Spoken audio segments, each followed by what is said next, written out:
vet, but everybody know that you're a threat. With the rest, let's go. We won't fit in your box. We don't quit, we won't stop. Ride us all to the top. We won't fit in your, we won't fit in your, we won't fit in your box. No, we don't quit, we won't stop. No, ride us all to the top. Whoa. We won't fit in your box. No.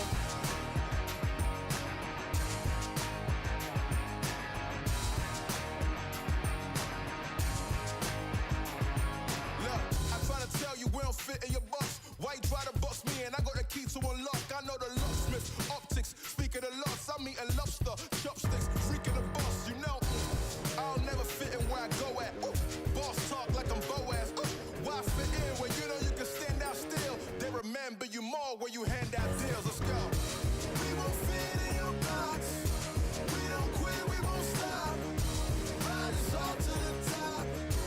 We won't fit in your, we won't fit in your, we won't fit in your box. No, we don't quit, we won't stop. No, ride us all to the top. Whoa. We won't fit in your box. No. Don't box me in. I do my own thing. Spirit is right within. I got my own way. Riding is not within. Look at the way that I do my ops again. Oh, better let me loose. You know that I got the juice. Everything I got to do. Words that I speak out my mouth, I gotta move. Oh, oh, we can't fit in your box. We're too cold and you know.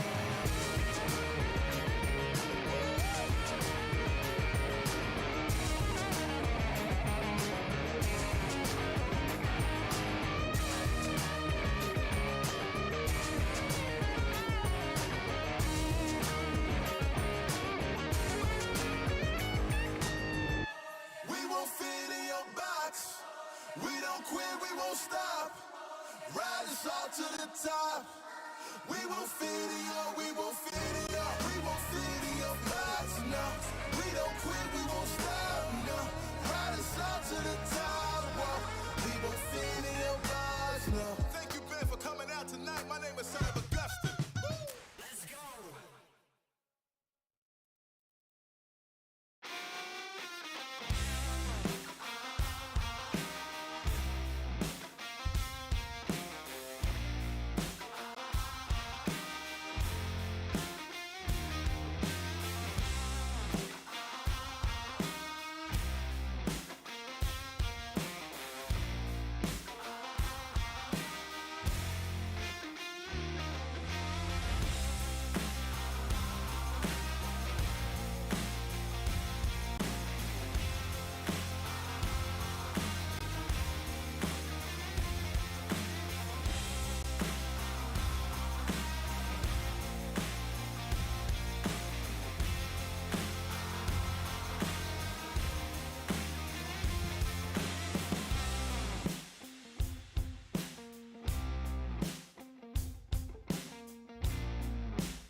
down, man, I can't go back, nah. Watch it all go black, yeah. Seen too much, can't forget about all that. It's really all bad. You don't wanna see the things that I see, man. You should know that. And it's all facts. On top, we winning. That's how I'm living. Ain't no option, I gotta go get 'em.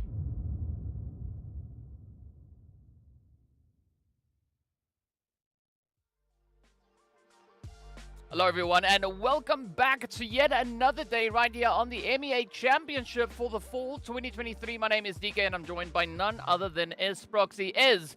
Yesterday, very exciting day. We saw several teams stepping up to the plate, bringing in quite a bit of spice, quite a bit of flavor to the battlefield. But of course, yesterday was the nervous twitch day one, right?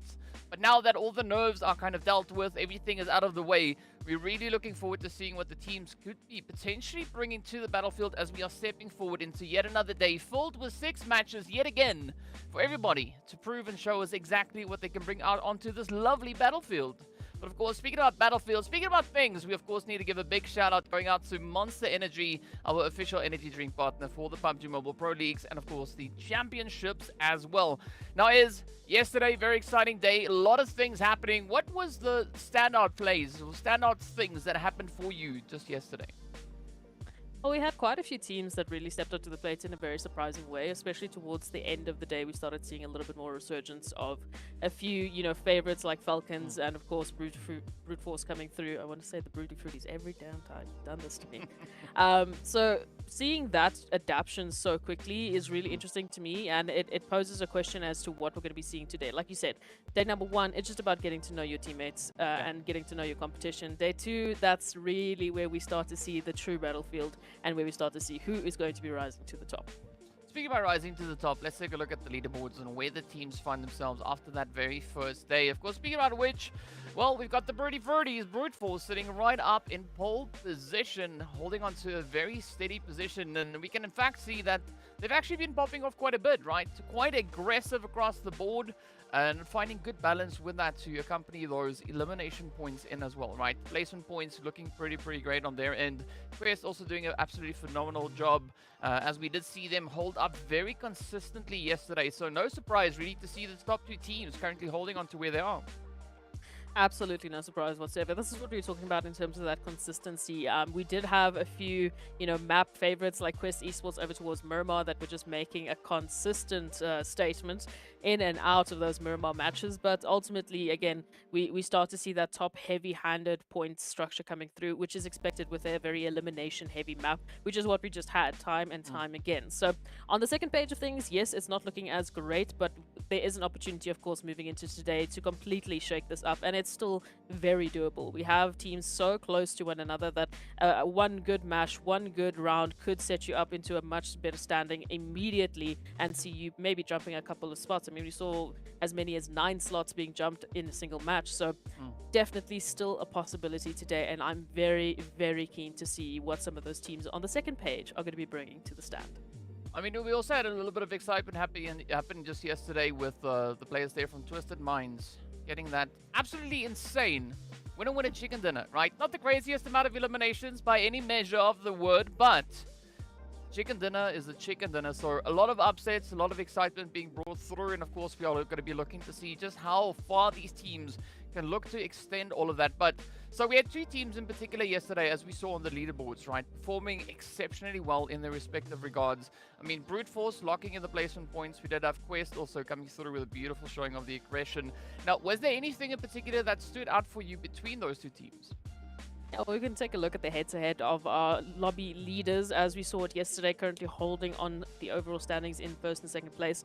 The main difference was, of course, at least the play style that they were taking it. Obviously, the focus on eliminations really coming through for Quest Esports. We saw that time and time again, as you mentioned, on Miramar. The placements just didn't quite translate when, in comparison to Brute Force, a team that was quite consistent in both areas. I mean, they are currently leading with the most amount of placement point, that being 26, which is 8 ahead of what we see Quest Esports picking up, which, again, it's not a large matter of fact, a massive lead, but when we translate that with the overall points, with their eliminations, it just means an overall healthier outlook than what we're seeing from Brute Force compared to Quest. However, still a lot more time that we're going to be seeing an opportunity for both of these teams to showcase that they can do both, that they can do either, that they can do what they want, and hopefully they'll be gunning for those top slots. It's interesting that you say gunning because, I mean, within those two respective teams, we also had, players stepping up, performing like absolute goats, performing like absolute legends. I mean, we saw, for instance, like Ado bringing in an absolutely insane performance. RUKH also stepping up then for their respective team. And I think it's good looking at what these players are quite capable of. Absolutely, and I mean, it's a very interesting comparison between these two specifically. So, RUKH is our current elimination leader with 15 eliminations to their belt, and of course, then Ado is our damage leader with an insane amount of 2.7 thousand damage that they managed to pick up just yesterday. So, again, two very different, situations for these two players. Obviously, a little bit more teamwork or a stronger conversion that we're seeing with RUKH, but Ado is just laying down the law, doing the damage, and ensuring that almost no one has an opportunity really to get a words in edgewise. And of course, from the Broody Fruities, Mr. DK would be very happy to see Ado do so once again today. I don't know what you're talking about. Me? No, never. I don't pick a particular team from the 16 that we have in the lineup. I never do that. Never. But yes, I mean, we've been seeing quite a bit of excitement coming through. We've also yesterday not had one particular team dominating on a respective map, right? We've seen a widespread coming through with regards to those winner chicken dinners.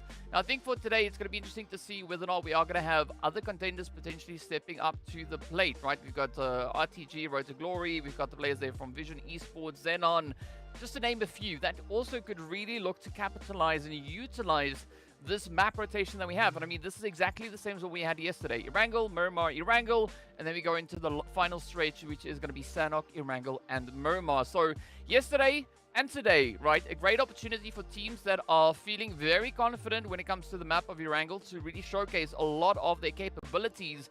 But I think the big thing that we could potentially be looking at here is teams that have not necessarily had all that much luck on Erangel really trying to crank out as many points as they possibly can find here today. Absolutely, like you said, we haven't had those map leaders really step up to the plate and shout and say, look, here we are, we're going to win every single Erangel, which is going to be a bold statement to have. As we said, 50% of the matches for the MEA Championship will be held on Erangel. So it is a massive opportunity for any team in particular if they are the dominant leaders. And one such team, actually, I would say it's not the most dominating team, but definitely the leaders in those Erangel matches is a team like Virtual Gaming. They were the team that yesterday picked up the most points on Erangel, so we can take a look at exactly what those stats are looking like.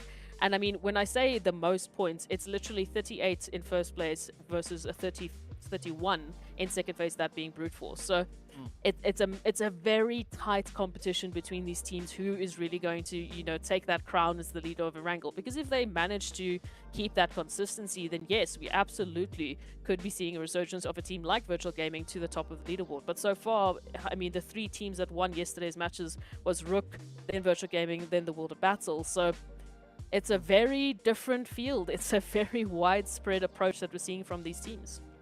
It definitely is quite a bit of a widespread, and of course it's quite a bit of a change-up because, I mean, this performance from Virtual Gaming Squad, we did not see them play like this back in their respective PMPL, right? So this is such a satisfying step up coming through from them, and that is why I'm really looking forward to today's matches to see whether or not we're going to have even more teams step up to the plate. I mean, Twisted Minds, they really cracked it wide open on that Miramar yesterday. We've not yet seen a lot of those opportunities being presented to them when it comes to the map of Erangel, but I mean, there are going to be ample opportunities for teams to do exactly that. And I think the more proficient you feel on a map of Erangel, the better your odds are going to be able to secure those points, because as you've pointed out, we are going to be playing a Erangel heavy championship. So the sooner the teams can get themselves acclimated to that and acquainted with all the possibilities that could come through on the map of Erangel, I think the better off they are going to be.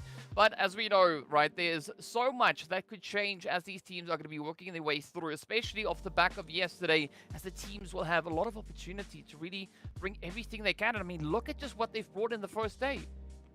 Absolutely. So, I mean, this is just a further talk about what we've seen so far across all of these insane maps across so many games that we've seen already, it's been a stark reminder that the teams are really going for those eliminations. And just from that last map that we saw yesterday, of course being Miramar, you could see how difficult it has been for all the teams. I mean, look at the damage that Virtual Gaming were able to output compared to, you know, the eliminations that they were actually able to convert from that. Again, a very aggressive approach. Sometimes it can bring dividends, as what we can see with Brute Force, and sometimes it doesn't quite translate the way that you would want to. Even our Road to Glory, they had a bit of a tougher time yesterday, really locking in those eliminations, which does see that they don't necessarily get the points for all of their hard work and effort, but it does mean that they have the capabilities to make that happen. They just need those final couple of hits, and then they could be translating into massive points. But another interesting thing that I'm also noticing is, we know GEEKAY obviously took the MEA Championship back in the spring split, right? But so far, currently, I mean, GEEKAY not necessarily sitting in the game, same kind of positioning as we saw them back in spring, right? Now, we find them positioned much further down that leaderboard, right? We got them all the way down in 13. So I'm a little bit curious as to what the approach is coming through from GEEKAY, because, I mean, last season, at exactly this point, they were sat in 5th position, right? Today, we find them in 13th, 8 slots lower. Now, is that potentially a strategy that they're looking to implement? Maybe, you know, keep something a little bit on the back burner, and then just when everyone thinks, okay, well, GEEKAY's not going to do it, then they just pop off and they just rip the whole lobby to pieces. Or is it maybe just an indication that the rest of the lobby has actually done a lot of, gone through a lot of growth, and they've been able to implement so many different strategies as we've progressed from the Spring MEA Championship leading through Fall into this current championship? There's a lot of factors when you ask a question like that, because it's obviously quite a loaded question. There's many factors yesterday that we saw very obviously. I mean, the zones were just horrific, in all honesty. They really weren't a conducive opportunity for anyone yesterday to really showcase their true potential. Furthermore, of course, you are going to have teams that have stepped up massively with the break that they had moving into this MEA Championships. The prep, the VOD reviews that they've done, they will have changed their playstyle. They will have brought some surprises for teams and returning teams like GEEKAY Esports. But of course, day number one. It was day number one. The teams were getting used to each other. They were understanding, okay, this is the new framework that we're looking at. This is the landscape that we have to survive in and that we have to thrive in. So yesterday was information gathering day. Day 2, 3, 4. This is where we need to see that push coming through. This is where we need to see GEEKAY Esports or any other team that is in those second page from the 9th to the 16th really pack in those points as much as they can before the teams in those top slots start to run away from them. I think it's going to be quite important because, as we know, slowly but surely we're starting to run out of space. We're starting to run out of time. We're running out of the available points to come through. And, I mean, we did see that being pretty prevalent, you know, looking back at what we had coming with just within the finals of the PMPLs for the teams to get themselves into this position here. But of course, as we know, there's a lot of uncertainty and anything can essentially happen. And, you know, we're always trying to figure out who's going to be the next team to take a winner chicken dinner. Now, I think that is quite fitting because we do love to hear the feedback from the viewers as well. So head on over into the chat, write in the chat, tell us you vote and then the team, right? So let's say you vote for the Broody Fruities. You're going to say vote and then BF because, you know, it's the Broody Fruities and you think that they are going to be taking a winner chicken dinner, potentially even in this very first match of the day. So be sure to give your shout outs for your teams. Let's see if we can spam the chat. Not too much spam, but, you know, good supportive spam. With regards to the teams that you are going to be voting for. Let's see who's going to be receiving the most love. And of course, I'm pretty sure the teams are going to be quite appreciative of that, seeing all the support that they are garnering throughout, you know, this event. Absolutely. So please let us know in the chat who your favorite teams are, and if you want to get us a little bit more insight as to what you've been experiencing, what you've potentially been seeing that we haven't been seeing in the previous matches, then hit us up on the social media using the hashtag PMPL MEA Champ. Of course, you can take a look at YouTube, Facebook, TikTok to let us know your thoughts, and hopefully you can give us a little bit more insight as to what you think is going to happen today, who you think will be the next team to rise up on Erangel and potentially get themselves into those top slots. Yeah, and of course, as we know, only 4 slots available. So as we progress through today, we are going to be turning a little bit more of our focus towards the top 4 because, you know, we are approaching that line. We can see it off in the distance. We're not quite there just yet, but we are heading towards it, right? So Also, today's going to mark the halfway point. So I think whatever the teams haven't essentially been able to really utilize by the end of match number 6, they're really going to have to assess what the approach is and how they're going to be looking to play through those final 2 days. But as we know, anything can still happen. You could have a lot of surprises being presented across the board. And I think that is definitely something that I'm going to be looking forward to today, right? Because we've got our statistics from how the teams were performing in their respective PMPLs, how everybody performed in the previous MEA Championship.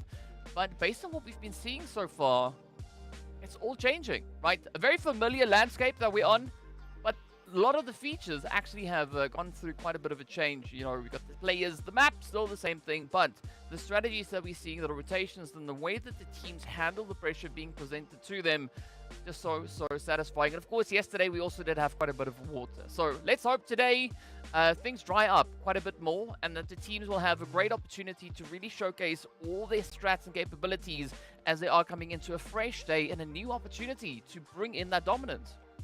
Absolutely. We also mentioned yesterday that immediately after those matches, we were expecting a lot of VOD reviews to come in. A lot of discussions between the team members to really delve into what worked, what did not work. I mean, for any of the teams that were playing that lost Miramar in an opportunity to potentially grab that winner chicken dinner, they're going to ask a lot of questions of how did Twisted Minds make that happen? How did we miss that? Why did we let that happen?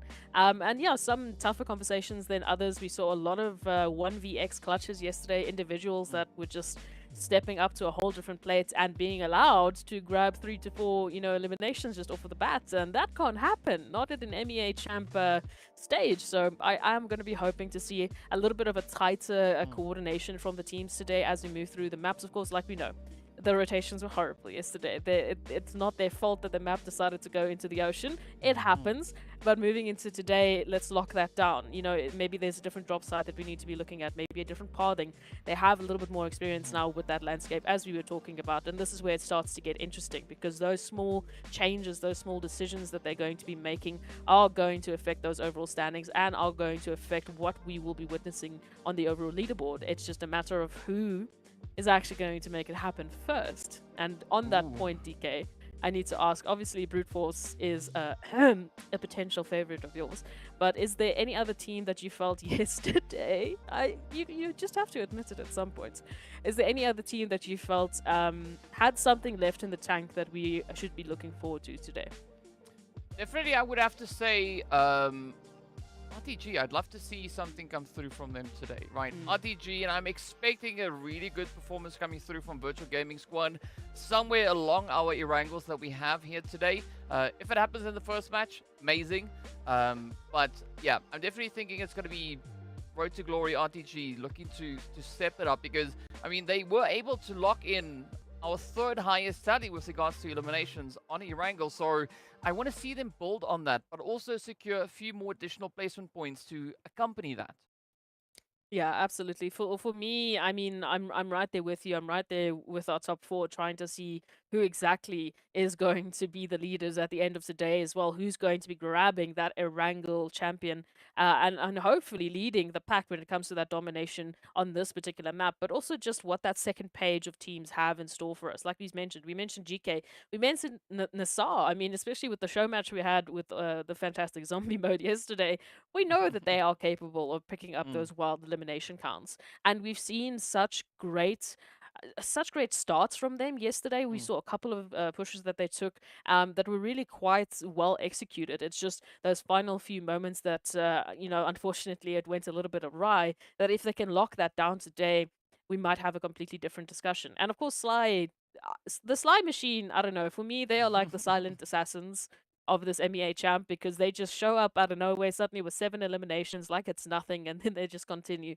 They also started cooking something very early on yesterday, so I'd like to see if they will be able to replicate that performance coming through into today. I feel like Slime Machine, they had like this stealth mode engage yesterday. Right. We can't They were see them. playing, they were there, they were doing things. You see it in the feed, you see it every now and again, and then poof, they just miraculously disappear. So I want to see them maybe look to capitalize on that ability a little bit more. Maybe there could be a little bit of something happening on that front. Because, I mean, they didn't exactly have a bad day, right? Really good day with regards to those eliminations. I just want to see them now use that strategy, specifically in a zone like this, to get themselves into placement point territory, because we saw only 7 placement points coming their way. And I mean, comparing that to 24 eliminations, they just gotta balance it out. Absolutely. So it's again for all of the teams, we can pretty much say the exact same speech over and over and over. So it's so close, but there is a few adjustments that need to be made. There's a few small changes that could bring about a completely different result today, and I would love to see that starting today. But it's going to be up to the teams. We know it's not as easy as we make it sound. You can't just suddenly, switch on against some of the best in the Middle East and Africa region. So let us see what they will be bringing in store today. At least already we're starting off with a much more centralized zone. Well, I think the teams are going to be quite happy with this. This is going to be a great opportunity to really flex those capabilities. But, I mean, looking at the starting point, right, we've got GEEKAY, World of Battle, smack dab center. So if GEEKAY are going to be looking to make a bit of a bounce back, I think this could be a great opportunity for exactly that to come through. And, of course, speaking about our stealth mode squad, right, here we have them, the Slime Machine. I think it's actually quite fitting. A very sly maneuver, exactly like what the Fox would be. You know, you only spot them now and again when they allow you to see them. So I'm really looking forward to what Slime Machine could be bringing up here. But now it's going to be a looting phase. Everyone's going to be looking to get themselves properly set up and geared up. And, well, before they start moving forward into phase number 2. But Ez, where would you like to see the second phase move towards? For the second phase specifically, I really would favor a bit of more of a northern shift, just because we don't often go there as much as I would like. But alternatively to that, even just ahead to Potato Hill, because it's been so long since we've seen the likes of Potato Hill, it might just be a little bit of fun. It really does provide an opportunity for the teams as well to really get into those central positions. It is going to bring about a bit of a revenge in the works for a team like the World of Battle and GEEKAY, if that were to happen. But I feel like they could. I feel like they could hold their own. I feel like they could showcase a little bit of something today, especially the World of Battle after just such a late and surprising resurgence yesterday. It was really interesting to see. So I want to put them to the test, DK. I want to see if they can hold their own. Well, we're going to find out pretty soon whether or not they can hold their own, or maybe not just yet, right? And we've been seeing a very interesting approach coming through from the teams yesterday, but as we've already established, day number 2, all the nerves should be out the window. The teams now have a lot of information to utilize that they've been able to gather yesterday. So I'm curious to see exactly how they are going to be looking to implement everything that they've learned, and how they're going to be looking to use all of that to take them that extra step further. For the time being, everybody is respecting their looting spots, right? We don't see any major hot drops happening, nothing out of the ordinary. But I'm looking forward to the point in which these teams start to rotate up. And speaking about rotations, of course, we do see the side of XENON starting to venture up a little bit closer towards that RUKH region. Yeah, just a little bit more of a split. It could be a very interesting one. Like we said, GEEKAY, of course, already in that position with their own 2-2 splits. So I'd be curious to see if they're going to tighten up and maybe go for a bit of a crossfire there. Depending on the timing of it all, XENON might just fly right on by, or we could see a bit of an oopsie happening there. But we'll wait and see. At the moment, everyone is just trying to get their loot up. And of course, information gathering is going to be the number one aspect that all of these teams will be going for. We know yesterday they picked up a lot of information on this specific map. I mean, they had three whole opportunities to do so. So right now, information is overflowing. I'm sure these teams have set up a concrete plan that is hopefully going to be bringing them some success.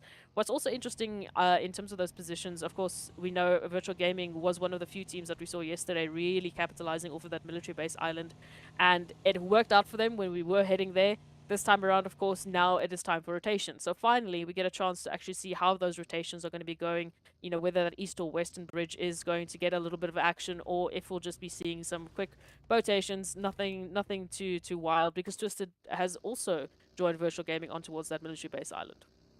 Ooh, Yeah, I mean that could be quite interesting. I think for at least for Twisted Mind, it is going to rely heavily on what Slime Machine are going to be looking to do, whether or not they're going to be hanging around in Malta or using the opportunity to get themselves situated a little bit further up in towards the zone.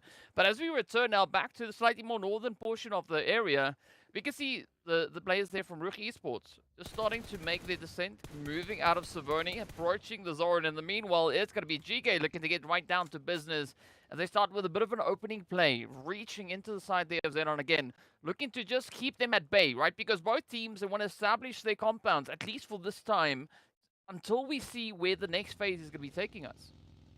Yeah, absolutely. They do have a lot more time now to just sort of gauge what the landscape is going to be looking like at this moment in time. Obviously, there might be a few car chases, maybe a few bumper bashes, but ultimately it's all in good progress as those rotations are going to be made. I'm not seeing any trouble rotations just for now. We saw R8 immediately pulling back there from Quest Esports, and of course RTG is going to unfortunately have to take a bit of a similar route, but there's still plenty more compounds within that zone right now up for grabs. And again, a very good split from the outskirts that we're seeing as well. So I should not be seeing any troubles, at least for Twisted Minds, to take that Eastern Bridge approach. Sly's also moved off from farm, so they're not going to be blocking their pathing.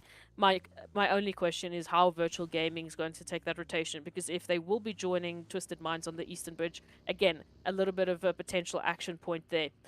Same for FALCONS as well. A bit of a later rotation once again, because they obviously do favor the side of Promosk, but no trouble immediately what we'll see as soon as they get into the zone. It's only a little bit later that things will start to get a little tight. Yeah, I mean, as we can already see, Twisted, they've made a successful rotation across from that military base.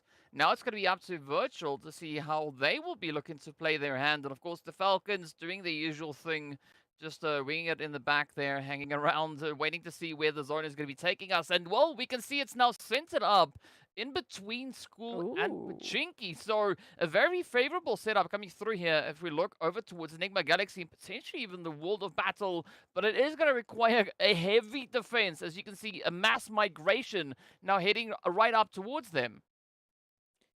Yeah, this this is going to be quite the interesting one. So, like we said, there wasn't really going to be a concern for the likes of FALCONS and Twisted Minds. However, a little bit of a delay, and now this shift, we might see a lot more teams really favoring that southern portion of the zone, since that's where the few bits of space are still left. Already a bit of a clash there between Quest Esports and R8, resulting in R8 unfortunately losing a member almost immediately. So we'll have to wait and see. I'm expecting a lot more of the shoulder-to-shoulder rotations, just resulting in a few potential clashes. Hopefully nothing too major, because this is really where the team started to struggle yesterday with those last-minute rotations. We saw some trouble, so I'm liking that we're already seeing a lot more of a structured approach. Yeah, I have to agree with you on that one. And already we do see R8 facing a very similar approach to what we had from them yesterday back in the very first match. Oh, shame. Oof, as they are already one player down. So this might not necessarily cause too many problems for them, but it's not ideal, right? They want to try and keep those numbers up as best they can. And of course, surprisingly, we do see Pachinki looking quite vacant. So there is an opportunity for R8 to try and find some semblance of a bit of a, fortification. But they have to be quick about it, because RTG starting to move in as well. So they won't have all the luxury available to them for much longer. No, not so whatsoever at this point in time. Again, quicker rotations are going to result in some of those potential opportunities to gatekeep those better positions. But we'll have to wait and see how those resources are going to be working up. We already see NIGMA Galaxy picking away at GEEKAY Esports, so a lot of that action is happening towards the closest center position. And again, the fight for the center is always a little bit spicy, as everyone wants to try and get their best possible positions into that next phase. FALCONS here towards that western side, also just managing to get themselves in zone right behind the likes of Vision. I would just want to make sure that hopefully they are going to be keeping a tight-knit rotation, because of course Quest is not too far off, also looking for that information or an opportunity to pick a little bit of a fight against Vision.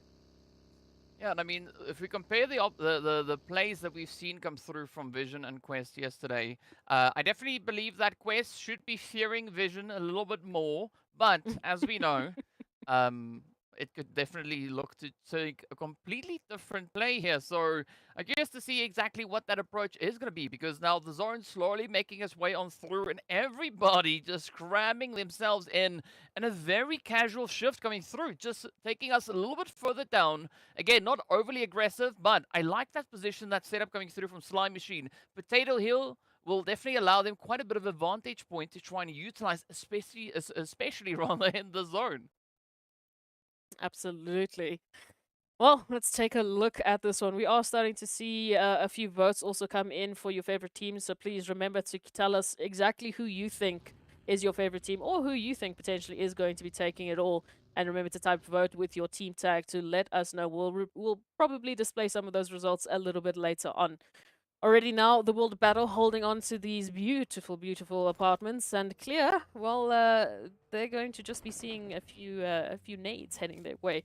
Immediate rotation now is going to be triggered for them. Hazem is going to be backing off just for the moment, so they will have that opportunity to hopefully get on by quickly. It does look like they're also going to try and get a little bit of aggressive, get immediate oh, there we go. Immediate revenge for that one little nade. How dare you, sir? How dare you? I mean, they weren't even compartmentalizing anything at this point, right? They were just letting it all loose, just ripping into the side there of Hazem, and the World of Battle are going to have to fight their own few battles as, again, they're holding on to a little bit more of a northern approach, but they still have RUKH Esports within the vicinity. So again, a lot of caution needs to be applied here. But as we jump straight over into the lovely Pachinki, Quest finding themselves in a very similar predicament here. I mean, NIGMA Galaxy just trying to lock down the defensive angles. Yeah, it's going to be a bit of a fun one already. Just a few cheeky peeks that we're seeing coming through. Even Lazy Lion sticking around just to get a little bit more information here from Quest, which is going to be quite a bit of fun if they do actually action some of this information. But an immediate callback has been sent there by XENON, so they're going to be giving up that space while we wait to see what's going to happen here between Quest, Enigma Galaxy, and potentially Vision should they choose to get involved.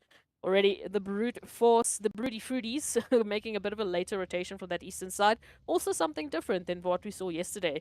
We obviously know that yesterday they were opting in for more of a northern approach, even with those zone shifts coming through. This time, obviously opting for that eastern approach. So, again, these small little adaptations are so exciting because we have no idea how exactly they are going to affect that overall leaderboard when we get to the end of it.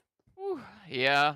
Yeah, I mean, Brute Force holding on with a slight little smidge of a lead, as we can see at the top of the screen there as well. So it is going to be quite important for them to find the success they need. I mean, they're performing quite well in yesterday's Erangel, so they have already established quite a bit of a foundation to build off of moving forward into today's.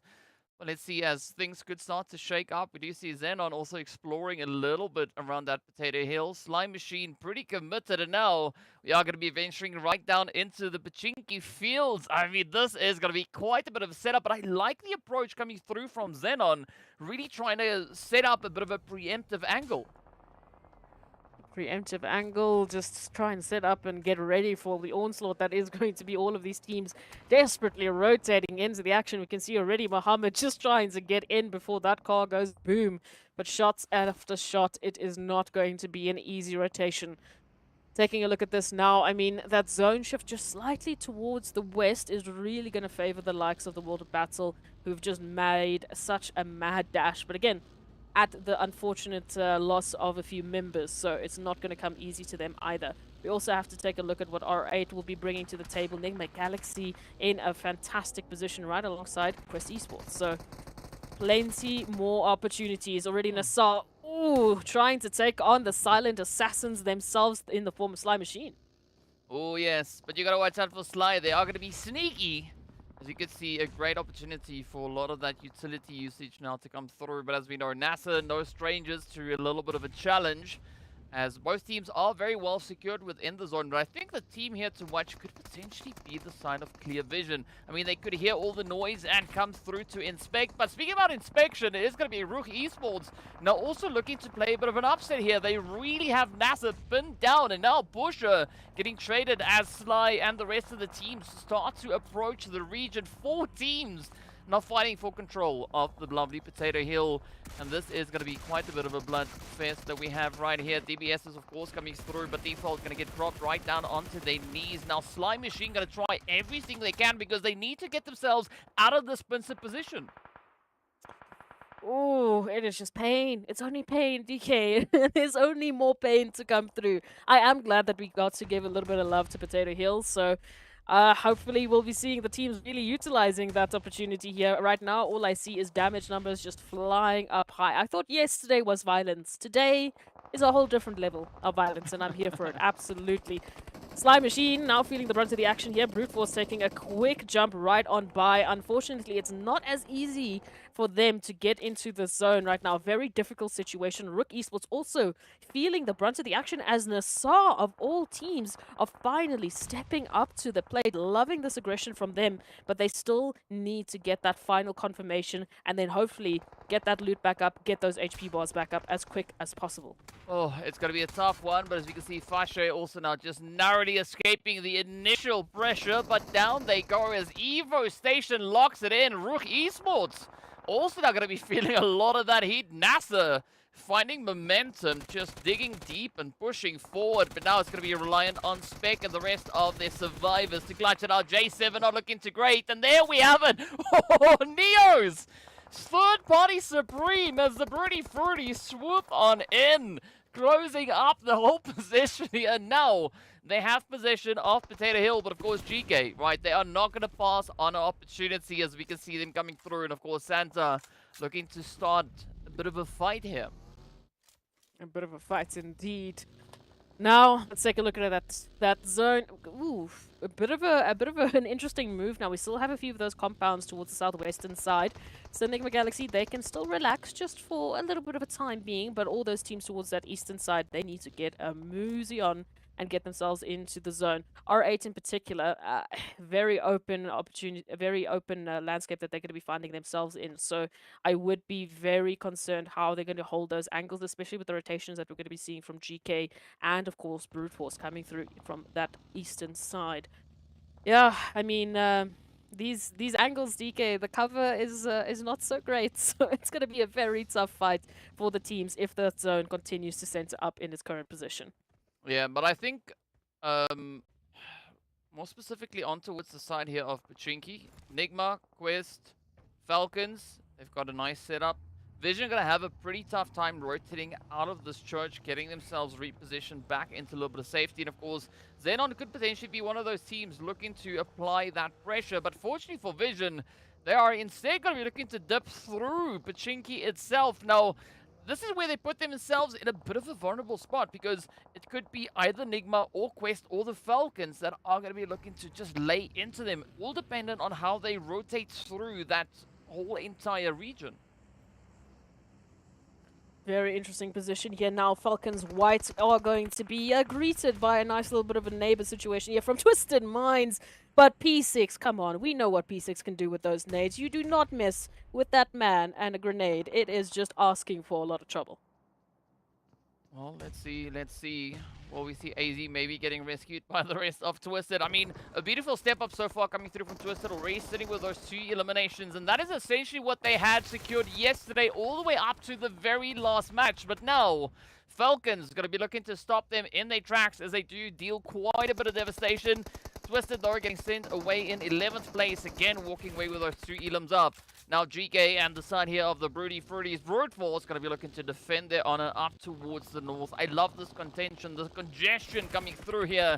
It is resulting in quite a bit of a share coming through with the lead. But XENON, a very held back play, very reserved, just waiting in the wing for Brute Force and GEEKAY to kind of conclude their whole altercation. Ooh, a lot more damage moving in as well. We can see that elimination feed just popping off left, right, and center. And it's not going to stop anytime soon. That zone continues just to apply so much pressure here to the teams. We can see even for GEEKAY Esports, I mean, they were looking so strong with that rotation, that 2-2 split. But again, rotations, unfortunately, just running through territory. And now, I mean, that is a long-distance shot. That is ridiculous. But I mean, fantastic one there. Unfortunately, we'll be sending GK back into the lobby as XENON also starts to pick apart the Broody Fruities. Already 2 down. Ooh, but a nice return onto Marshall might make this a bit more. Ooh, potentially a third? Come on. Oh, yes, there we go. Senke is down, but there we Oh have my- it. oh, XENON what? crossing off the side of Brute Force. At least, though, 9 eliminations as they get sent back in 9th place. Love it. I mean, what a performance. But XENON just holding up so strong. Sitting with 7 eliminations. And they've got full possession of the Northern Reach. Right now, they can get themselves patched back up and then take that another approach, or that next approach rather, to get themselves situated back into the contention. But meanwhile, as we look a little bit further down on towards the southeastern side, it is going to be RTG and Virtual Gaming Squad, both teams trying to pick up whatever they can find. But it does seem like Virtual are instead prioritizing their positioning, trying to get themselves just crammed up into whatever space they can find. Yeah, Virtual Gaming now making that move on in, trying to get themselves as close as possible to that zone, but it's so not easy. They're doing that a shoulder-to-shoulder rotation right alongside Falcons White, who now have been holding onto this position for so long, relegated down to 2, and then, oh no, a self-nade is not going to make it easy. Teak now, the last member alive here for Falcons White to try hold on to something, but oh, nade. Even a little bit more now coming through from Yafuz to finally confirm Falcons White out for the count. I love that play coming through from your fours. Beautiful reach coming in. Virtual Gaming Squad showing why they were able to be our dominating force in our Erangel games just yesterday. Now, Vision looking to blaze their way on through. They're going to have to try and work their way up against the side here of NIGMA. As you can see, Lord and Groups trying to lock it down. But I'm curious to see what RUKH is going to be looking to do here. I mean, beautiful off-angle play. Definitely reach in and bring quite a bit of an upset onto the side here of Vision. But again, the teams having to just utilize all the available space they have and just get themselves into those more favorable angles. Absolutely. We can see that now happening here as well. Vision, and to get a piece of the action as well. Like you said, NIGMA Galaxy, they have been in this position for so long. An opportunity for them to really hold on to the compounds. But as that zone keeps shifting towards the center into, well, the land of doom, then we will be seeing once again a bit of pressure onto the side of NIGMA Galaxy. Now, immediately though, right ahead of them, we've got Vision immediately trying to take hold of this real estate. Support coming through with the upset. Beautiful nade just over into the side of NIGMA. But now this starts to become a little bit of a worry. I mean, Vision still holding on to a full 4-piece. NIGMA definitely have to bring through quite a bit of a response, because if they don't, Vision are going to wipe the floor with them. As you can see, they are still sitting on a full 4-piece. But with the knock in, it might hamper the plays now for the side of NIGMA. I love this determination coming through from the side of Vision as they are looking to breach. We've got Saif knocking on the door, utilizing all the available audio cues coming through. But will that push now find itself there? Will we see Vision get the jump in on NIGMA Galaxy? Going to be a question here already. Vision trying, just a little bit of a cheeky peeky, but some utilities will stop their tracks alongside a very good line of sight hold coming through here from Freak, who's right up against it all.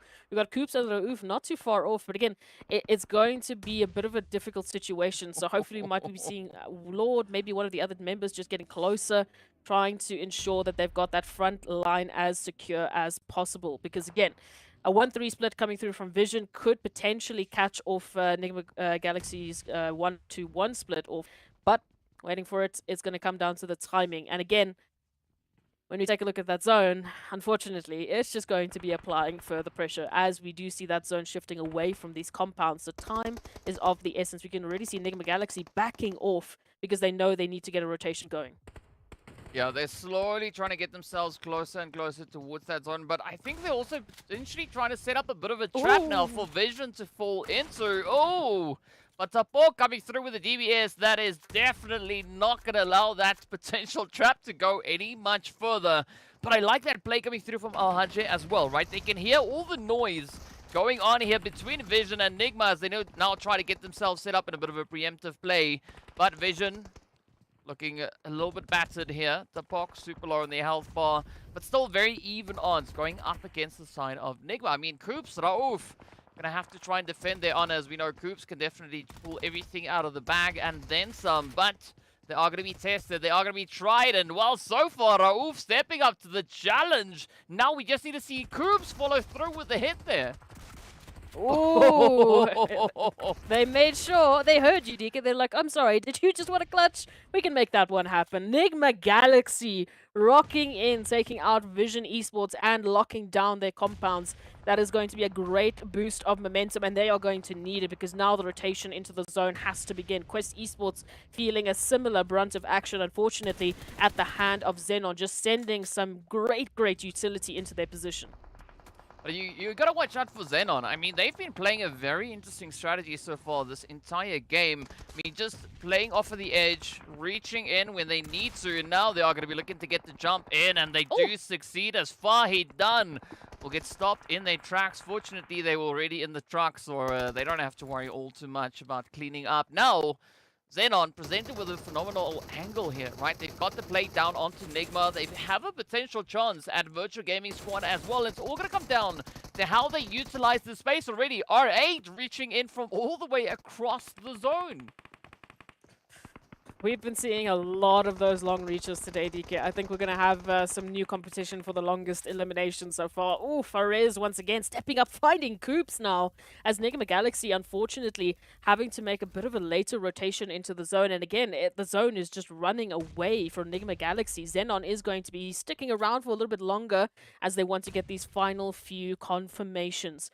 2 more to the tally would definitely bolster them on these overall standings. I mean, look at that. Already 10 eliminations in their pockets. Well, let's see whether or not they are going to be able to find even more. If that molly connects up onto the side of NIGMA, that could be exactly the opportunity they need. But the blue zone is now going to force the hand as NIGMA will have to move up. Lazy Lion hits it in as Raouf gets dropped. Now it's all down to Koos, but this is going to be a heavy, hot, and heated play as they do manage to at least escape the building. But things are not looking all too hopeful just yet. The blue zone catches up, and there we have it. Senkei! What a bounce coming through with that nade, though.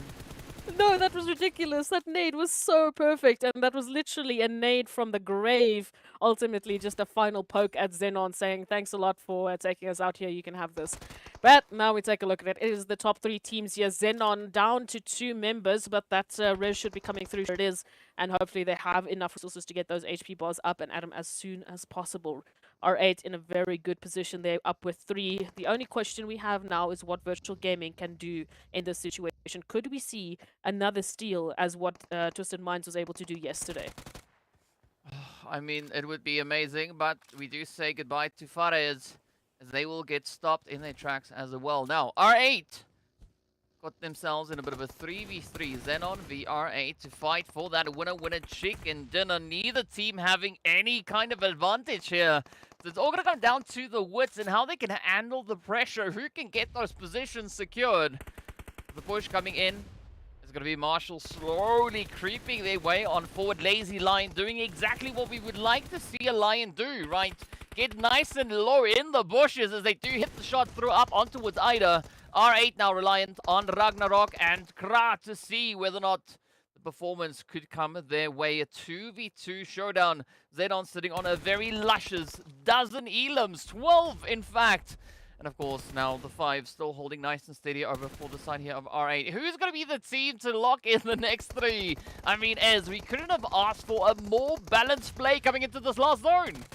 This is brilliant. A great 3v2. Almost 3 now to take us into the final moments. And there it is. R8 will confirm themselves as the first Erangel winners of the day. So, once again, DK, we still don't have an answer as to who's going to be dominating Erangel. I don't think we will at this rate.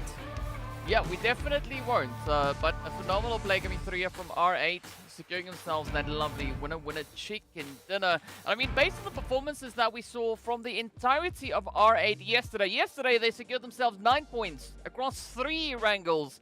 They went over and above that in our very first match of the day. And this is what we love to see. Teams stepping up, really going ham with points. And of course, well, bringing in quite a bit of excitement. But we also did see some heavy hitting blows coming through. I mean, XENON hitting double digits, absolutely amazing fact. And well, no surprise to see such a presence from XENON coming through here in the match report.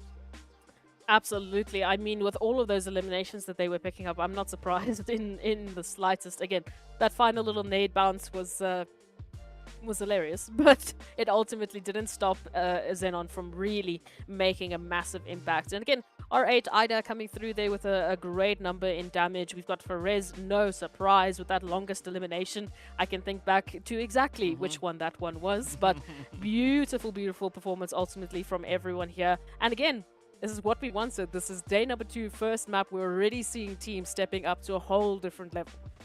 I mean, and I'm hoping to see even more of that. And I mean, there's so much excitement coming through here. Let's take a look at the match ranking to see exactly what the point tally is for our respective teams. And of course, no surprise, right? R8 picking up those 8 eliminations along with the lovely winner Chicken Dinner does put them on a very comfortable 18 points. But XENON also then on 18 points. Yeah, I wonder why. Could it potentially be those 12 eliminations? Nah, possibly not. Maybe. Yeah, this is exactly the kind of XENON performance that we were waiting for. And to bring it in on the first map of the day, you can definitely see there was a plan in action, and they have executed it brilliantly. Going to be very curious to see how they will bring this sort of performance back in our second Erangel, because then we have that contender for a team that could potentially dominate the likes of Erangel, which again is going to spell a lot of danger to the rest of our competitors. But let's take a look at the second page. A little bit of a better split going into the top 8, and then moving into the second page, only GEEKAY and unfortunately the World of Battle, who did not quite have the game that they were looking for. And it's very sad that these were the 2 teams that I highlighted earlier, and I even sent the zone their way by accident. So I'd be very curious to see how they're going to turn that one around moving into the next matchup. But like we said, that challenge for the teams need to be there. The more they are challenged, the more they are going to adapt. Yeah, I mean, GEEKAY still kind of playing on a very similar strategy from what we saw in the previous MEA Championship. So I can't necessarily say based just on the first match that I'm worried about GEEKAY, but we're definitely going to be looking to see them up the ante because, I mean, as we all obviously know, they won the previous championship, but we are going to be looking quite carefully at these teams to see whether or not they'll be able to improve the performances that we've seen previously. That is going to be the hope here. So looking into this Erangel match, we saw, I mean, just an incredible showing. Once again, Pusher just putting in the nail in the coffin there into NASR. So I think they might be feeling that one a little bit later on. Moving on into some of the other moments we saw, FALCONS did so well holding onto these compounds in Chinky. Again, I think if NIGMA Galaxy weren't the nail in their thorn, or I believe it was actually Virtual Gaming, we could have been seeing a very different approach for them, but a lot of action all the way around, and this is what I was highlighting as such a violent Erangel. My goodness gracious. I mean, we had so many third-party fights constantly going on, and it was just really good to see how the teams were handling all of these difficult situations just time and time again. Yeah, I think they are going to be facing a plethora of those difficult positions as, I mean, this was only the first match of the day, right? We still have 5 more to go, and based on the kind of pacing that we saw so far, I expect these teams really to step it up to the next level.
Hello and welcome back, everybody. We're getting ready for our second match of the day now. We've dusted off the bread and butter. And speaking about dust, we are going to be heading over into the desert. So, a lot more of that to come through. But before we get there, of course, let's take a look at a bit of the Erangel performances that we've seen so far. Seeing that we've had 4 already. So it starts, like we said, it's starting to paint a little bit of a better picture for us. I mean, moving after that incredible last Erangel, it's no surprise that we're seeing XENON move up in as the top 3 best performer over towards Erangel. So definitely starting to see some of that consistency. Virtual Gaming still holding on with those damage numbers, however, but there is a story starting to build as to who we should be looking for when we jump onto our relevant Erangels throughout the day and, of course, throughout this week. So very curious to see what we might be seeing change, whether or not RUKH and RTG can actually make a resurgence once again and hopefully climb to the top of the rankings. Well, we'll have to wait till the next one, but of course, what we'd love to hear in the meanwhile, while we get ready for our second match of the day, is who you are supporting. So be sure to put the word vote followed by the tag. Right, so either BF or Clear or FLCN or GEEKAY or, you know, pick a team. RUKH, that's easy because their name is their tag. Very simple. But of course, well, you can add in your vote. Pop it in the chat, right? If you're here to support NASR, tell us vote NASR. And then we can see who will be receiving the most support in our chat. So get it poppin'. Let us know who you are here and who you are excited to potentially get themselves a bit of a victory, a bit of a potential winner-winner chicken dinner. Speaking about winner-winner chicken dinners, right? What would your vote be for the team to pick it up in this next match? Ooh, in this next match, I mean, we have to give a little bit of love over towards Quest Esports. Yesterday, they definitely were the leaders on Miramar. I definitely want to see if they're going to be able to make something happen again. I also... you're putting me on the spot here. You know what? I'll say NASR. NASR is a team that keeps getting very close, especially in terms of elimination points. I mean, they've been one of those teams to consistently pick up a good number of points over towards Miramar specifically. In totality, I just want to see a little bit more, you know, placement to elimination combination. It's great to be that aggressive team. It's great to get those eliminations, but let's you know, also match that equally with as many good placement points as we possibly can. So I'd be keeping my eye out on Quest and NASR for this one. All right. We'll call it a diplomatic answer. Right, we'll go with that one. But well, irrespective of that, I do think also that I think even Road to Glory could definitely look to bring in a bit of a surprise here. I mean, it's a battle or a gamble, right? Rather between them and surprisingly Twisted Minds. Statistically speaking, looking at only placement points, not eliminations, only placement points. Aside from Quest, I would definitely say potentially either Twisted or RTG. And well, the zone is definitely going to have these teams having to do quite a bit, as it does move all the way over towards that far eastern side, but fortunately not heavy on the water edge. Yeah, look, there's a little bit of water included, which again, for a map like Miramar, it's very rare. It's not as dramatic as what we saw yesterday, but definitely hoping that we're going to be seeing a lot more of an opportunity for the teams to showcase their best practices. I mean, moving into this one, a top easterly Miramar is also quite strange. I'll be honest. We don't often go over towards Cruz del Fall or Al Azhar even. We very rarely give those places some love. So I have to ask you now, since you did this to me, where would you like the zone to move into this next phase? Ooh, I thought you were talking about this current phase because I was about to say something completely different from what we got, but you know, we'll take it either which way. I specifically would love to see the zone maybe pull in a little bit more towards the north, seeing that we haven't had a lot of that kind of transition come through. Potentially up to like Cruz del Valle, Tierra Bronca, maybe even Torre Ahumada, or who knows, maybe a bit of upset, right? Campo Militar, because let's be honest. Let's see these teams played in Campo Militar, so vast, so open, and very limited hiding spaces. Yeah, very limited indeed. So it will definitely be a lot of fun if we do see the zone go towards those areas. Again, we don't often get to give those areas a lot of love on Miramar, so maybe it's time. Maybe it's time we put these teams once again into the test. Shame, they've had a lot of tests in this last few matches. But hey, it's the MEA Championships. you have to be the best of the best. Or go to PMGC, and that is a whole different cup of tea. So I would love to see exactly what these players are capable of doing in the face of adversity. But moving on into what's currently happening, we do have a lovely little bit of a drop sites coming through, especially from the likes of Slide and Enigma Galaxy over towards those Los Leones areas. And of course, we know that's again very south towards the zone. So a bit of a quicker rotation might be seen from them. Twisted Minds already taking a coastally approach all the way into the zone, heading through Puerto Pareso. So they are just gunning for the zone right now. They don't care about anything else. I think that could be a good call to make from Twisted, especially looking at where we have the rest of the teams currently situated. So I want to see them maybe push beyond Impala. I mean, if they are going to be looking to go into Impala, I think that is also just going to be a slight bit of a temporary spot, at least for now. But yeah, it could be a good preemptive play, especially as you've pointed out, we still have a few teams situated down in towards Los Leones. And who knows how these teams are going to be looking to rotate up. Maybe Impala, maybe La Bendita, maybe all the way through San Martin and Hacienda del Patron, you know. Oy Dios míos, it could go in so many different directions, but, well, we'll find out pretty soon. Two teams, though, that won't have to stress all that much. Is going to be Quest and RUKH Esports, right? RUKH all the way up there towards Tierra Bronca, and Quest actually with a very comfortable spot up in Al Azhar. Yeah, with a very quick rotation for them. So they're going to be the first team to really feel the fruits of their efforts over into this next phase. We can already see a great number of rotations moving in there from the World of Battle, as well as NASR, Sly, also just a quick rotation up from them. Very curious to see where they're going to end up, if we're going to be seeing a little bit more love towards those outskirt positions like Impala, maybe even Campo Militar. I mean, that it's quite a rotation to head all the way there, but hey, if they are feeling they have enough fuel, we might be seeing that actually happening here. Ultimately, though, I have to point out that we have a very quiet start to Miramar, which again, it signifies to me the changes that these teams have implemented immediately. Yesterday, we did see a few near awkward encounters, if I could say it that way. And this time around, even though we have such a strange rotation, the teams are really locking it down as much as they can. Well, let's see if they can make a little bit of noise. Speaking about noise, our Silent Assassins sneaking their way on through. Ooh, there we go. 13 coming through with a bit of a hit. Trying to capitalize on the available opportunity as NASR are going to be trying to squeeze their way on through. But again, we are going to be seeing a little bit of this contention coming as the teams are taking the approach, right? Everybody now trying to get themselves situated up in towards this next phase. But I think once we get through this initial part, as the teams get themselves positioned a little bit deeper, a little bit further on in, we might have a little bit of a reduction in that initial aggression. We do. We might see a quicker resurgence from the teams in terms of just locking things down, focusing on those placements, focusing on those better positions. So, I mean, as we take a look at it as well, R8, one of the teams that we saw doing pretty well in the previous Erangel matchup, also moving on to Miramar, looking to up their performance, looking to do better and better, because that's what has to happen at these MEA champs. They have to just continuously improve. So I would love to see what the plan of action is here, especially considering their current position over there just to the outskirts of Hacienda del Patron, and a very close contention to clear as well. Clear vision just towards the south of them.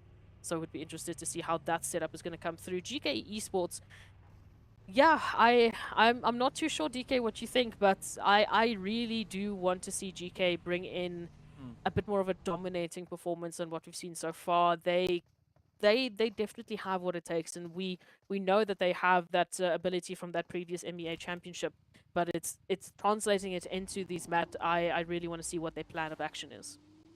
I mean, last season they really set the standard with regards to placement points, coming through with 28, the highest amount of placement points that we saw from one particular team on the map of Miramar. But we've not yet seen that play. We've not yet seen that GEEKAY, the previous season's GEEKAY. But I think, as I've said before, I think this is a great indication of the growth that these teams have gone through, right? Just the level of expansion they've been able to bring on through. I mean, last season, GEEKAY dominating on Erangel, having a really good run with regards to Miramar, and I mean, they even took a bit of a play when it came onto the side there of Sanhok. Again, Sanhok not necessarily being their strongest map, but it was a very balanced approach coming through from them. This season so far, I think they might still be looking to just get a really good assessment as to what the flavor of the day is going to be, right? How the opposing teams are going to be looking to play it, and of course, well, if the zone is ever going to decide to just chillax a little bit. What is this zone? What? Where are we going? What is this, DK? I mean, these are positions in this map that I don't think we've ever been to. I mean, it's more obscure than heading to those two islands towards the eastern side in the water at this point, because where are we even going? We're going to the outreaches of Miramar, where no traveler have gone before. But yeah, absolutely, this is a very interesting situation that the teams are going to be finding themselves, as you mentioned, GK included. So it will be up to them to translate this strange rotation into a win. I mean, this terrain, once again, very similar to yesterday, is going to be quite a challenge when the teams are going to be taking those eliminations. We do have that very flat expanse over towards the northeastern side. You can see just towards the northeast of where NASR currently find themselves, there is that gigantic flat expanse. If we do see the teams heading towards those areas, we're going to have an all-out brawl for supremacy and for getting the best positions, because there's not a lot of cover in those areas. Yeah, I mean, it's going to be pretty tough having, again, already quite a bit of a reduction in the player pool area. RUKH on a roll. In a different sense of the word. Yeah, not the kind of role that we necessarily intended to see RUKH be on, but you know, we'll take it whichever way. But I like this play though, coming through between both NASR, NIGMA, and of course then the players there from the World of Battle, who we have just on that opposite end. A little bit of an odd sandwich coming through here. But NIGMA definitely not going to be backing out of this. They try to make a bit of noise, trying to fend off the advances coming through from NASR. But NASR, you can see that determination. They are just committed to finding the approach and the plays down onto towards NIGMA Galaxy. Love to see this. Quite an interesting situation that we do find. NIGMA Galaxy being one of the first teams to really send it towards that expanse that we were talking about. They don't want to be in that situation with a late rotation. We could see SK Ton and the rest of the team of R8 actually moving into this northern side of that expanse. So again, the teams, they have a feeling that it might edge towards this this point, and if it does happen, they want to try and be one of the teams to get the very few compounds available and few bits of cover. And right now, NIGMA Galaxy will be one of the absolutely best suited teams here. There's still about 4 or 5 that might be worth actually taking up, but we'll have to wait and see how that zone is actually going to translate. And we could still potentially move up all the way into Al-Azhar and just completely throw away any idea that I had of this zone. If that happens, I don't think that Quest are going to be very happy about that shift coming through, because, I mean, that is where they started. We see them now obviously having a bit of a play, moving over towards that more eastern side. The zone not exactly centering up over towards Al-Azhar, but it still maintains a bit of consistency with regards to that. But you can see the teams, right? They know how challenging this particular region of the map is, and that's almost exactly the reason why we don't see any teams taking any possession of compounds within Al-Azhar. Yeah, look, it's a strange expanse, and it's a strange zone that these teams are going to be dealing with. So a bit of a 50-50 gamble, but does look like we'll be leaving behind that expanse just a little bit. So unfortunately for NIGMA Galaxy, they made the wrong gamble, and we're going to be centering on just to the outskirts of Al-Azhar. Still a very difficult terrain to really utilize. So we can see a great opportunity here for clear vision over towards that eastern part of the map. And then, of course, we can see the Sly Vision that have just moved on in from that southern position as well. Now, taking a look at this, still not a single elimination, DK. It has been deathly quiet. 3 phases quiet, yes. Well, in the first match, we were talking about how the teams come through with a very determined approach, right? You can see a lot of focus being applied here, but there we have it. Nox coming in. We have eliminations on board, and NASR, unfortunately, the first team to lose a few players. Now J7 and Spec having to try and defend, but it's all now reliant on Spec. Beautiful answer to the push coming through, as they do find themselves a little bit of that Kalaga action. Now Spec having to see if they can maybe secure a bit of a finish here, because it's all going to be down to Rio. There we have it! NASR managing to survive, and while first team back into the lobby is not NASR. Oh my goodness. Well, here we go. RUKH as well, just finding Quest Esports and R8 all of a sudden feeling the brunt of the action. An immediate response here from Kansei as well to find one. The second coming through shortly. R8 to scramble with the two-piece up, trying to retain this situation. They don't want to let RUKH go down without a fight, and unfortunately, Quest are making it so difficult to get a word in edgewise. Well, let's see. Well, we have Quest. Find the success they need. I mean, they had a lot of luck just yesterday, but so far it seems like R8 are gonna come through with a little bit different plan. Kansei now trying to strafe it, but unfortunately not finding the exact footing they needed. Now Quest down to a one-piece. R8 are gonna be smiling. Ooh, but Ida instead does feel a little bit of that toasty flame action finding their way on in, and this could still be quite a bit of a play being made by Easy. I mean, from afar they could definitely cause so much damage in for the players here of R8. I think they definitely would love to get some damage into R8 just for the revenge of taking their teammates, and at this moment in time we can see Quest well, not really the focus right now. It is NASR all of a sudden relegated down to only Spec, who is running for their life from the likes of NIGMA Galaxy. Unfortunately, the doorways didn't quite work with them, and we will be saying goodbye to NASR, who at least go down with 4 eliminations. So not a bad showing whatsoever, and Easy this position.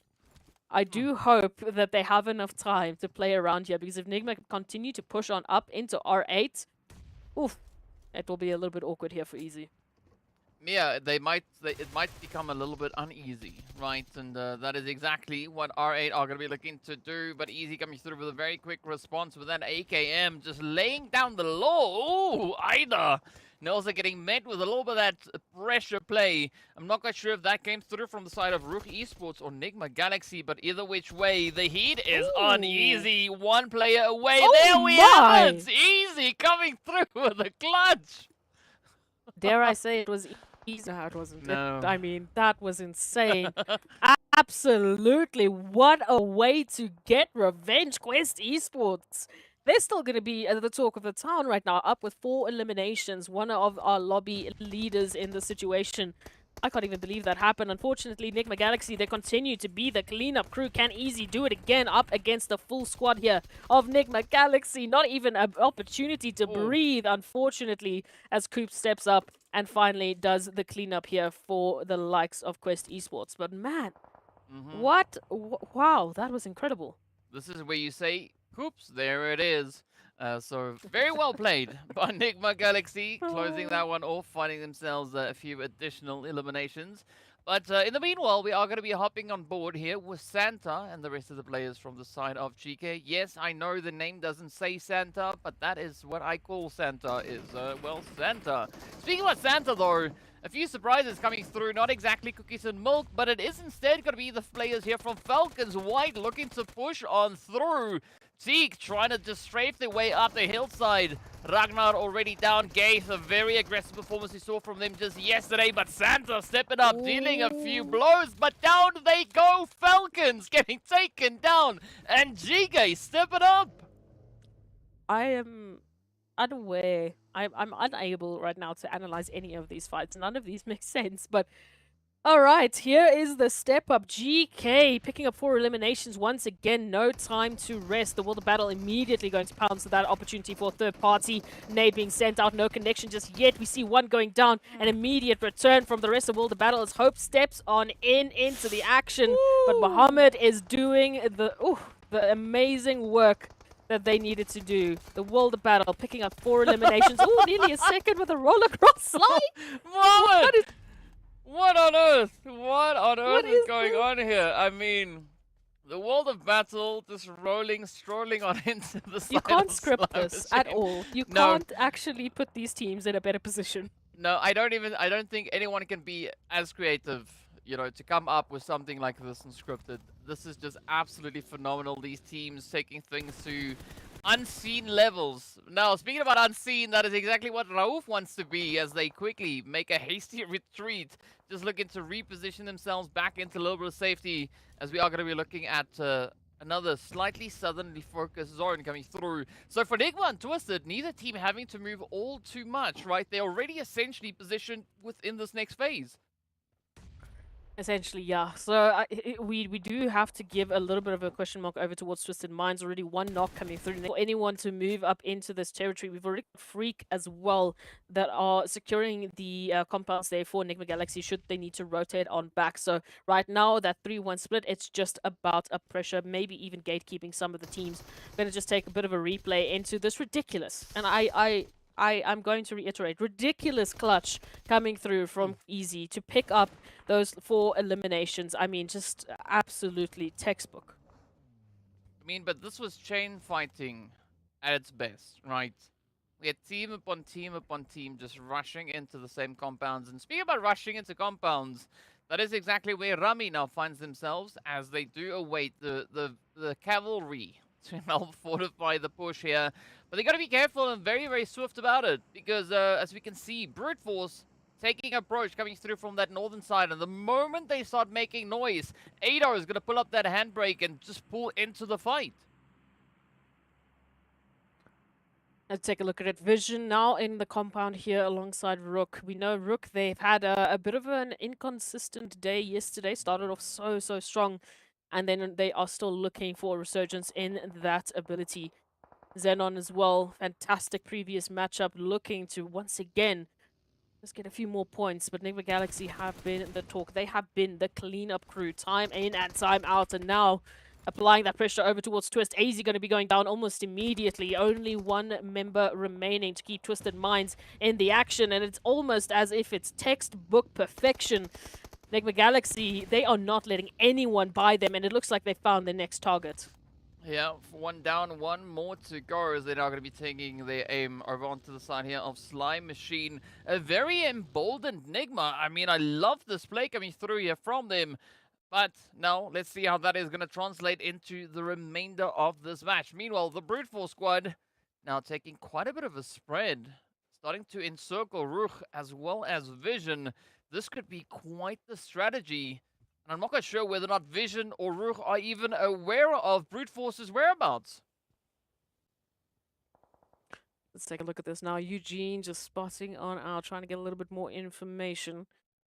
Going to be a very interesting situation here. These are the only 3 teams we have towards this northern side. And again, the cleanup crew in the form of Enigma Galaxy, Coops in particular, is just not leaving anyone alone. Getting a bit more information on Sly before moving up into joining the rest of the team. We've got Virtual Gaming and Clear Vision, who have been incredibly quiet as well. So now looking at this next zone shift, definitely going to be looking at what Enigma Galaxy will be bringing to the table alongside XENON and Clear Vision with their current positions and the locations that they can take a hold of. But towards this northern side, we need answers. Is it going to be Vision, RUKH, or the Brute Force team moving in to our next phase? Let's see where that next phase is going to be taking us. Meanwhile, Fares now trying to reach in with a little bit of that utility. Focus now locking in the focus as they do find 13, but a one-shot. Going to be taking a bit of a swing over onto the side there of Virtual Gaming Squad. Now, I like the contention starting to build here. Yafaz, will they find a bit of a play? Will they get the angles they need? Vankit, focus. This could definitely be quite a bit of a strategy coming through. We also need to see one shot and Vito pick it up as well. But they're all now confined to one little piece of compound, and this is going to be that push coming through for Virtual Gaming Squad. Clear Vision are having to apply a lot of that defensive strategies here. So you can see a Hulk now patiently trying to get themselves meted up, but this could be exactly the opportunity that Vito is going to be looking for. Unfortunately, Utility is not exactly finding their place. But here we go, the push is in. Meanwhile, the Brute Force squad pushing up on RUKH, but look at the nade onto Vito. Oh, Hulk getting smashed on down. And now Amjid and Fares, the 2 remaining hopefuls left for the side here of Virtual Gaming Squad. Oh, a couple more nades now being sent out. Fares now looking for a resurgence. A few more eliminations. Oh, but Clear already finding another hit in. We can see one more going down. Virtual Gaming trying desperately with those nades to bring about an answer. And unfortunately for them, it might be the recovery. We've got a 1v1 here to try and find the winners between Clear Vision and Virtual Gaming. Let's see where this one is going to go, though. Focus now. Oof, in such a difficult position. They definitely need to try and get themselves patched up, and that is exactly what they look to do. But let's see. Can Virtual Gaming Squad find the necessary push? Jeet now cooking up a bit of a utility there, trying to see if they can find the exact placement of the nade instead.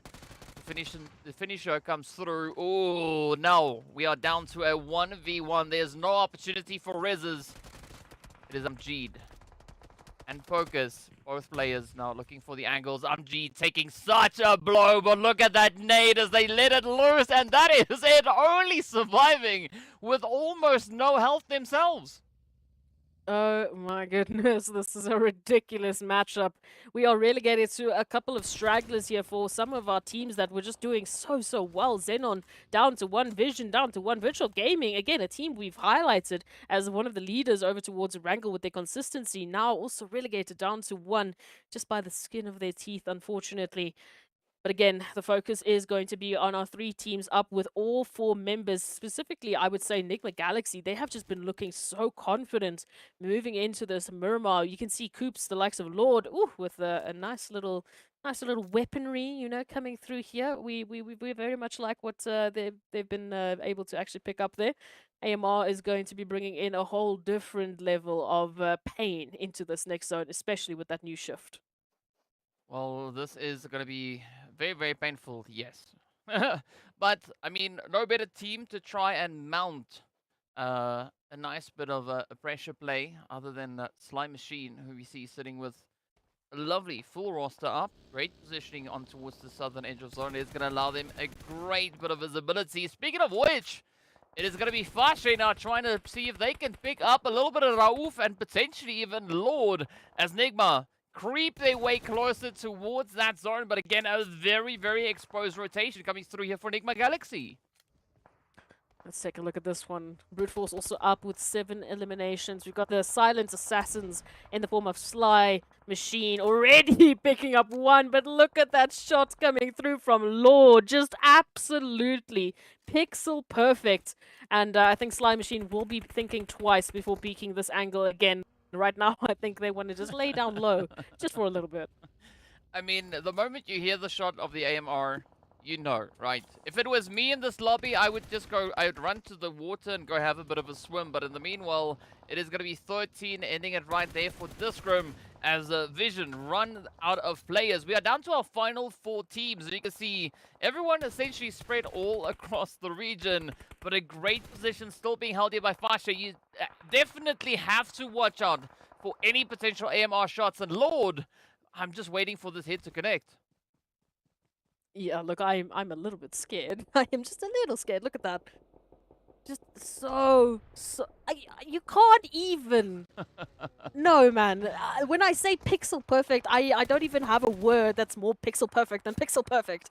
Absolutely disgusting from Lord, and I would like to see it again. So that's all I'm going to say about this one. But in the meantime, Sly Machine, the position that they're holding, they do have that elevation. Obviously, we do have NIGMA Galaxy just nestled right below them. But then, of course, the question is how Brute Force will be making use of their positioning. It is a bit concerning, of course, going against Sly Machine because of the angle they have directly into Brute Force and their current position. So maybe this little bit that NIGMA Galaxy is going, or pressure that NIGMA Galaxy is going to be applying to Sly Machine could be the chance Brute Force needs to get themselves out of this position. Well, this could definitely be a great opportunity for one of these 4 teams, right? Which one? Well, we don't exactly know. But either of these teams could definitely look to capitalize on a golden opportunity, and it is just within their reach here. But it's still going to be quite a bit of a push, right? So out of our surviving teams that we have, this is going to be of the utmost importance, especially for Slime Machine, because they are the team out of this lobby, well, currently still alive, that could definitely benefit off of these points they could garner in this particular match. Absolutely. I mean, look, everyone is just looking to try and pick up as many points as they can to get themselves well situated. Slime Machine in particular, as the assassins they are, I just want to see them have a little bit of success. And then finding Neos could be the start of it. You can see so much damage now being placed over towards RUKH as well. So NIGMA just have to pull back for a moment's time. But look at this Mind with the rotation. It does look like Sly are aware. They are rotating over towards this area. They have heard the sounds. And look at the step up from Lazy Lion. The straggler that you weren't expecting. Well, it's always the lion hiding somewhere, right? That you least expect, that causes the most carnage. And now it is going to be NIGMA having to climb up the hill. But Slime Machine in an absolutely phenomenal position here. They can cause so much damage, as NIGMA will have to just dip their toes in and out, trying to climb their way on through. But so far, Koop's doing an absolutely phenomenal job. It is down to Steezy and 13, however, to try and defend the honor of Slime Machine. Doing quite a bit of work, as you can see already. 8 eliminations up to their name. But we've not yet seen all that much come through from the Lazy Lion, chilling over on towards that western side, right? We also yet to see a few additional eliminations potentially find their way over for the side of XENON. But now it is going to be go time, as we've hit that 9th stage, and it is going to be blue zone upon blue zone closing in, constricting the available playable area for our teams. And NIGMA, they seem to have the advantage. They've got the numbers, but will they be able to leverage that against the side of Slime Machine and potentially even XENON? Massive opportunity for Slime Machine as well. Currently tied up with NIGMA Galaxy, or at least they were a few seconds ago, in terms of eliminations. But now this is going to be the push. NIGMA Galaxy, they know who is at least the immediate threat. They don't yet have information on a Lazy Lion, so it makes sense that they are going to be pushing up into the likes of Slime Machine to take them out as soon as humanly possible. I mean, in terms of utility, the ammo that Slime Machine currently have is not looking so great, whereas compared to the likes of NIGMA, they have just been looting and scooting, and now comes through Lazy Lion. Good amounts of damage, but that blue zone will hit the final nail in the coffin for the likes of XENON. And with that, the Lion gets laid to rest. Now it is going to be NIGMA. Sly having to face off. Koop's getting picked up. Lord Freak and Raouf having to find anything they can get their hands on. But this could be a little bit of a utility showdown. Unfortunately, Freak not getting the exact reach they would have hoped for. But Steezy getting dangerously close. Good play, good strafing, but down they go. Now it's up to 13. Oh, the hits right on their heels. Up comes Freak, trying to find the final blow, the final hit to secure themselves that winner chicken dinner. And there we have it. Freak and the rest of NIGMA Galaxy walking away victorious, securing themselves the winner chicken dinner. Absolutely amazing play. Wow. Well, as we take a look at it, right, it is about time that we get to celebrate the likes of NIGMA Galaxy. We know there's a lot of fans that have been waiting for this opportunity to finally shout and scream. That was a brilliance, a textbook execution coming through from NIGMA Galaxy. I mean, you can see the confidence that they were taking. Koop's just hanging around waiting for anyone to move on in. Had the information on Sly 2 phases before we got even to this point. And for Sly in that situation, I have to highlight, again, yes, it was a 2v4. They did get a little bit of that action coming through from XENON as well, taking a bit of their focus away. But also, resources were so tight for the likes of Slime Machine. So it is no surprise why, though, looking at all the damage, they spent all of their bullets getting all of the damage numbers in that entire map. I mean, it comes down to the positioning, right? They just held such a good position, and I mean, that has allowed them to survive all the way up into that final stage. Again, just capitalizing the living heck out of that high ground positioning. That's why they've got so much damage, right? Almost 3,000 damage. That is absolutely insane amount to see. But unfortunately, only managing to milk 8 eliminations out of all that aggression. It is unfortunate, but you know, Slime Machine definitely finding quite a bit of an approach, right? I really like the spacing that we've seen now come through from them. But I think the only thing that we are yet to see from Slime Machine is them now being able to convert that into phenomenal finish. Speaking about finishes, let's take a look at our overall rankings. Of course, NIGMA Galaxy, right? In all the Erangels, rather all the Miramars that they played, the other 2 that we've had already, they were able to secure themselves a grand total of 13 points in one single match. They almost nearly double the amount of points just based on what they were able to do here. 11 eliminations coming through, absolutely insane. But of course, based on all the insanity we've had, we have to have a few teams make a bit of a stop over at our donut shop.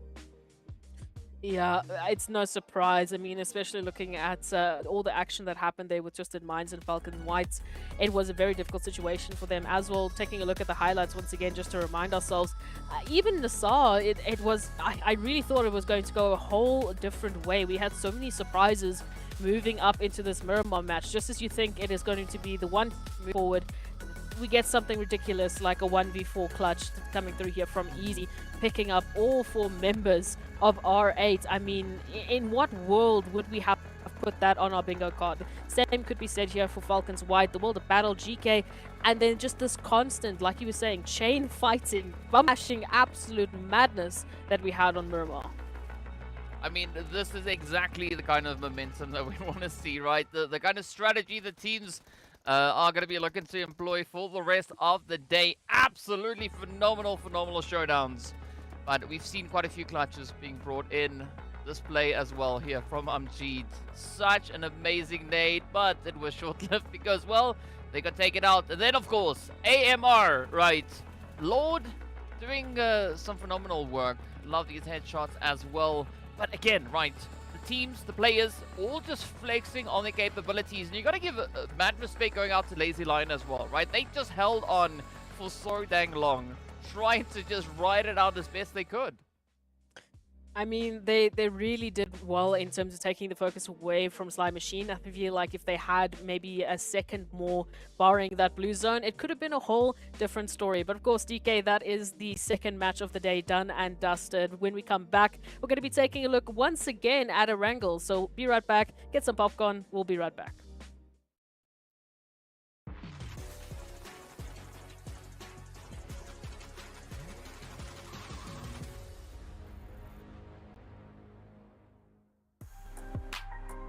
Freak, we are very excited to have you here, and I want to dive right in, okay? So I want to ask you something. When it comes to NIGMA Galaxy, we're talking about a team that was top 3 in PMGC 2021, top 3 when it comes to the EMEA in 2021 as well, and then when it comes to 2022, you guys kind of struggled. We didn't really see the best version of NIGMA Galaxy that we're used to seeing.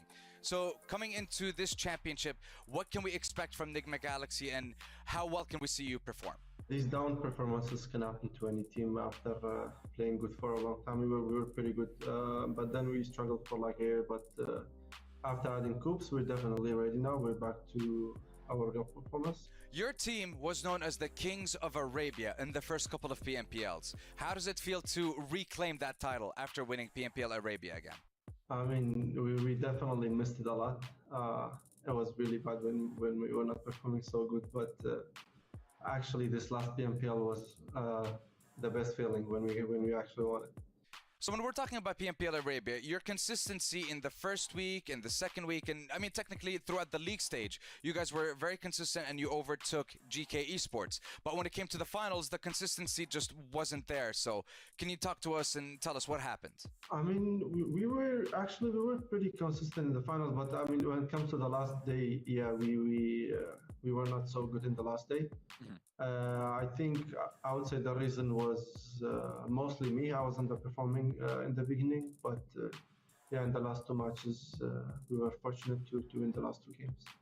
Speaking of those last 2 matches, you managed to get back-to-back winner-winner chicken dinners in the final moments of PMPL Arabia and be crowned the champions of the tournament. But what can we expect from you guys in the MEA Championship? Because it's been a while since you have secured one of those. Preparation for PMPL MEA, it would be to do what we do, but in a better way. We perfected playing edge and playing middle, both of them. Now, when it comes to the PMGC, Freak, this is going to be your 3rd time participating in the tournament. So my question to you is, what can we expect from NIGMA Galaxy, and do you think you have what it takes to bring home the PMGC? I would say we definitely can go for the title too, but first of all, we need to focus on qualifying to the grand finals. Last question, Freak. I just want to ask you, is there anything that you'd love to say to the fans of NGX, your supporters, anyone? The floor is yours. This year, inshallah, we'll have something for you guys. Inshallah, you'll be proud of us.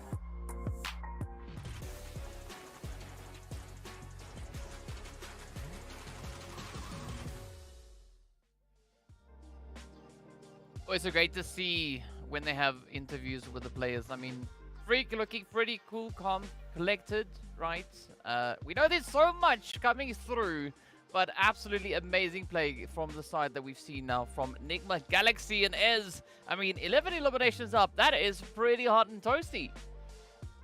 It's ridiculous, in all honesty. That's what I'm going to say. Especially considering, Enigma Galaxy's performance yesterday, when we were taking a look at it, at the end of yesterday, they only managed to get themselves about 28 points. So now, when you take a look at that, just the thought of them only getting 28 points in the entirety of yesterday's match, coming through into this matchup, picking up, what an incredible match. I mean, they nearly got completely all of their yesterday points in one only map. My words are going out of my mind. So what I want to reiterate is, once again, we're seeing those adjustments coming to Galaxy, the damage numbers that we've been seeing, the pixel perfect accuracy, and the confidence. The biggest thing for me is the confidence that Enigma Galaxy once again are bringing back. As you said, they were crowned the kings of Arabia. Now they're bringing that sort of energy back into MEA champs, and if they continue, if no one can stop them, different story, man. Different story. I mean, they set quite a bit of a standard, right? Taking the league stage in the PMPL, taking the finals in the PMPL, acquiring 12 winner-winner chicken dinners throughout that entire play, and now stepping onto here. Sure, they've not yet had their hand at as many matches to do exactly that, but they were able to secure their first winner-winner chicken dinner, and, well, doing an absolutely phenomenal job in that. And what I'm looking to see here is exactly what the pacing is going to be, right? Are the teams going to be looking to continuously build on the momentum they've been able to establish so far? Or is there going to be a little bit of a disruption potentially finding its way on through? Because, I mean, these teams, right, let's be honest, this is pretty tough competition. We've seen how these teams have been playing, how they've been grinding their way through the respective PMPLs to get themselves to this point. So, absolutely phenomenal things. And, of course, well, hopping right back onto Erangel is going to be a great opportunity for the teams to push that even further. Absolutely. And again, we just going back to some of the points we highlighted earlier, moving into that first angle of the day, we were highlighting, of course, the likes of Virtual Gaming Squad. Naturally, there's a good reason for that. They still are the leaders on Erangel in terms of overall performance throughout our previous matches, picking 6 points in total. Followed closely behind by Brute Force with 40 and XENON with 39. Again, we can completely understand why, based on the experiences that we've seen. Good point, though, to be made is that out of those three, only Virtual Gaming has actually picked up the winner-winner chicken dinner. So there is still a resurgence potential of placement points that can happen here for Brute Force and the likes of XENON. And I'm going to throw RUKH Esports in there as well, just because they were the first team to pick up a win on Erangel. I want that same energy back. I don't want that energy to disappear. We need to see RUKH once again bring back that dominating performance. Yeah, I'm right there with you. I mean, as we know, RUKH definitely being a very, very capable team so far for them. Today, looking a little bit worse for wear. Sitting on, I believe, 4 points. So not exactly the kind of tally that we would have hoped to see come through on their end. But let's see, maybe they'll be able to find a little bit of a push, a little bit of a play along the way. Speaking of which, though, we are going to be waiting in anticipation to see what our very first zone is going to be bringing for our respective teams here. But now, right, again, moving back into Erangel, this is once more the opportunity for the teams that have been showing some pretty phenomenal consistency. Oh, look at that zone. What? Why? How? To show us what they can bring through. But yeah, we are going to be starting with a zone centered on Prison. Yeah, no, this is just... Mm-mm. Mm-mm. I mean, my brain is still recovering from that shot from Lord on Miramar, so I don't think I'm going to be able to give you much insight right now. All I'm going to say is someone paid off the zone god. I don't know who it is, but clearly they were thirsty, because this is way too much water for me in the 2 days worth of matches. But over to the east is where we will be going, it seems. XENON already taking a 2-2 split. We can see Senke and the likes of Carry Boy heading all the way into Kameshki, just getting a little bit more loot as well, while the other two hold on into a position within the zone. Taking a look at the current positions, I mean, the likes of NASR, smack bam center, lots of space for them to work with. And then, of course, for the rest, it's just about loot time right now before we start heading into those rotations. For me, right now, I would just be curious to see what GK Esports and the World of Battle were actually going to be getting up to. We do have, of course, the World of Battle nestled in very nicely between the 2-2 split here of GK Esports. So whether they're going to go for a potential pincer play this early on, yet to be seen. It would be quite wild, but you never know. Yes, it definitely would be quite wild. But what we do know is that we'd love to hear what your predictions are while we look at Slime Machine getting absolutely battered. Clear Vision rushing in right behind them. A little bit of that drive-by action, but be sure to let us know in the chat. Right, hit us up, say vote, and then the team tag. You can see the team tags on the left side of the screen there. Right-hand side, sorry, I got my fingers crossed. But yeah, on the right-hand side, give a shout-out for your team. Who do you think is going to be the one to clutch it up here today? Speaking about clutching, though, Santa actually in a very, very tough spot here. Yeah, this is a very, very difficult situation. Taking a look at it, that nade, a little bit of a bounce. It is thankfully going to fall short, but Hazem not going to stop at that. They do want this elimination, and they will be getting it. No opportunity really for GK to do anything much about it, unfortunately. That is two members that, yeah, are really not in a great position to be saved, unfortunately. So looking at GK, this is the question I had. If they were going to go for the pincer play, it would have been a bit of a wild ride, but it might have just worked because it was going to be such a surprising play. However, resources, angles, it's all about that timing. So we will have to wait and see what GK can do with two members up. And already, Erangel, so much more aggressive than that previous Miramar. Yeah, definitely a lot more aggressive. But yeah, I mean, we've lost two players from what we can see so far. Sly and GK, each with one reduced. Still, all 16 teams up. And I mean, we're not necessarily seeing a major push coming through from the teams trying to get themselves situated over towards that eastern side, right? A team here, for instance, like R8, nearly 3 kilometers away from that zone. They still have about 3 minutes and a bit of change left on the clock. So not necessarily something to be all too concerned about just yet. But I sincerely hope that we are going to be seeing the teams rotate up much sooner rather than waiting till the very last moment.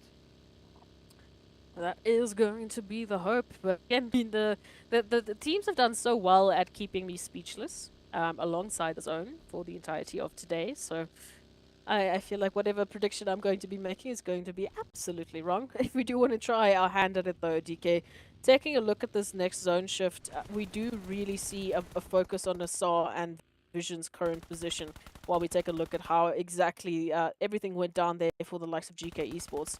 But into the zone, where are some of the prime positions that you would really be focusing on if you were a team making this rotation? I know some would be very happy with that Milta position and potentially even a bit of a shelter hold, but there are so many, you know, tinier compounds and like little sort of digs into the hilltop that also could prove a bit useful. But what are your thoughts? I would definitely say a position up towards Mansion. As we know, just on the outskirts of Mansion, we've got that beautiful elevated piece as well. All right. Now, in a zone with this, like this rather, looking at where we've got the outlying teams, I think that could be quite a bit of a favorable setup to hold, specifically with regards to, you know, teams position on towards the northern side. But then also a little bit further down on towards that lumberyard, right, just north of Milta. I think that could also be a very, very favorable spot to be holding on, because at least for now it's not necessarily going to be allowing a lot of information to be gathered as the teams are still looking to make their rotations in. But I think preemptively that could maybe be a good setup. Oh, we're going to take a look at this and see how exactly they're to be planning to play this one out. We can see those rotations now finally being triggered as everyone is gunning for a great position within zone. It might even be a case that XENON might be heading towards that Mansion position. Before, though, it does look like they want to check out a little bit of action towards Prison, where NASR are currently holding. So looks like we might have a potential either a peekaboo. I'm not sure if XENON is going to go full in and actually try and take that position away from NASR, or if they might just back off and give them the space that they deserve for now. Vision also moving into this action. So Prison Prison is in deep danger of being quite chaotic very soon. Yeah, I mean, that is going to be, well, a prison in and of itself, right? A few teams are going to make it in, a few teams are going to make it out. Who those teams will be, well, we don't have the foggiest of clues. But in the meanwhile, what we do know is that Clear Vision is going to be looking to aggress onto the side here of RTG. Beautiful showdown as one shot will get knocked on down. Oh, absolute devastation, though, getting delivered as Clear Vision are our first team packed up, shipped out, and getting sent on back to the lobby just in time to see where the second phase is going to be taking us. Ooh. R8, Falcons, White, and of course Virtual Gaming. I would say alongside the two-piece there of GK Esports. It's going to be a very interesting rotation for them, specifically on the side of R8. Moving through, we can see the World Battle. They are still holding onto that outskirt position there towards school. Over towards that northern side, though, RUKH and Brute Force seem to be fighting for the north. Again, back to ye old faithful rotations, but it does mean that Brute Force will actually be winning out a few eliminations before they head into Yasnaya Poliana, potentially even further into Mansion. And RUKH, unfortunately, will have to take a longer rotation out. Even Quest is feeling the brunt of the action. Yeah, I mean, it is pretty tough, but Quest now have the opportunity to lick their wounds, to get themselves patched up yet again. And in the meanwhile, we still have a few teams on the outlying reaches. We've got GEEKAY trying to push through R8, as well as the Falcons. But I like the setup just up ahead coming through from the World of Battle. This could be a very exciting play and a little bit of a gatekeep opportunity.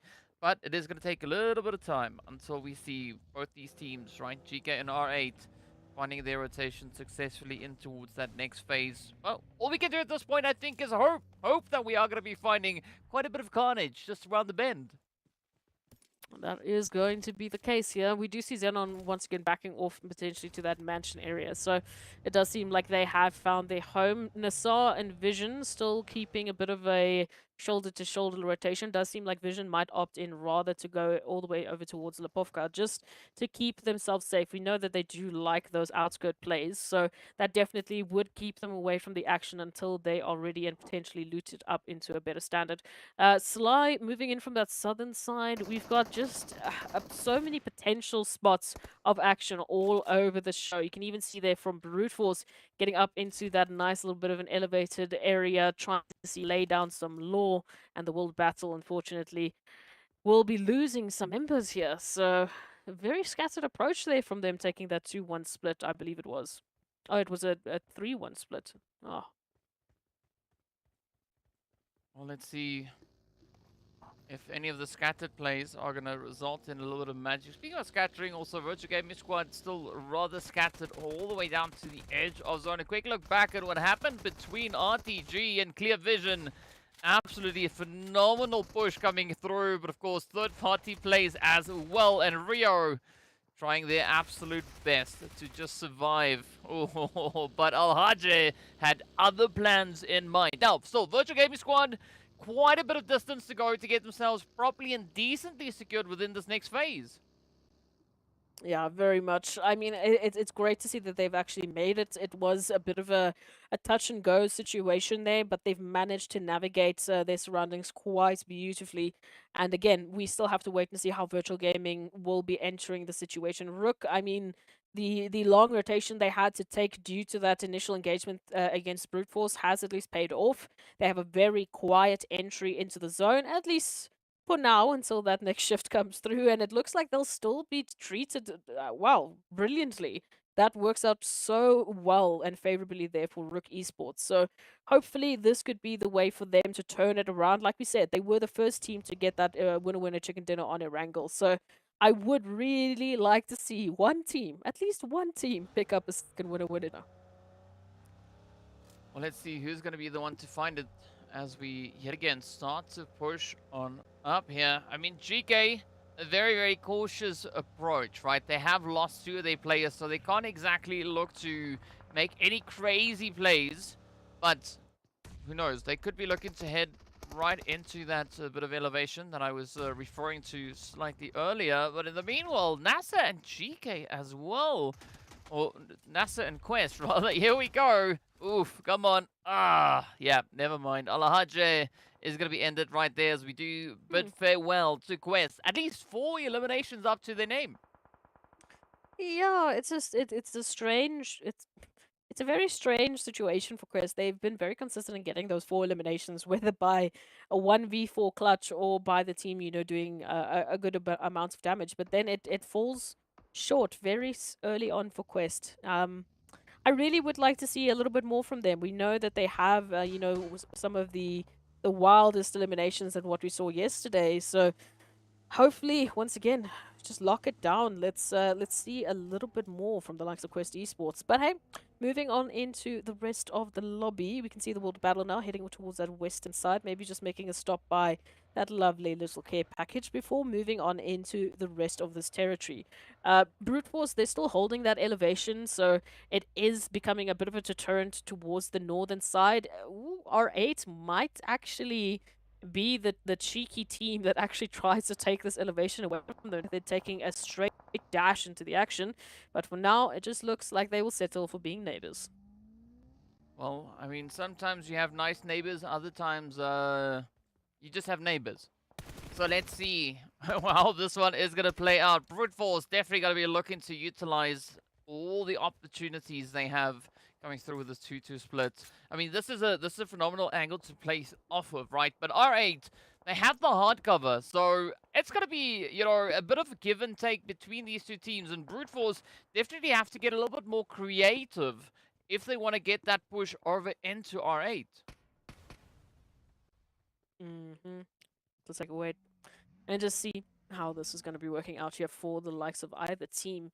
Even towards that southern portion, again, we can see just a very scattered approach from the teams as they're trying to hold on to some real estate, at least into this next zone before that constriction comes through, and we once again see the shift into madness. And this time it is actually going to focus on the likes of Brute Force. I mean, the team here we've got from Virtual Gaming, of course, the duo from GEEKAY, XENON, RUKH, you and name it. All of them have a massive opportunity, and it does look like the PUBG Mobile gods we're listening to, DK, Mansion is going to be the focus here, so everyone will be fighting for the best opportunity and best position in the next couple of seconds. Well, let's see. I mean, Virtual Gaming Squad, right, already pushed. I know there's a name for the spot that Virtual Gaming is in right now, the spot that I'm referring to, the one with the elevation. For the life of me, I just can't recall what the name is. I also can't. Right, but my brain. That spot, that place.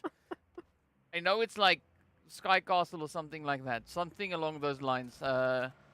Yeah, but whatever, it is what it is. In the meanwhile, we'll be looking upwards and onwards as our teams start to make their pushes, looking to get themselves resituated. And now Slime Machine, with a surprisingly comfortable rotation, I say that, and then Lord comes through, having me swallow my words.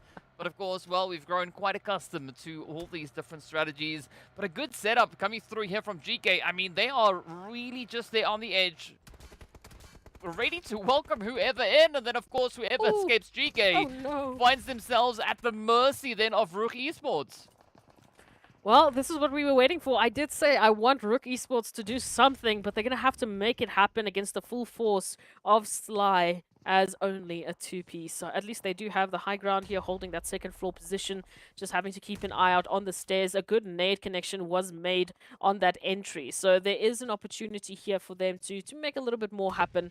And sorry, just a correction, it's a 2v3 obviously, but it's going to come down to the timing here. Again, a lot of utility being not necessarily wasted, but again, just immediately deployed to stop Sly from having any initial ideas before the likes of Pusher and Eugene have a plan in action on how they are going to tackle this 3-piece of Sly Machine.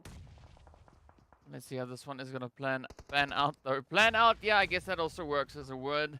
But in the meanwhile, Sly, they have a slight bit of a number advantage here. But they're going to have to be rather quick about it. As you can see, XENON starting to creep up. We got NASR. They seem to be close, but actually, well, we have them all the way off on the far edge of that zone. But the heat is definitely going to start to build up. Pusher just narrowly being in a spot where the utilities can't exactly reach, but 13 is going to double down, and the nade is on the money, and that is it. Beautiful reach coming through from Slime Machine.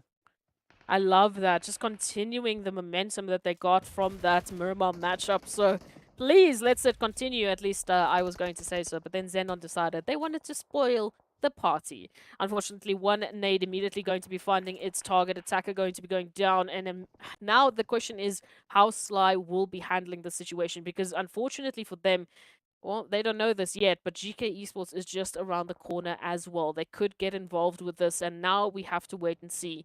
XENON desperately looking for a lot more eliminations before they have to deal with the rest of the lobby moving in with the next zone shift.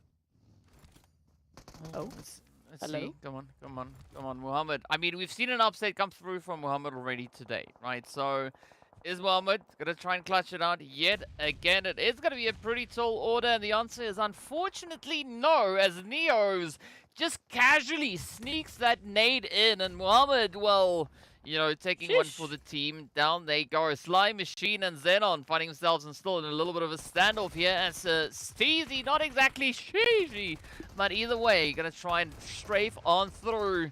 Now 2v1. Oh, look at that play though. Good hit coming through here from Marshall. Steezy is up in smoke. Now one more to go, and XENON Marshall just narrowly evading a quick trip to the lobby. Oh, Sly Machine. All of a sudden, they go from these silent assassins to, unfortunately, the target of an assassin coming through here from XENON. Absolutely just brutal all the way around. And now NIGMA Galaxy, what is happening? They just took that emphatic win on Miramar, and now all of a sudden they've been relegated down to, well, 1.5 if we count Freak's HP right now. A follow-up nade coming through from FALCONS as well, as both Virtual Gaming and FALCONS White want to take NIGMA Galaxy out of the lobby. They do not want to deal with the Arabian Kings. Oh, come on. There we have it. Absolute aggression coming through. And I think rightly so, right? The Arabian Kings, I mean, they've been really showing everything that they can master here. But now it is down to Coops. I'm not quite sure whether or not Coops is bulletproof, right? We've seen Coops take a bit of damage in previous matches here. But now, I mean, FALCONS holding quite a bit of a presence still. This is going to prove to be quite challenging now for Coops to not only survive, but move on from this point. Oh, FALCONS White. They want a bit of a resurgence as well, an opportunity to pick up a lot more eliminations before dealing with the rest of this lobby. And they're currently taking a little bit of a split as well before moving into this engagement against NIGMA Galaxy. We can see, I mean, with their current full 4 squad, they did take a bit of a 3 split on just to get a bit more information. But here it comes through. Puncher King already on the roof. Coops being absolutely surrounded by a sea of green, moving in and fully equipped with those shotguns, and just has to duck and dive out the window in the corner. But the shotguns are reigning supreme. UMPs in hand as well, and that will be, unfortunately, the end of NIGMA Galaxy, going down with 3 eliminations. So, yeah, I mean, it's a stark difference from Miramar. It is so wild to see. Yeah, and I mean, that just shows you how the gameplay, how the strategy differs from map to map, right? A team that flourishes on one might not necessarily be able to replicate those efforts on the other 2 maps. So always a little bit of a potential surprise that could be waiting just around the bend. Speaking about surprises, though, and bends, I mean, we know we are in a circle, so it's already bent. But I'm curious to see which side that zone is going to be looking to take us. Is it going to take a northern shift, a southern shift, and essentially maybe center up on towards Mansion itself? Yeah, there's a lot of interesting terrain that we go. We're still going to be including that little portion right there by brute force. So this is where things start to get a bit interesting. Again, the terrain is going to be providing quite a bit of a tough time for the remaining teams. I mean, just looking at the position of, we can see Vision taking the position of FALCONS, now having to move in closer to zone. It's going to be tough. I mean, you can even just look at this compound stack that we can see, the 3-way piece between XENON, GEEKAY, and NASR, just absolutely stacked rim with teams, and even R8 and Vision towards the outskirts fighting for supremacy to keep themselves in this one. Just nade after nade, playing a little bit of a catch the nade. Yeah, I mean, the best catch you can make is catching it with your teeth. You know, that garners you mad respect. You know, it's just next level respect coming through on that. I mean, you could maybe even call it a little bit of riz. Maybe yeah, I don't know. Maybe not push your luck. But either which way, right? Only apply that in game, please. Only in game. I don't know. I don't even think there's a feature like that. But either which way, right? R8 still going to be trying to bombard their way back into contention here. They have found a bit of an opportunity, as we can see. Vision Saif is on their knees, but now, oh, NASR also trying to step up to the plate. Tapok definitely has to watch out for those headshots, but NASR absolutely now getting pressured on down, and is up to Starch and XENON to try and uphold their name. Let's take a look at this one. Bolt stepping up to the plate, but ooh, what a jump up here coming through from Starch. Already a turnaround here from NASR as well as R8 step on up.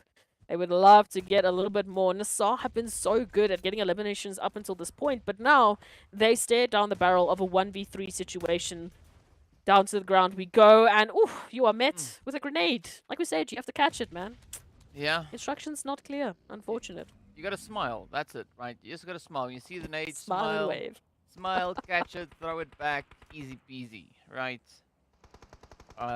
Yeah, it's not. Either which way, it is gonna be R8 now still keeping the heat up, as they are gonna try and push their way on forward. Oh, but Ragnarok will get knocked on down. It's up to Ida, and I'm not quite sure if Ida is gonna be able to survive it, but of course, then it is Mind switching over to a red dot Uzi to reach in and play at range. I'm not quite sure how this works, but we've seen it work time and time again. I guess if you're out of ammo, you gotta do what you gotta do. XENON also still looking to do whatever needs to be done, as they can just almost taste those few additional eliminations coming their way. So close. Brute Force have just been on something else. A fantastic rotation has given them these beautiful cleanup opportunities, and they've been making use of it to perfection. Like we said, one of the first teams to really take a hold of that elevation. And now we take a look at this. XENON, once again, as we said, one of the few teams still with a compound in control. But FALCONS feeling the brunt of the action all the way towards those outskirts. And these long-distance bullets are just hitting the mark. Already one knocked. Oh, and a return onto R8 from XENON as they say, hello, how you do, goodbye, and go back to the lobby.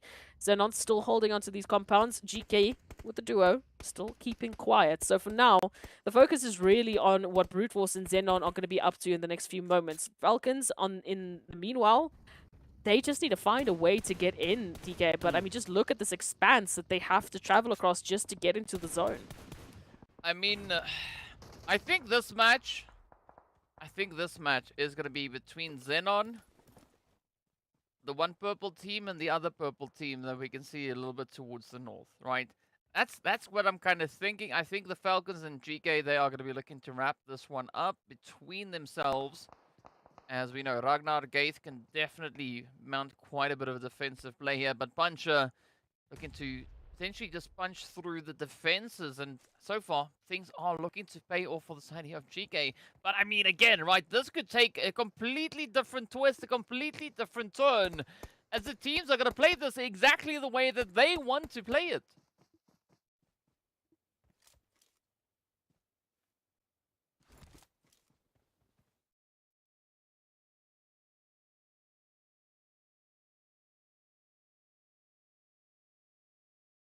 Even the likes of FALCONS right now being able to get into this position, they're playing so well, they managed to get themselves here. I am so lost for words that I muted myself. I'm so good, what can I say? But let's take a look at this. Absolutely, it is going to be up to the teams in terms of the strategies they want to employ. We've been seeing such good textbook examples of how the teams have been taking these executions, especially in these sorts of situations. So I do need to just poise the question, what exactly the plan is for the likes of GEEKAY Esports. They have been so incredibly quiet into these compounds, naturally so, because they are very much outnumbered as the only team with a duo up. Now, sitting and waiting for their position, waiting for their opportunity to actually make something happen here is going to be so incredibly difficult as XENON gets pressured first. They need that distraction from Brute Force to come in to give themselves the opportunity to step up. And then even in that situation, lo and behold, they get sandwiched between themselves and, of course, the likes of FALCONS. So, tough situation right now for GEEKAY. We can see that here just with the overview, and it's going to come down to the timing for them if they are going to be able to make something happen. You see, looking at Brute Force's position here, one would think it is a favorable spot to be in, right? But this is actually a very, very tough angle to hold because XENON, GEEKAY, and the Falcons will have a line of sight down onto Brute Force. So they're going to have to try and ride out the storm as best they can. They're going to have to wait for the zone to force the side of XENON, Falcons, and GEEKAY to move out of Mansion and get themselves back into zone before Brute Force can even look to start to do anything. I mean, the other approach is also then just to try and slowly encroach into Mansion, try and clean it up. Maybe a little bit of a here and there action, but now with the Falcons taking a completely different approach, this is exactly that opening that Brute Force now need. It's also the opening that GEEKAY was looking for. Finally, they get a little bit of that pressure relief, specifically in the form of Falcons Whites taking damage. Puncher King actually moving up into that compound, finding Ragnar. This is not exactly what they were looking for, and they get saved by XENON. Of all of the reach across, this is not the one that you were expecting. Look, it's great for GEEKAY, but they've lost a member in the result. They've given up their position. All of a sudden, now XENON is just sitting pretty ready to be poised and ready to take out the likes of Brute Force potentially. However, it's going to be up to them. It is a perfect 4-on-4 situation. Brute Force with great position in mind, at least now getting some cover. However, that zone is going to be constricting, and both of these teams will have to get a move on. So who dares makes the move first? I'm sticking to it. It's going to be Brute Force and XENON fighting for the winner chicken dinner. I said it before. I'm going to stick to my guns. And speaking about guns, Gaith!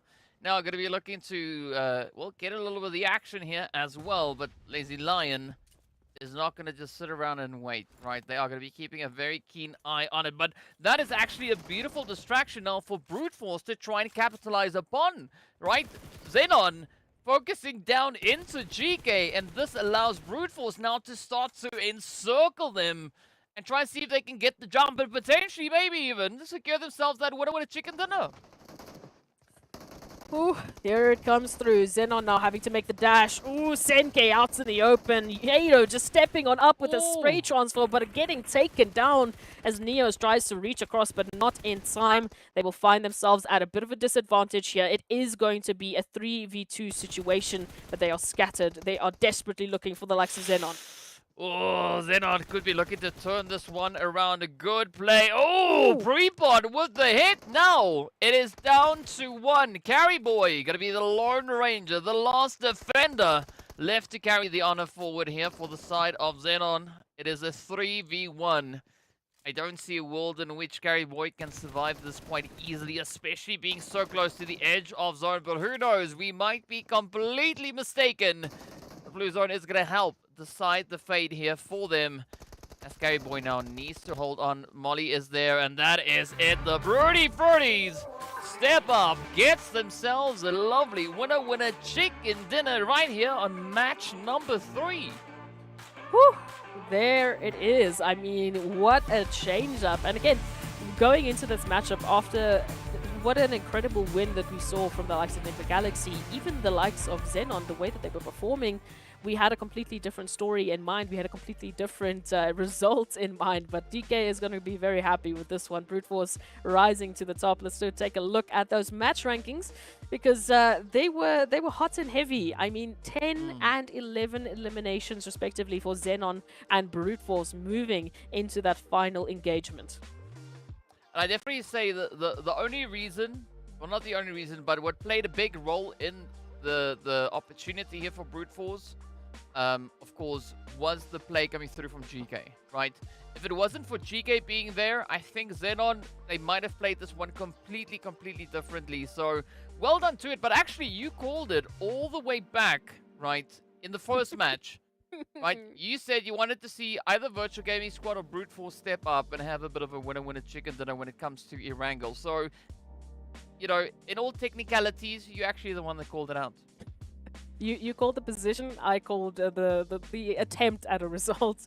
But hey, the teams have been absolutely just breaking all of our expectations. So while we take a break, while we try and reset ourselves and get an idea of what we could possibly be expecting moving on to a map like Sanhok, we're going to be taking a short break and getting a little bit of a refresher. So we'll be right back after a short time.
What's up, guys? Welcome back. We're getting ready to hop into the next match. We are, of course, heading right over into a little bit of that jungle fever, that jungle action. Of course, it is going to be time for Sanhok. But before we even get there, right, we have a few things that we need to take a bit of a look at. And of course, well, our top damage dealers.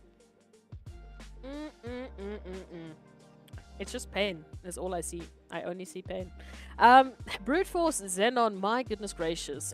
We are looking at 2,000 damage from that previous matchup. You can understand why they got into the position they did, why they became those two leaders in that previous Erangel. I mean, that is just a disgusting amount of back and forth and just dealing the absolute worst to the surrounding teams. But I mean, taking a look at some of the other teams that actually managed to bring a little bit of that resurgence, we definitely have to give it up to NASR and RTG. And again, the two teams we highlighted at the beginning of the day, feeling like there is something there. There definitely is that little bit of a shining light at the end of the tunnel for those two teams. It again just needs to come through in terms of that final conversion with placement points and a little bit of that consistency, and we could be seeing them having a really good rise to the overall rankings. Yeah, I mean, there's definitely not much that you can fault with what we've been seeing so far here today. And of course, Sanhok is going to be that golden opportunity for the teams to secure even more of an upset, even more opportunity to just go absolutely crazy, maybe even go a little bit ham. And, find a lot of spice all over the place. But who knows? We're going to have to wait until we get into that match as well. But of course, now, right, we're getting to that point where the teams are definitely starting to look a lot more comfortable, right? We're not seeing any of those nerves that we had come to the plate yesterday. The teams picking up the momentum, picking up the pacing.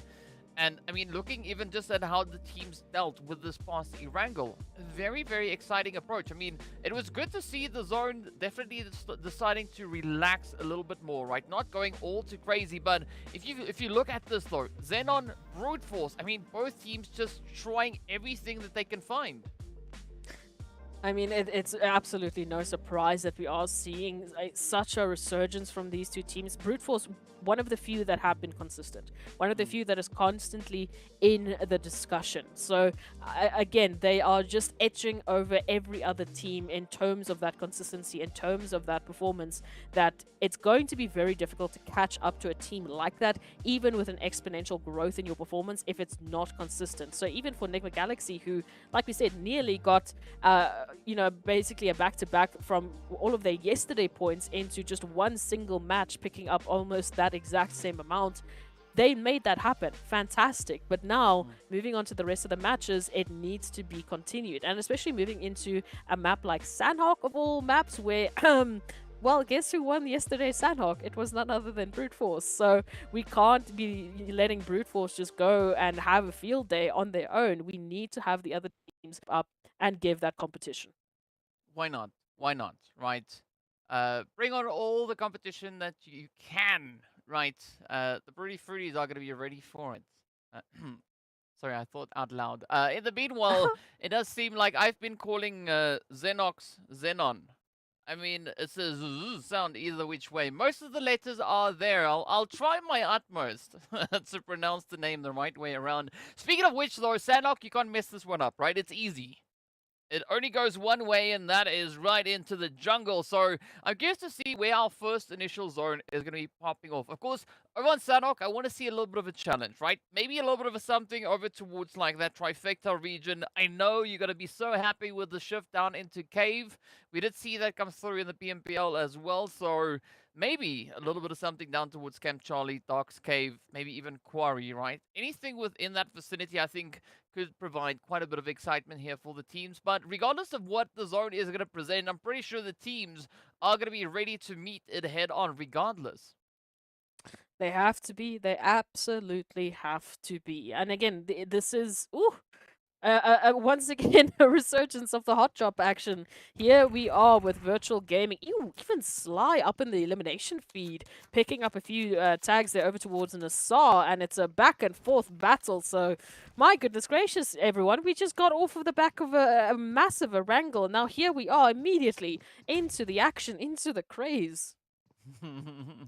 Well, speaking about grades, be sure to tell us who you are here to support, right? Give them a shout out in the chat, say vote, and then the team's tag. In the meanwhile, we are going to be looking to see exactly what Slime Machine and NASR can look to do, as we do have a little bit of that hot drop action now presenting itself. Oh, but up comes the hot heat. all the sprays that they can find.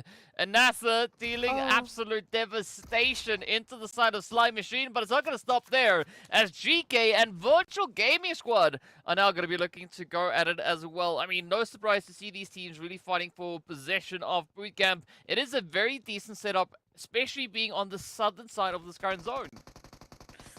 Oh my goodness gracious, we are just going from action to action to action, but absolutely here it is. We say goodbye to our silent assassins and we move over to the action here between GEEKAY and Virtual Gaming. Now again, to reiterate, GEEKAY would love to have a much better start to this matchup than what we saw previously over towards that Erangel. They managed to get into those top placements, but they had to do so with a duo. So here, the focus is to not lose any further players, to hopefully get a few eliminations, more so than the one that they've already garnered, and to continue the fight, because Sanhok always will be a fantastic opportunity to just get into the chaos, to get into those eliminations, and potentially bolster yourself up with a great amount of momentum for the last few maps. But here it goes. Amjed very close up and personal with those wonderful shotguns. You can see Gaith, exact information. No meds to work with. They only have shotties. Their shots have to rain true, or we could be saying goodbye to GEEKAY. Woo! Alright, well, give Gaith a DBS and they can make a little bit of magic happen here, but now it's down to your Falls and Mosta. See if they can carry Virtual Gaming Squad out of Bootcamp, or maybe just through the contention here against the side of GEEKAY. I mean, GEEKAY, I like the fact that they are stepping up to the plate, right? Getting the confirmation up into Amjid as well. And this is really that kind of boost that they need to team morale, right? Feeling so much more comfortable sitting with a great tally with regards to those eliminations up. But are they going to be able to follow through? They have the numbers advantage, but now they're going to find a few meds along the way as well. Absolutely. Get a little bit of that loot up. Again, a sustained battle, it does bode well for the likes of GEEKAY. As long as there aren't any surprises from the likes of Virtual Gaming, this could be the turnaround they were looking for. And this is exactly what I would want. I mean, after a very tough Erangel, you want a team like GEEKAY Esports to get that momentum back. And a map like Sanhok, perfect opportunity to do that. I mean, just the sheer amount of action and chaos that reigns on this map is the prime place to sort of shake up the standings. We can see FALCONS just on the edge there, starting their rotation up into that zone. They should likely not jump into this action, but maybe if they hear enough shots, they might be interested to take a little bit of a peek. You can see Virtual Gaming just locking things down, waiting to see if that will be the case. And no, they are safe. But however, they still need to deal with the threat that is GEEKAY Esports. And again, loot not in the best standing. But I mean, what was funny for me about this is, right, GEEKAY and Virtual Gaming Squad, both teams, as they heard the vehicles approaching, they were like, shh, not yet. Don't make noise. Please. Don't make noise. Let's see if we can make this one through, right? Just hold steady. And then as the cars move away, they're like, okay, right, back to business. Let's see. Are we going to be able to walk away with all the eliminations that we need right here? And I mean, like, this might be a bit of a short-lived play, because not only did we just see the FALCONS rotate right on through, we still have many other teams that are yet to take a very similar kind of approach, right? NASR, XENON, NIGMA, the World of Battle, Twisted, Clear Vision, they all still need to get themselves positioned in. I don't particularly think that Clear Vision are necessarily going to be rotating all the way to Bootcamp.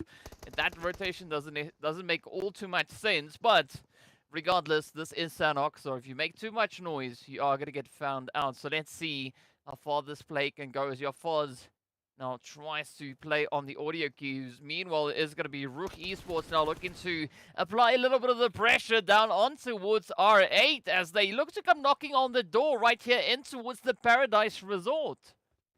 Well, here we go. Brute Force is also towards the northern side of this alongside Vision and, of course, the likes of FALCONS who just made that rotation. So, again, making noise in this area is going to be a bit of a fun one, but it might provide RUKH Esports that equal opportunity as well, just to catch up, to get a bit more of those eliminations. And this is just that return of what we saw in the elimination feed earlier on. Slime Machine just stepping up with some great shotgun kills, but unfortunately it did not quite result in them staying up to the Sanhok. But back we go. It looks like GEEKAY is finally going to be making that final push into Virtual Gaming. They want to get this one locked in, and they want to get rotated out of this position, as we do see a few more teams having to move into the southern portion. Yeah, and that is going to bring quite a bit of spice along with it. But now, still, your fours, most are going to be feeling most of the heat coming through from the side here of GK. No one wants to be the next one down, right? Everybody just going to try and hold on as best they possibly can. You can see Brute Force, they also lost a player up towards the north, thanks to RUKH. You know, exploring the region a little bit there, as we can see where the teams currently find themselves situated. NASR also with a nice casual stroll. Again, not overly aggressive with any rotations, not really committing hard and fast to any particular spot just yet. But with the next phase coming through, that might have to be the play. As, well, the teams might not have much of a choice. And I'm curious to see exactly where Virtual Gaming Squad and the players here from GK will have to go. As the map, rather. The zone pops all the way up towards the north. I almost said the road, but then I realized, well, that's not a thing. Yeah. The row zone, row your boat. Who knows? Yeah, By the way, yeah. teams might have to row their boats. We've got so much water included once again. I don't understand, like, why we are just heading to the outskirts of all of these maps. Even a map like Sanhok, it is small enough as it is. Yet we are still just diminishing the returns on the available space for these teams. So, yeah, for GK Virtual Gaming, please get a move on. We've been here way too long. Boot camp is stale. There's no more loot. Let us leave. But again, the approach the GK are taking, understandably so, they need to be tactical and they are being as careful as they possibly can. They do not want to have a repeat of that previous Erangel. They want to get to the final moments of the Sanhok match because they need to pick up those points. So I'm all for it. And again, the longer this battle draws out, it hurts Virtual Gaming more than it hurts GK. They've had the opportunity to loot up. They've had the opportunity to run around as Virtual Gaming has been listening to them and get whatever they need to win this next battle. So we'll keep an eye out on the elimination feed. Meanwhile, taking a look at a few of the stragglers we have on the map, of course, it is in the case of Twisted Minds, the World of Battle, NIGMA Galaxy, as well as NASR. Who do you think, GK, right now, they're going to have the most trouble getting in? Oh, I'll have to ask you later because R8 and RUKH have decided to heat things up. I think the World of Battle are going to have a pretty tough time, seeing that they're going for a rotation right now out in the blue. But in the meanwhile, GK Virtual Gaming Squad, ooh, they've started to get the ball rolling as both teams are now holding on to a two-piece here, evening out the board. But both teams still need to get their butts back into the zone. Meanwhile, it's going to be RUKH Esports and R8 pushing the engagement even further. R8 already feeling quite a bit of the pressure, but as does RUKH Esports. Both teams again finding themselves on very even ground. But up comes Ida, beautiful sneak in, but Rami can sense all these difficult plays coming through. But let's see if Rami can take those senses to the next level as they will get tested, get tried, and will they succeed? Well, we don't know quite yet. But Rami needs to find a solution to the HP bar that is starting to take a bit of a dip. Oh, let's take a look at this Rami trying to hold on desperately. RUKH, this is not what we were looking for, but unfortunately, it is the reality. Jumping out with one elimination. Meanwhile, we take a look at GK, and lo and behold, Virtual Gaming have managed to pick up the one member. So this is back to a 2v2. Ragnar steps up, finds Yafuz, and now only one more. They have waited so long for this opportunity. It's only Mosta standing in the way from GK and having a successful hot drop. But perfect connection as Mosta is still in this, on to a 1v1 in the blue for supremacy of this bootcamp position. Well, all they can do is hope, right? That is all GK can do at this point. So let's see who's going to be the team to clutch it out. It is a 1v1, the final decisive play. In the meanwhile, we do see RTG and Twisted Minds up north. But both Hope and Mosta going to try and keep themselves patched up as best they can. Ooh, there we go. Come on, Hope. Maybe going to come in with a bit of a surprise play. It is going to be jump shots galore. And Mosta with Mosta the damage. As they do find a little bit of that celebratory spray down. GK getting sent away in 14th. But now it is going to be RTG looking to constrict even more so onto Twister. But Crypto says no. Down goes the hits. An absolute domination. Oh, but the third party. Clear Vision having to play the upset. That was such a hopeful play coming through from Crypto. Oh, Crypto is going to be slamming their desk right now. That was so incredibly close. But unfortunately for us, DK, no time to breathe, no time to even think. It is brute force up against the likes of XENON, a return of what we just saw on Erangel. This time, though, it looks like it might be ending in a very different result. Carry Boy stepping up, a massive shot onto Mind, and now we take a look at it. It is a 2-on-2 situation. It is just chaos reigning supreme in this area. Once again, have to consider the fact that Vision are so close. They hear all of this action going down. They know there's an opportunity for them to swoop on in and get as many eliminations as possible. And it looks like that trigger will be right around the corner.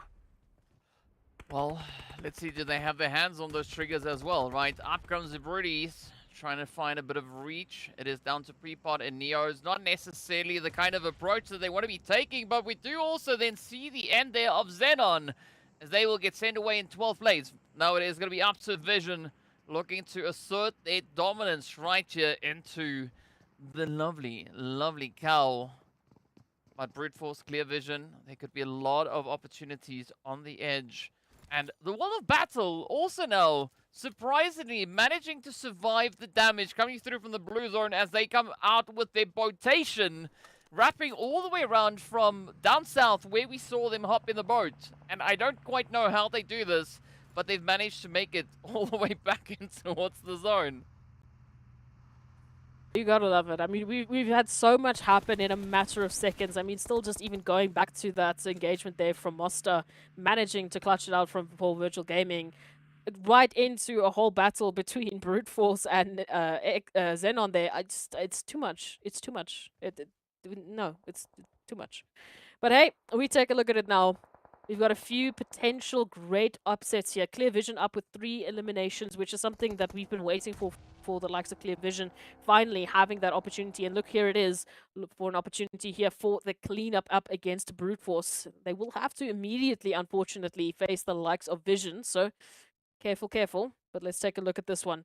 RTG, a little battle with that rotation onto the coastal line, and we still have Mosta just lurking in the corners out in the blue right behind FALCONS. So there is so many opportunities, DK, yet the zone still continues to take away the land. I mean, it's going to happen, but, well, RTG, as we saw, very, very eager to get their hands on a little bit of that upgraded loot out in the drink. But is that potentially going to be a play to bite them in the butt, right? We don't quite know just yet. Meanwhile, Clear Vision looking to expand as they now feel primed and ready to roll. They are one of the few teams still left with a full squad. And again, right, numbers definitely allowing the teams a lot more flexibility moving into these later few phases.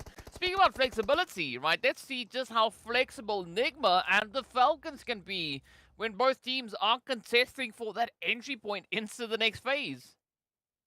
Take a look at it now. NIGMA, just a little bit of a peeking and prodding, trying to find an opportunity here. Lord, once again, trying to get those pixel perfect shots this time, though. No AMR inside just yet. We'll see. Maybe a surprise care package will give us a surprise. But hey, R8 also making quick work potentially there of Clear Vision. A knock and a half coming through with their late rotation. Clear Vision unfortunately focusing on the rotation and the zone to not really be in a position to hold off that defense line. Even, I mean, for the likes of Brute Force, they've had to split up in a 1v1 with Prepod taking a swim in the water, just trying to keep an eye out on that survivability. But here it is, FALCONS moving in for the cleanup. Well, let's see whether or not they are going to be able to get a clean sweep. So far, it's looking relatively okay-ish. I mean, RUKH coming through with a beautiful defense as they do find Puncher King. And now, FALCONS not having a lot of options remaining. It is down to AXA and P6. But as we know, P6, well, a little bit further off. And up comes the pushes, the plays. FALCONS white looking to bag the eliminations. RUKH, Coops holding up as much of a defensive here as they can possibly manage. Oh, I love these jump shots. But it's all going to come down to the very wire. Enigma Galaxy secures the finishing blow, sending the FALCONS back with only 1 elimination to their name. Oh no, we take a look at this. This is what is happening. Clearshot have just abandoned all hope and faith and jumped in water. No opportunity for them to hold on to the land thanks to all of that action from Vision and RH respectively. As we saw, Prepod already into the water as soon as the opportunity arose, already looting that wonderful care package. But what can it do for them in this situation? Zone at least does finally favor the land, and we do see the World of Battle in a prime position now, center zone, to hold on into this next phase and potentially turn this into a win. I don't know. We'll have to wait and see. Meanwhile, rotations is going to be the name of the game as we wait to see how these teams are going to try and get themselves set up. Ooh, now this is going to be a very important play coming through here for NASR. Let's see if they can get the breach secured. Oh, there we go. NASR gets the sweep, and down goes NIGMA Galaxy. Down to the final 8 we are. We still have Mosa there from the side of Virtual Gaming Squad, holding strong and steady. R8 also going to be meeting their end up on towards this northeastern side. But now, the World of Battle looking to step up. They are yet to find any eliminations. They still have a full squad up and able. But they've got a golden opportunity over on towards Clear Vision, as well as Prepod. And, of course, then Riva coming through there from RTG. I do. I'm just worried about the timing of this opportunity now. We can see, again, the angles are in favor for the likes of, let's say, NASR, as an example, right? But they still have to move into the zone. As they do that, the World of Battle and Quest immediately open up an opportunity to take them out. We can see that Mad Dash moves in. Muhammad, thankfully, does go down, so it does open up an opportunity here just to get settled. Clear Vision now trying desperately to get onto that coastal line, having been thwarted here by the likes of the World of Battle. So much damage now being dealt. And RTG and the likes of Prepod there from Brute Force hasn't even attempted it due to the sheer number of damage and the sheer block that they are going to be experiencing as soon as they even think about getting onto the mainland. Yeah, Rio are definitely starting to run out of options and potentially starting to run out of health as well. As you can see, that HP bar being extremely low. But now, Clear Vision trying to bring themselves back into contention as we do say goodbye to Riva, not managing to survive. And that is Clear Vision also in a world of trouble. The World of Battle, though, looking to be an absolute nuisance at this point in time. 2 players up, having to try and piece themselves back together. Is going to be up to Vision, also looking pretty confident at this point. One of only 2 potential teams left on 4 players. I mean, the World of Battle, they are going to be trying to get those reses secured. But if they can't pull it off, that is going to be dealing quite a blow into their survivability. Absolutely. But I mean, for NASR, this is, again, such a great resurgence. We've been waiting for it. I mean, it's been so close every time. You know, a few little bit of eliminations here, a potential there, but then those placements just don't quite translate. Here, they find themselves in the top 7. It's a massive opportunity, but let's wait and see. Meanwhile, it's going to be Vision and the World of Battle to duke it out here for that eastern side. Ooh, Tapok with a very cheeky approach. Ah, Muhammad with the defense, though, and that is going to be Vision trying to seal the fate of the World of Battle. Krona! Oh, beautiful trade! As they put a stop to the advances there of Tapok, but now it's a 1v1 and Saif looks to show the aggression, and with that they do secure the wipe down onto the World of Battle. One shot, playing a little bit of that Aquaman sneak as they push on through, but NASR coming in with a third party does secure the spray down, and it is like an absolute fest going on here. I mean, it's just carnage all over the place. Absolutely. Double digits for NASR. I'm elated. This is one of the teams that I thought, okay, well, it might have been the zombie show match that did this to me, but I just wanted to see what they were going to be doing, what they were going to be bringing to, you know, the fruition here for them. And I mean, we have to keep in mind, right, moving into this matchup, NASR only had 14 points. Now they are nearly covering all of those points that they've received for the last day and a half in one simple match with eliminations. But oh, it is not over just yet. Prepod goes down. That is going to be Brute Force down and out. No third winner chicken dinner this time. And we go down to our top 3. A top 3 we have been waiting for. Clear Vision, NASR, and Quest Esports once again back at it to see who's going to be taking the top slot. Well, that is indeed going to be the question we are going to be looking to have answered right here. But now, it is going to be a very rough trade all over the place. Quest, definitely, they've been showing quite a good performance with regards to the previous Sanhok that we've seen, right? NASR, I love how they've been able to increase their overall play coming through here. The same can be said for Clear Vision, right? So far, this is the best Sanhok we've seen come through from Clear Vision and NASR within this championship. So there's a lot of pressure now riding on the shoulders for the side of Quest to see whether or not they can hold true, whether or not they can step up as the absolute dominating force, just being able to just whittle their way through the opposing teams. But of course, still quite a bit of an opposition here. Quest, though, they do have 4 players on their feet, and this is exactly the kind of numbers you need to push for that winner chicken dinner. It is. Unfortunately, position is not looking too great. They will have to head through either Clear Vision or NASR. But that opening nade from Clear Vision might be the thorn in the side of NASR and the opportunity that Quest needs to take this one back. There is the dash. They have an opportunity, a direct line of sight into the zone. And this could spell disaster for either Clear Vision or NASR. Well, let's see how this one is going to unfold. NASR down to 1.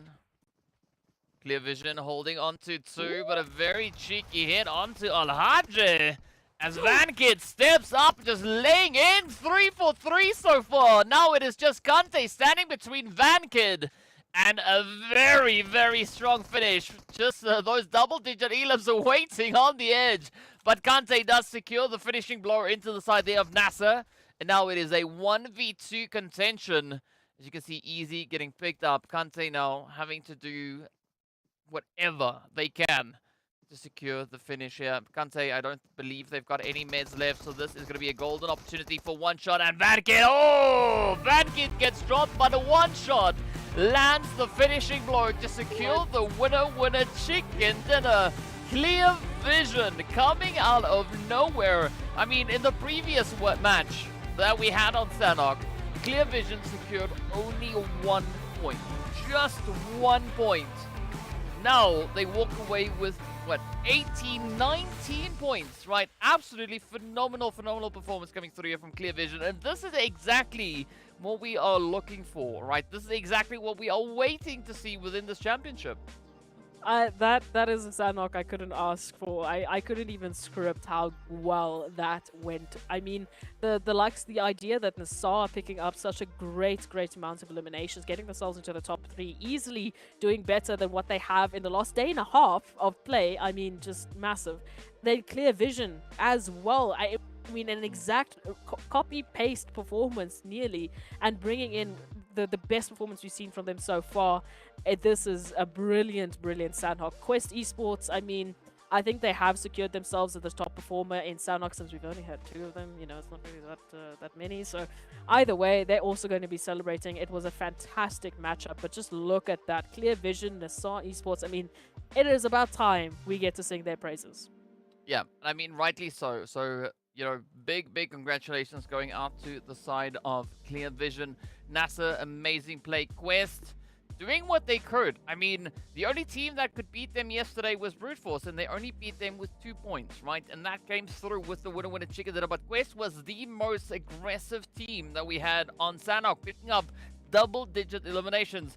Today, things taking a slightly different play out here, of course, as we know, not exactly hitting those double digits, but still a very satisfactory performance nonetheless. And unfortunately, Twisted Minds, the only team not being able to secure themselves any points within this match. So, yeah, Twisted Minds, we definitely want to see a lot more coming through from them. I mean, of course, we've got 2 more matches to go, so let's see, maybe that could still change up. Yeah, well, I really do hope it will. But let's go take a look at a few more positive stats, like the likes of head-to-heads. In a comparison that I really am very curious about, it is going to be Quest and, of course, NASR. So, I mean, yes, understandably so. Why we are looking at these 2 teams, it is because we haven't had an opportunity to really delve into their performance so far. And this has been the start, hopefully, of something great and hopefully of something consistent. Clear Vision, I have to highlight the way in which they were making those transitions. Again, massively difficult transition. I have to remind you, they had to swim around to the coastline just to get into safety, and they managed to still turn that one into a win. For NASR, it was that consistency, that aggression, and again, just the beautiful spray downs that we saw moving into the great elimination count. this breakdown between GK and Virtual Gaming was so weird. So weird. It took so long, and the result, not at all what we were expecting. Yeah, definitely not the result that we were expecting, but we did see a few things also happening with regards to the leaderboards, right? There's been a team that has hit the triple digits. Well, we won't name names just yet. We'll wait until we can talk about that on screen, but a very exciting Sanhok coming through here. I mean, the teams, right, it's like they took the zone upon themselves. Normally we see the zone be quite a bit of a menace, but instead this time around we had the teams being the menace all over the place. I mean, Clear Vision, as we said, having a very tough time getting themselves secured back onto the island, trying to find themselves on a bit of that dry ground. But what a turning point though, because I mean, looking at the approach coming through from the side of Quest, right? They had the numbers, they had so much leaning in their favor, but Clear Vision just managing to turn it on its head and step up and claim themselves that winner chicken. Did an absolutely amazing play. And of course, while we process everything that we've just looked at, we are also then going to be taking a very quick break. So be sure to stay tuned and we'll be back in a very short few moments.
What's up, guys? Welcome back. We're getting ready to hop into yet another bout of action as we are going to be approaching our very final Erangel of the day. Now, we've been seeing so much insanity unfolding all over the place. Sanhok absolutely won for the books, but we got to take a look at our performances, right? Our top potentiators when it comes to Erangel.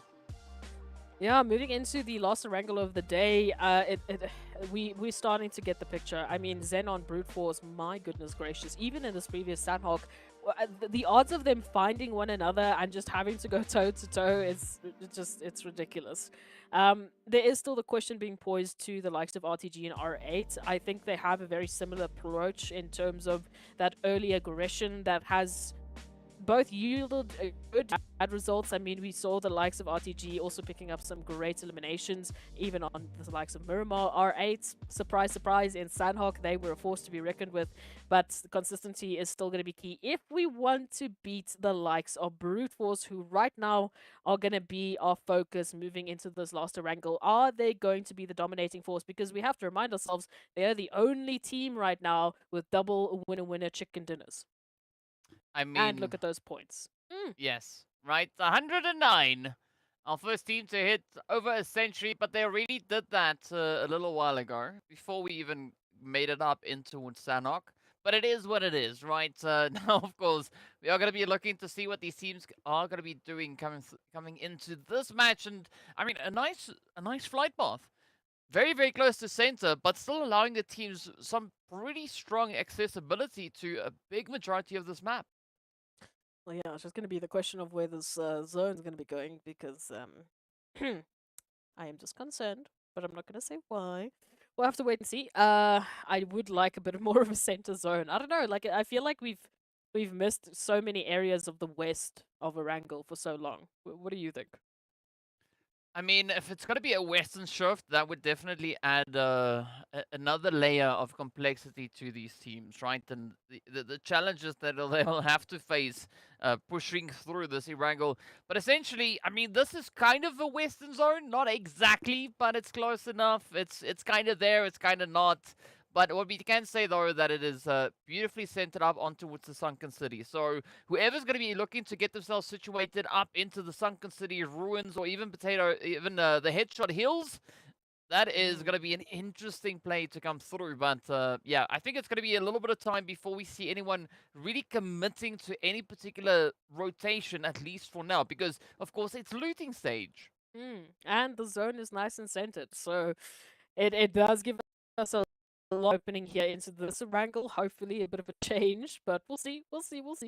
Looking at some of the positions that we're seeing, no surprise towards Primorsk, Quarry side, and of course Virtual Gaming over towards the military base islands. We have seen a bit of a change in some of the earlier positions, but it might just be a case of rotations. Brute Force heading still towards Yasnaya Poliana. So I will be keeping my eye out on what they're planning to do here, because they have zone, they have such great looting opportunities. They've been left to their own devices. So again, potential prime opportunity for them to bring in a different kind of play. And Sly Machine, it's been a bit of an up and down roller coaster experience with Sly Machine. I don't know what our Silent Assassins are planning, but I feel like there should be more from them. I feel like they have that ability to give us a dominating performance, but it's again, I don't know if it's their silent ninja tactics that are working against them, but there's something lacking here that I just can't quite get my finger on.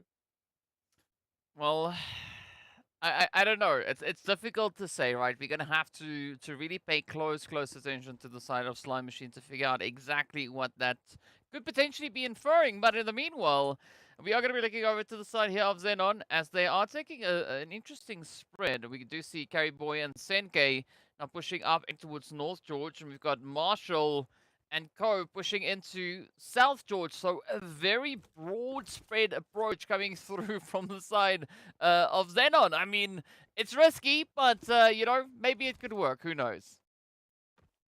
Maybe it could work. Well, yeah. Look, it's again that case of we have to wait and see, because we don't know. We really don't. We've been trying our best to get these predictions in, and yeah, the teams have just been going against what we've been saying. Even for the likes of XENON, right? A team that is so close and contentious to the likes of Brute Force, our leaders currently. Just it's so close, but they haven't yet converted this insane performance that they've seen today with a winner chicken dinner, which to me is ridiculous. How are they sitting in the top 4 slots without a winner chicken dinner? Well, eliminations, great close placement points as well. But Yeah, it's the exact same position. I thought Slime Machine also would have had that previous matchup in that position, and then we just saw wild shotgun kills. So hey, it will be an interesting one. Meanwhile, taking a look back at what's currently happening on this Erangel before we get ahead of ourselves of what could happen. We do have a center position for GK and the battle going to be joined alongside Enigma Galaxy, and that is going to be the trio that currently holds our zone. Again, it's that Ruins to Rezok to, you know, a little bit lower of a southern position for Enigma Galaxy that could see either of these teams having a resurgence in points, especially for the likes of GK. That Sanhok was close. It was so close of an opportunity for them, and the World of Battle in a similar situation. Enigma Galaxy, they just want to shock us all with their pixel perfect shots again and hopefully take another winner chicken dinner. Well, they got to float like a butterfly, sting like a bee. You know what else floats as well? A duck. Yeah, apparently you were a duck. So tell me, I when did that happen? I have no quacking clue when that could have happened, but you know what? It is what it is. I'll just sit here and float Quack, along. Yes, sir. Speaking about ducks, though, I mean the teams could potentially be looking to duck and dive their way through a few of these sprays. I mean RTG getting a little bit closer towards NIGMA, but I think for NIGMA this is an absolutely phenomenal spot to hold. Right, that church. When it's within zone, it's always a position that you can see teams liking to kind of get themselves situated in. But now, with it being much closer to the side, being much closer to center zone, it will allow such great vantage points coming through for them. And I mean, even looking at XENON, holding a very similar position up in towards the Ruins region, again, allows them great opportunities for any teams potentially trying to get themselves situated into this next zone.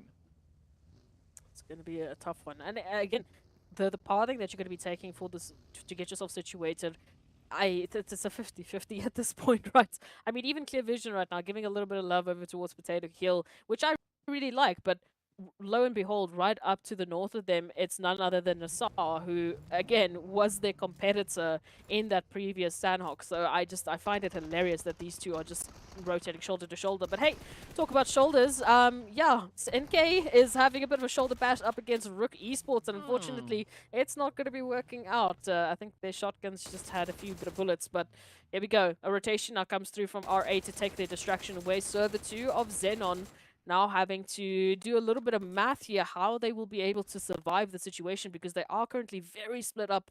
Lion and Marshall having to, deal with a very tough situation. I mean, they got to be careful, otherwise they could get themselves crossed off the lobby list, right? I mean, these teams definitely looking to step it up, and the only team that has lost players is the side here of XENON, so the pressure is there. But will they be able to survive? And I like that slight showing of cheekiness coming through from RUKH Esports, right? They saw an opportunity, they grabbed hold of it with everything they could find. But now, they need to do a little bit more than just sit prettily, right? They need to try and apply that pressure, apply the angles onto the side of XENON, because if you let Marshall and Lazy Lion do what they like, they are going to be able to apply rather return quite a bit of that favor onto the side of RUKH. I mean, we're talking about RUKH versus, of course, the likes of XENON. We are talking about 13th place versus 4th. XENON sitting prettily. They are having such a field day today. They've really just stepped on up in a whole different way that this Erangel matchup almost, doesn't quite scare them as much. Whereas for RUKH, if they can take out the 4th best team on the overall standings right now, get themselves eliminations, get themselves this situation and this location, this is what they need. This is desperately what they need. So, going to be curious now to see what this rotation is going to mean for them. A little bit of a reverse back into the compound. Lazy Lion going to take that opportunity just to get some damage numbers in. And we've got a bit more of a parking situation going on here as well. Meanwhile, we do have to take a look at the rotation. RUKH, they have that split now going for them. Bit of a 3-1 as they are trying to keep a hold of where XENON is going. But look at this. The push up into Lazy Lion's territory might mean disaster for XENON. Well, this could definitely be quite the troubling play for XENON indeed. But I mean, for RUKH, this is of the utmost importance, because looking at their performances so far today, right, they've only been able to secure themselves 5 points. That's it. Only 5 points, and that is off the back of 4 matches. So, RUKH, they're going to have to dig deep in this game. They're going to have to find a way to get themselves back into contention. I mean, they are a very, very strong team when it comes to this map, so there's no excuse for them not to step up and perform here. But will they be able to get it done? There's only 2 players left for the side of XENON, and I think that could be a phenomenal boost to the overall team morale. I like this position that they are trying to play, just absolutely bombarding Lazy Lion with utility from all over. No choice, no chance even. I mean, you've literally got a 4-way crossfire on your position. Unfortunately for Lazy Lion, they could not run fast enough. They weren't able to regroup with Marshall. And now, once again, a 4-on-1. A beautiful isolation coming through from RUKH. This is the RUKH we've been waiting for. A resurgence, potentially, of map 1 RUKH. But we'll have to wait and see. Marshall going to absolutely fight their best to stay alive. Did manage to get the 1 knock, but it's not going to unfortunately translate into an elimination. Good try, though. I like the spirit. Either way, as you said, XENON, they're currently sitting in 4th place, so losing out on this matchup, going down with no eliminations, no placement points, is not necessarily going to spell disaster for them. It is going to spell a potential for RUKH, however. So, moving on into this matchup, we also mentioned briefly a team of the likes of course, Twisted Minds. And I'm going to, again, add GEEKAY into that mix-up because they're the 2 teams right now that, unfortunately, are at the bottom of the overall standings. So, yeah, I don't even know how to break this one down. I mean, is there anything that stands out to you as something that they desperately need to just employ in this matchup to see a different result? I don't know, it's going to be pretty tough, right? Because we've got so many factors to try and take into consideration here. I mean, we still have 15 teams left in this lobby, and we are pretty deep with regards to where we are in zones. So there's not a lot of space left for anyone really to try and wiggle their way around. So I think it's all going to come down to how determined these teams are and how good they are with, keeping their focus, maintaining their their eyes on the prize, right? Keeping it right there, ensuring that they stay cool, calm, and collected. And well, with an approach like that coming through from GEEKAY, I mean, there's not much that the World of Battle can do in retaliation, but a good opportunity here from RTG as well, reaching in, playing a bit of an upset, and of course, well, helping Ragnar back into the lobby. No, no, no, no. I just asked what GEEKAY could do differently. I get a little bit of an answer, and then RTG just spoil my parade. Go away. Leave, please. Just go bully someone else. Okay, well, look, GEEKAY Esports, they've picked up those 3 eliminations. Yes, they are going to be relegated down to 3 players, but, I mean, current positioning is going to allow for a different rotation. They do have space right now just to take their time to rotate in, to get themselves situated. They're smack bam center zone, so there is no shortage of time for them to get themselves into a better position and to get themselves up and at 'em with hopefully a much better result. And I want to see it. I really want to see it.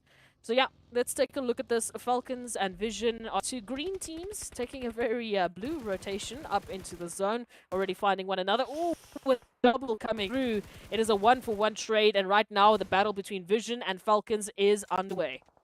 Well, as we know, green means go, so this is the opportunity for both Vision and Falcons to go all out, to see who's going to be able to get themselves secured up in towards this next phase. I mean, Falcons definitely going to be looking to play this one as expanded as they possibly can, right? Trying to come in with a very wide stretch, very wide reach. But still, they need to get themselves out of the blue zone because the blue is not going to be their friend. And if you mix blue and green together, well, you get a very swirly looking color. That is not necessarily going to be the most opportune play. But either which way, I don't know where the color thing came in, but let's go with that. We also then have the players there from NIGMA Galaxy just a little bit further off. So Falcons, even if they are able to avoid Vision, they're still going to face even more of a challenge now with NIGMA Galaxy and Virtual Gaming Squad. Ooh, some interesting times here. Rauf out in the Valley of Doom. Just getting a bit of information. Hopefully we'll be regrouping with the rest of the team before Virtual Gaming makes their move. Do you see here, Virtual Gaming now, Mostanfara is now just looking for a bit of information. Lord and Coop's very isolated in this situation. A very tough conversion for them. And again, time is of the essence. We've got Rauf out in the open, trying desperately to get back into the action to back up their teammates, but if Virtual Gaming make their move now, it could spell disaster. It could, but let's see. Right. Will we have that move now succeeding? Is it maybe gonna fold? Maybe gonna falter a little slight smidge? Who knows? But Virtual Gaming Squad, they are in dire need of points, as is the side here of NIGMA Galaxy. So both teams trying their best, right? But still, they got to keep a very close eye on that zone. Oh, but Lord instead will get knocked on down as Teak from FALCONS reaches on in. Again, right, those third parties being quite prominent here as the teams are looking to capitalize on every available play. But now, Mosta. Oh, wow. I was not seeing that one coming, but that is NIGMA Galaxy right out of here. It's the danger again from taking that kind of a split, and it's all off of the back of well, this wild zone rotation. And unfortunately, it worked out perfectly for the likes of Virtual. But wait, we'll see. FALCONS right up ahead of them as well, making an approach, and now the mad dash into RUKH has to happen. Oh, we can see Fares now feeling the brunt of the action. Again, I mean, it's chain fighting. As soon as they get a little bit of success over towards the likes of NIGMA Galaxy, well, welcome and behold, it is going to be FALCONS, and right up ahead of them, it's Clear Vision. So they really are just not getting a chance here. We'll see these rotations now resulting in a bit of an onslaught here towards the southwestern portion of our zone. I mean, you name it. It's going to be RTG, Twisted Minds, Vision. It's going to be GEEKAY. It's going to be RUKH. It's going to be FALCONS. Maybe even Virtual Gaming if they get themselves out of the situation. And they're all going to be battling it out for this position. Just look at that step. Yeah, I think we need to rebrand RUKH as RUKH because that is essentially what is going to be happening right here. So much heat and contention going to come through. Brute Force also going to be cleaning up the northern edge of that zone. But here we go. R8 now getting found out in the drink. Ragnarok is down. It is now reliant down to well, Kra to see if they can survive. Al-Hajj playing troll. Approach under the bridge, looking to be an absolute menace. Now, FALCONS also going to be testing and trying their hand to get themselves a bit of a foothold moving up in towards this next phase. You can see Clear, again, quite resistant, right? Not going to be looking to contest them head on just yet. Instead, both teams are going to be looking to rely on these ridge lines to provide them that extra little bit of a buffer. And VanKid, I mean, they just showed exactly what they are made of in the past match. So I want to see even more of that now come through here for Clear Vision. It's going to be the question here. Now we take a look at it. Oof. Interesting rotation that we've seen now from the likes of FALCONS as well, right up alongside Clear Vision. A couple of nests sent on out. Again, the focus for me is going to be Clear, just because they had that resurgence on Sanhok. I'd like to see that consistency move in so they can get that momentum locked in, especially coming back into Miramar. Couple of nades now being sent on out. Ooh, cheeky peek coming through from Teak, and it will result to a nade in the face as P6 and Puncher have to return with a plan of action here to get themselves out of the situation. Blue zone to their backs. Time of the in the face, and that will be the end, unfortunately, of the FALCONS. But again, this is an opportunity now for Clear. I mean, we were talking about how you should catch a nade, right? And I think that is exactly what they tried to do. Yeah, I mean, and you said nade to the face, so it makes sense, right? But either which way, let's take a look at what is going to come through here in RUKH as the teams are going to be looking to push on forward. The zone taking a very casual stroll, a little slight bit further up north. But we did see in the meanwhile also a little bit of something brewing in the meanwhile, right? Brute Force really starting to expand their reach up on towards that northern side of the waterway, while the rest of the lobby is essentially pinned down right here in the lovely RUKH. It's going to be a pretty tough time. I mean, Clear Vision, as we can see, they still have quite a bit of ground to cover to get themselves secured into the next position. But RTG going to be looking to just blaze their way on through, trying to find the approach in towards Tapok, but instead Discrim sends the nade out. They do find Rio, and this could be a bit of a turning point. RTG could definitely now start to feel quite a bit of the pressure starting to mount against them.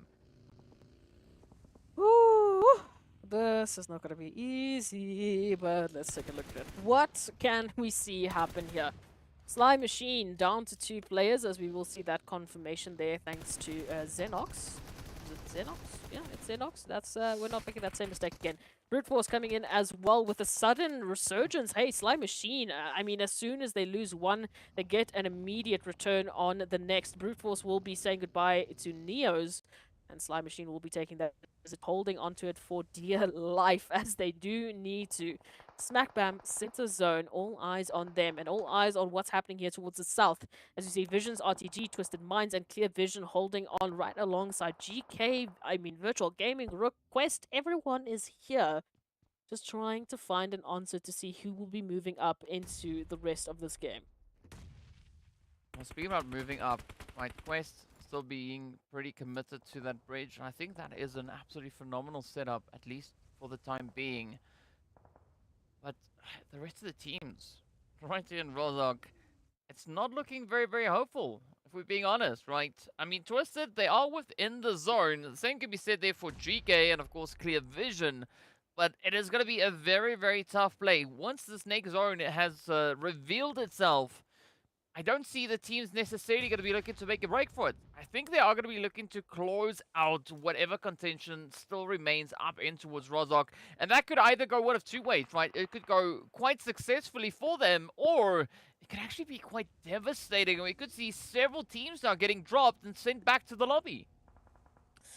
It is the expectation. I mean, you cannot look at this cluster of teams and expect anyone to get out unscathed. I mean, even taking a look at Sly, I mean, mollies, nades, everywhere you look, the silent assassins, unfortunately, will be silently bowing out and saying goodbye to Brute Force. Perfect molly in hand, and that is just the unfortunate joy of taking position in a Wizard Tower. But with that wonderful joy for Brute Force could come a we can see J7 just isolating the likes of Ado here with that rotation.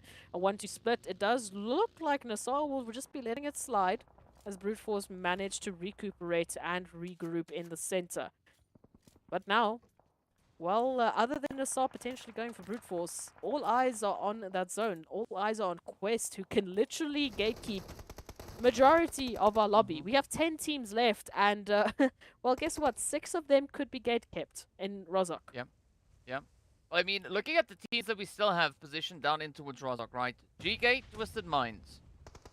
Both those teams need to try and survive. They need to try and make it out of this absolute chaotic position and get themselves secured back up into a little bit of safety, because both of them are in dire need of points, right? They are occupying a less than favorable spot with regards to that leaderboard. So I really hope for both of them they'll be able to get exactly that accomplished now. And so far, things are looking to turn quite positive here. I mean, GK already sitting up on 8 eliminations to their name.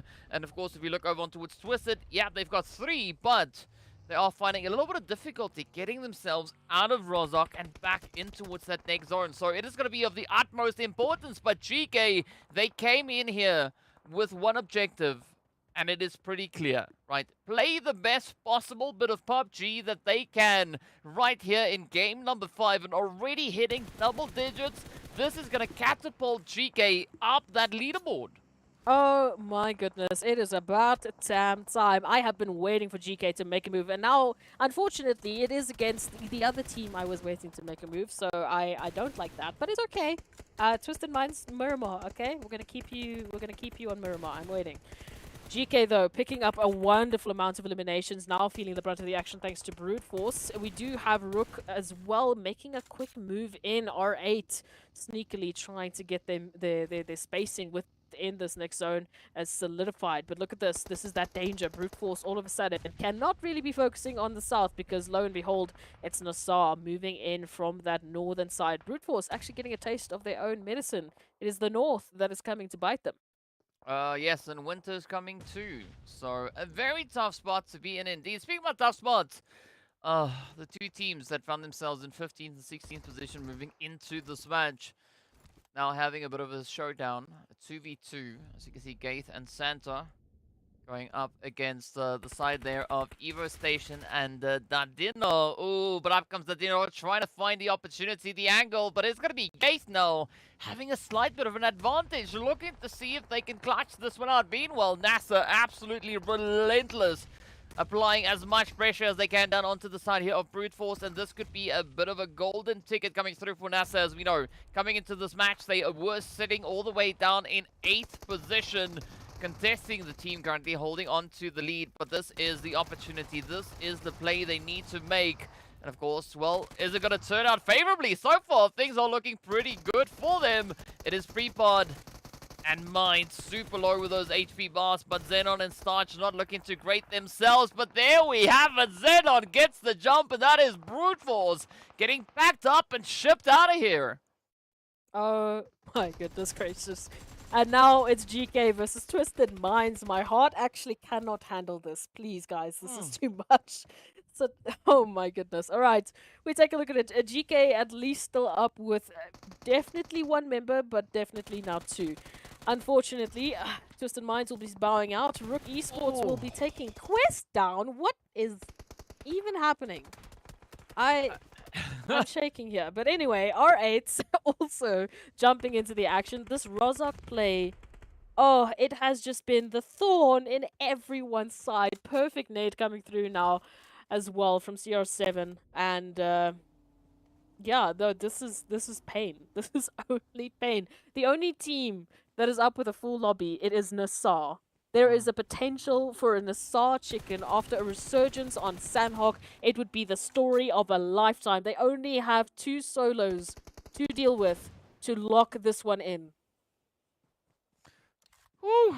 All right, so let's see what NASR are going to be able to get done. It is going to be GEEKAY, Santa, and this could be the prize that NASR are going to be looking for. But it seems like Santa is instead going to be looking to dip out into the blue. Yes, sir. Down they go. And that is NASR walking away with the winner chicken dinner. I mean, they knew what was at stake. They knew they had their objective set. And I mean, NASR stepped up and just showed their commitment. I mean, the perseverance paid off at the end of the day, right? Securing themselves a beautiful finish right here on Erangel. That is exactly what we want to see for NASR. I'm pretty sure there are going to be quite a few happy people in the chat as well, a few happy NASR supporters. But I mean, we saw so many teams as stepping into this match that were in dire need of points, right? And so many of them actually stepped up, accomplishing those goals, securing those points. And I think we are going to be seeing quite a bit of a shift coming through with regards to our overall standings. I am going to tell you now, the people in chats are going to be losing their mind. There's so much to break down here, but let's just start with what's on screen before I lose my way of words. Gay, my goodness. Yeah. Could you leave something for the rest of us? What is going on here? Most eliminations, highest damage, grenade eliminations, the best and longest elimination. Stop it. Stop it. All they had to do was just run a little bit more and then they could have had this entire match report. I mean, absolutely congratulations to Gate. What a resurgence. And absolutely to GEEKAY, this is what we wanted. We needed a little bit of a light at the end of the tunnel. We needed them to step on up. Now we only need Twisted Minds to do the same, and we could be having a whole different look at the second page. I mean, to put this into perspective, right? GEEKAY, up to this point, after the first 4 matches, they've only been able to secure themselves 16 points, right? And now, they just look to beat that approach in one single match. So, again, it is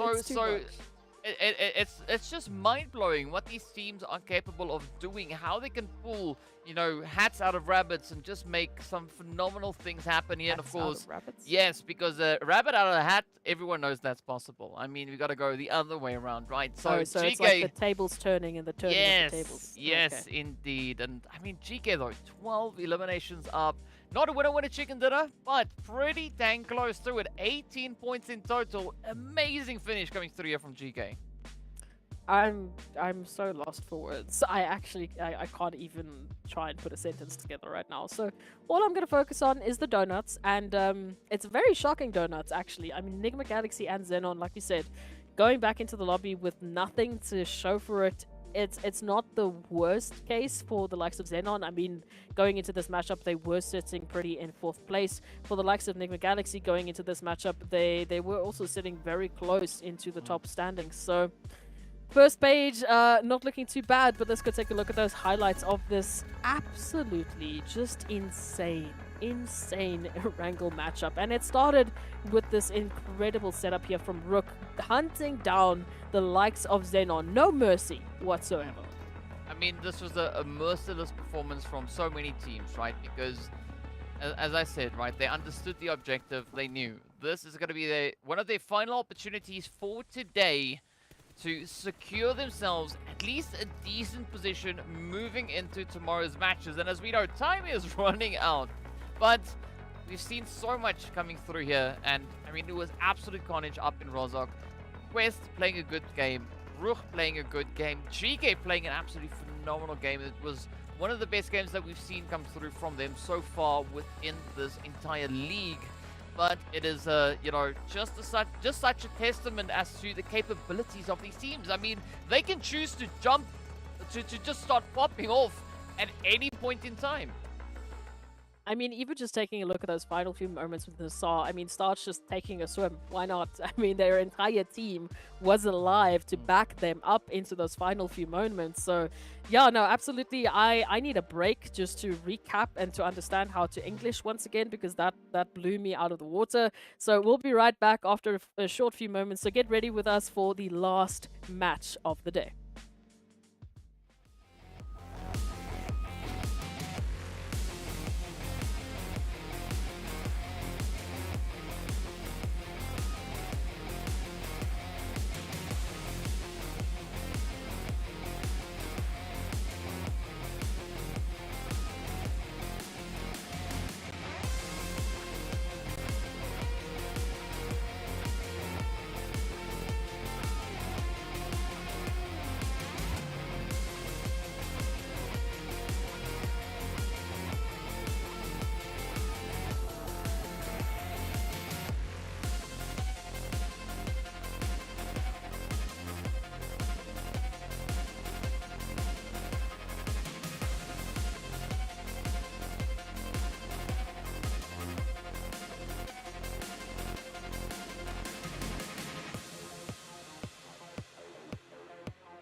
Hello everyone and welcome back. We are getting ready to head into our very final match of the day, but in case you've missed it, NASR got themselves a bit of a winner-winner chicken dinner in this last match. Again, we've seen 5 different teams stepping up to the plate, securing themselves winner-winner chicken dinners. But now, let's take a look at the overall rankings to see exactly where our teams find themselves. And of course, well, the Broody Fruities, the only team with 2 winner-winner chicken dinners to their name, but XENON, the only team in the top 5 without a winner-winner chicken dinner. And look at NASR. I mean, stepping up with a beautiful resurgence into today's matches. They are finding themselves in 5th place. I mean, from the last matchup, it's just a mere three slot jump. But again, this is all thanks to the efforts of this entire day.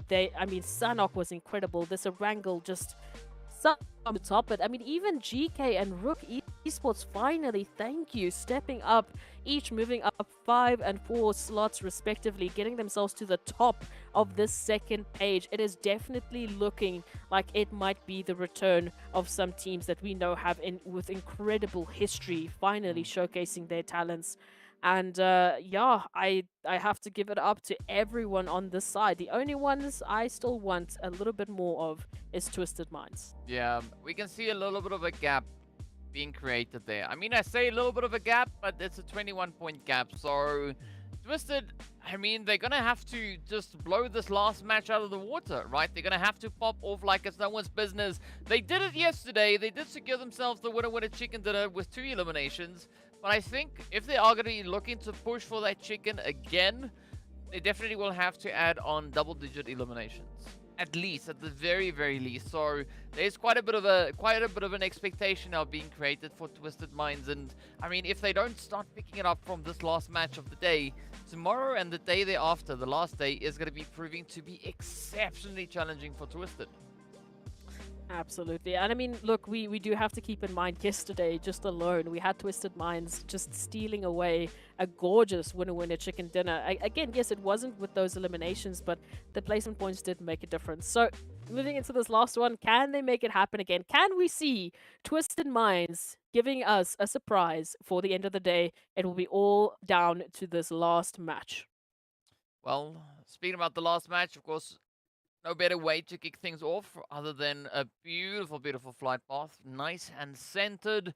I think the big kicker here is, of course, what the zone is going to be bringing in, right? Could we be looking at a center zone, a zone potentially going into any of the extremities? Is it going to be complementary to this flight path, right? Where could it potentially go? Oh, goodness, I mean, what's happening? So many options. Sorry, I'm running a little bit low on English airtime, but you know, it's fine. It's fine. I'll just top myself up back again. But I mean, another thing that we also are seeing, looking at the leaderboard, is Brute Force.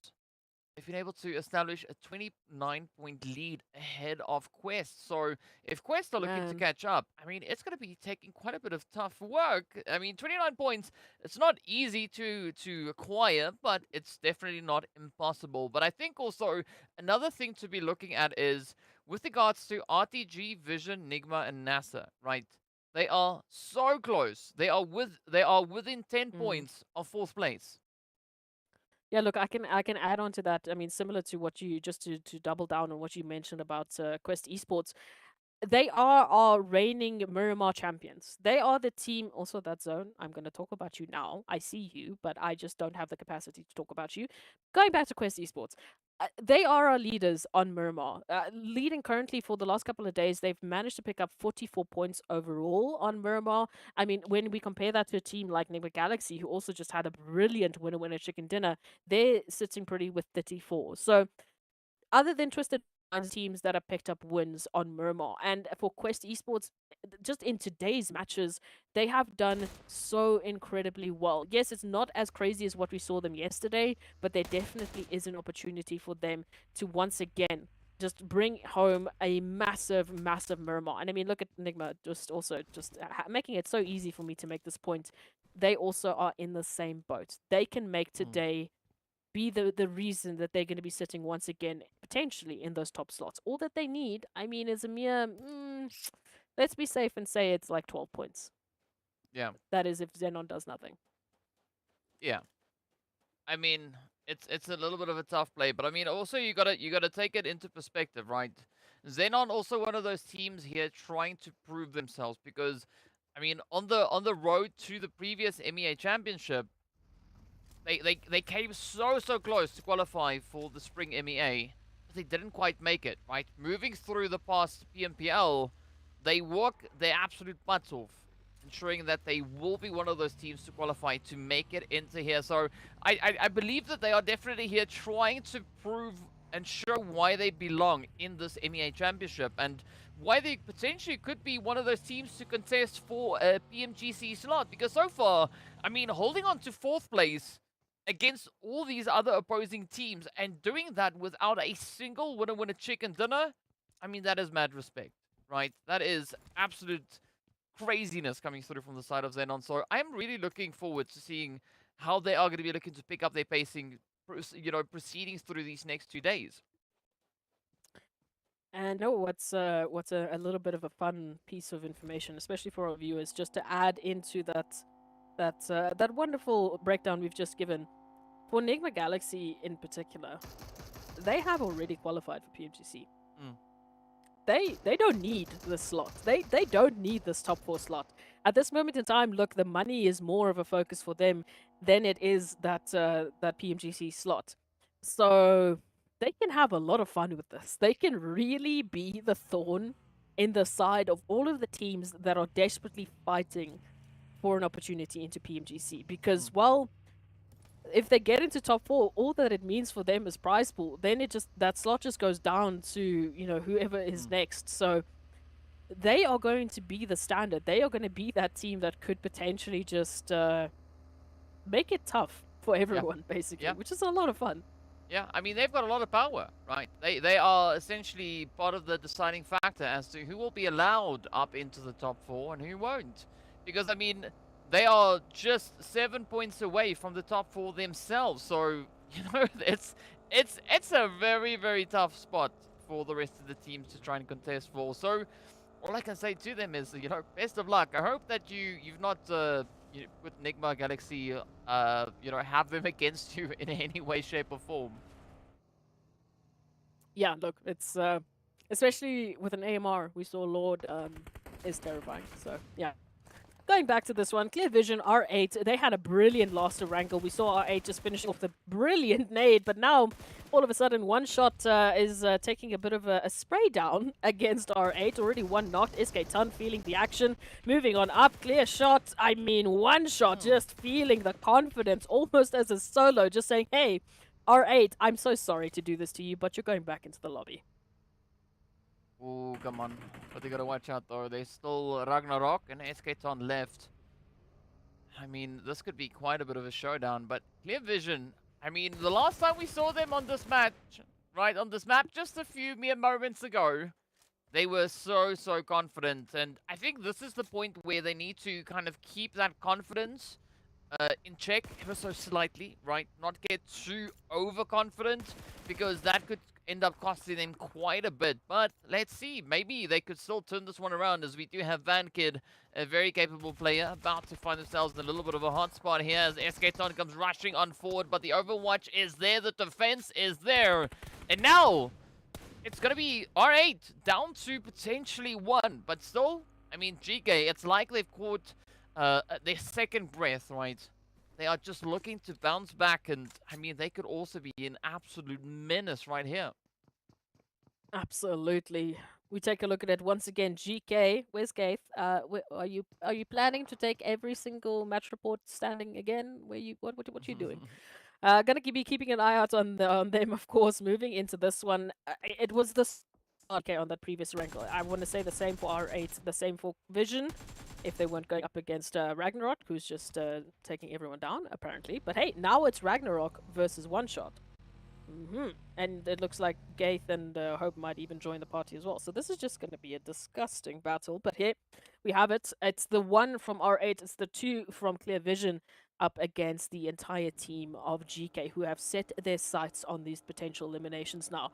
I need to wait and see what might happen. R8 looks like RUKH will be able to duck and dive out of this situation, which I would be doing the same if I had all of this.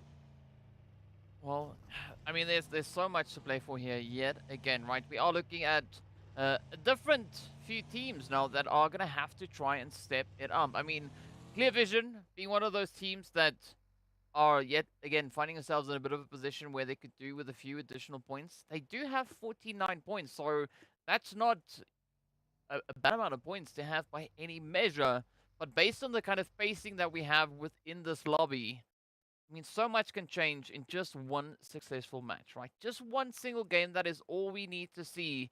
And we could have a completely different lineup when it comes to our overall ranking. So the team's still having quite a bit of capability and flexibility between them. I mean, all the way from 4th place down towards 15th, there is single digits separating the teams from each other. Single digits.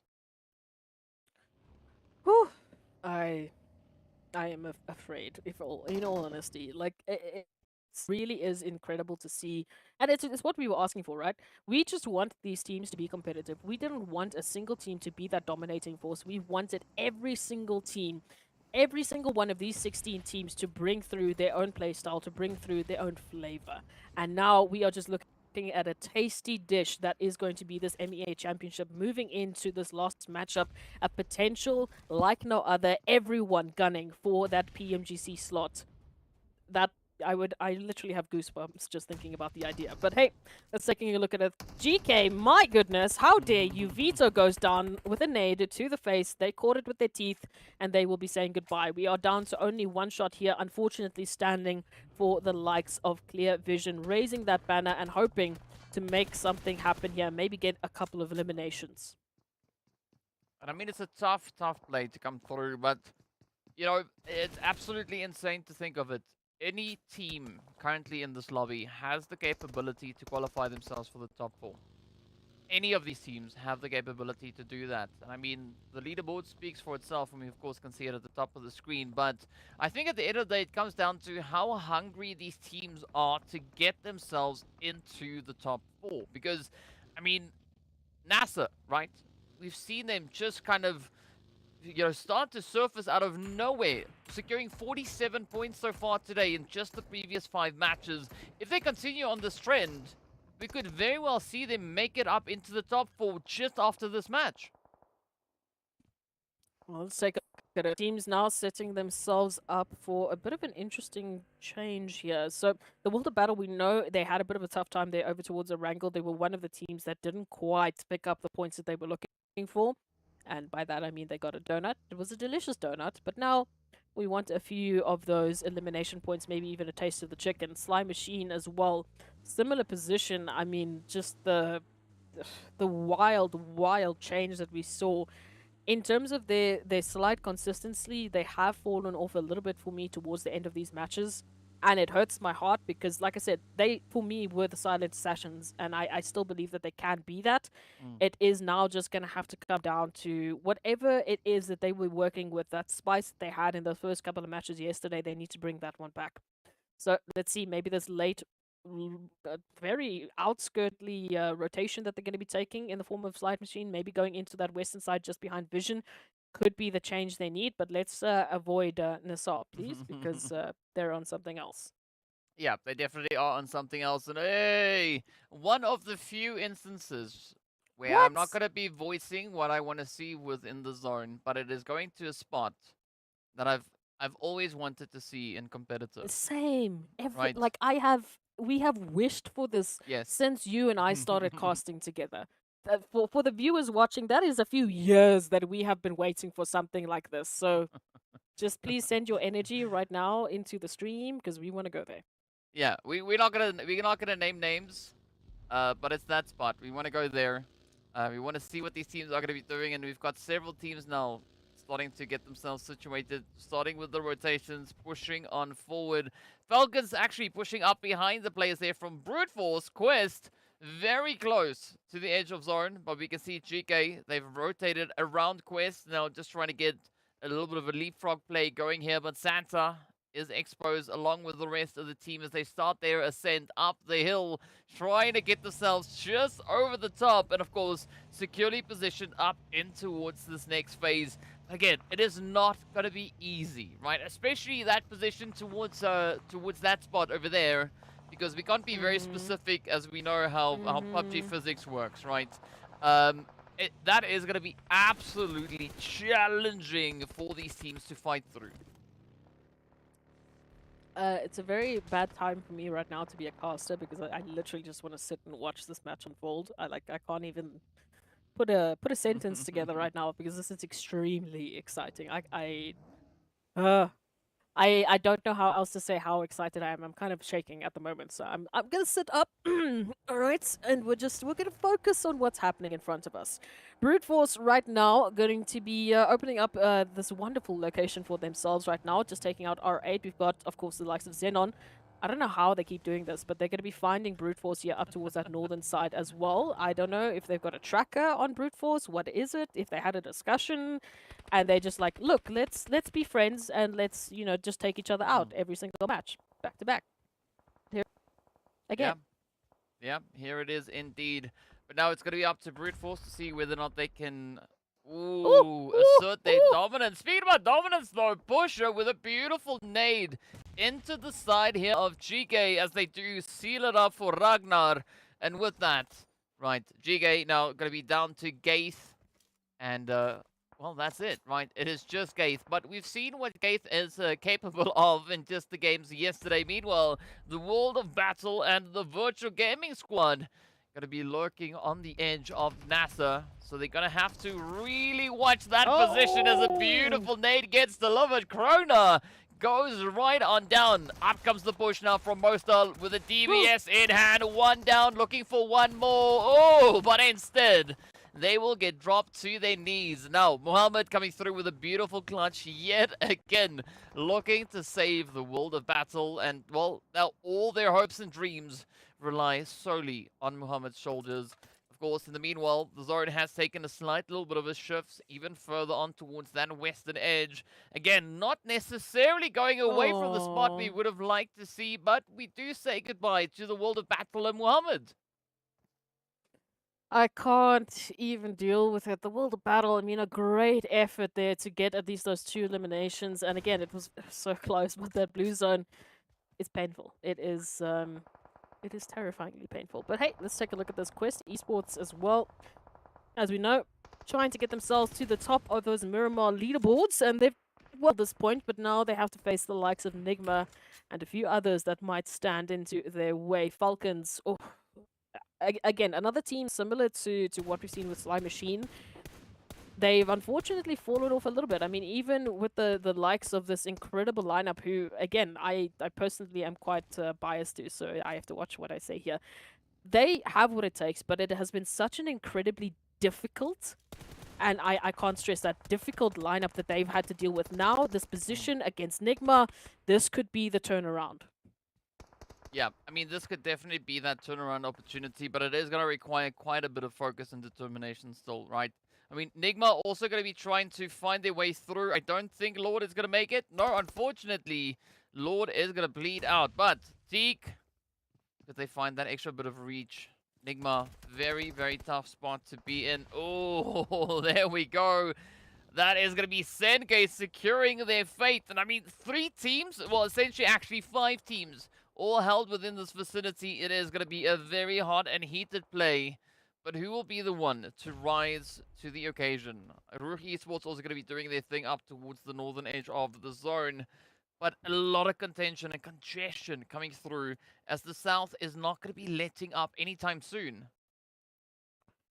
Oh my goodness. Let's take a look at this one. So, FALCONS now. Not the position I would want them to be in, but NIGMA Galaxy holding on strong. Senkei just looming up ahead on this northern reach. A great line of sight that they want. Just prime positioning, time in and time out. They have been so consistent with that today. The decisions that they've been making and the pathing that they've been taking has been brilliant. But now it is time for some buggy physics.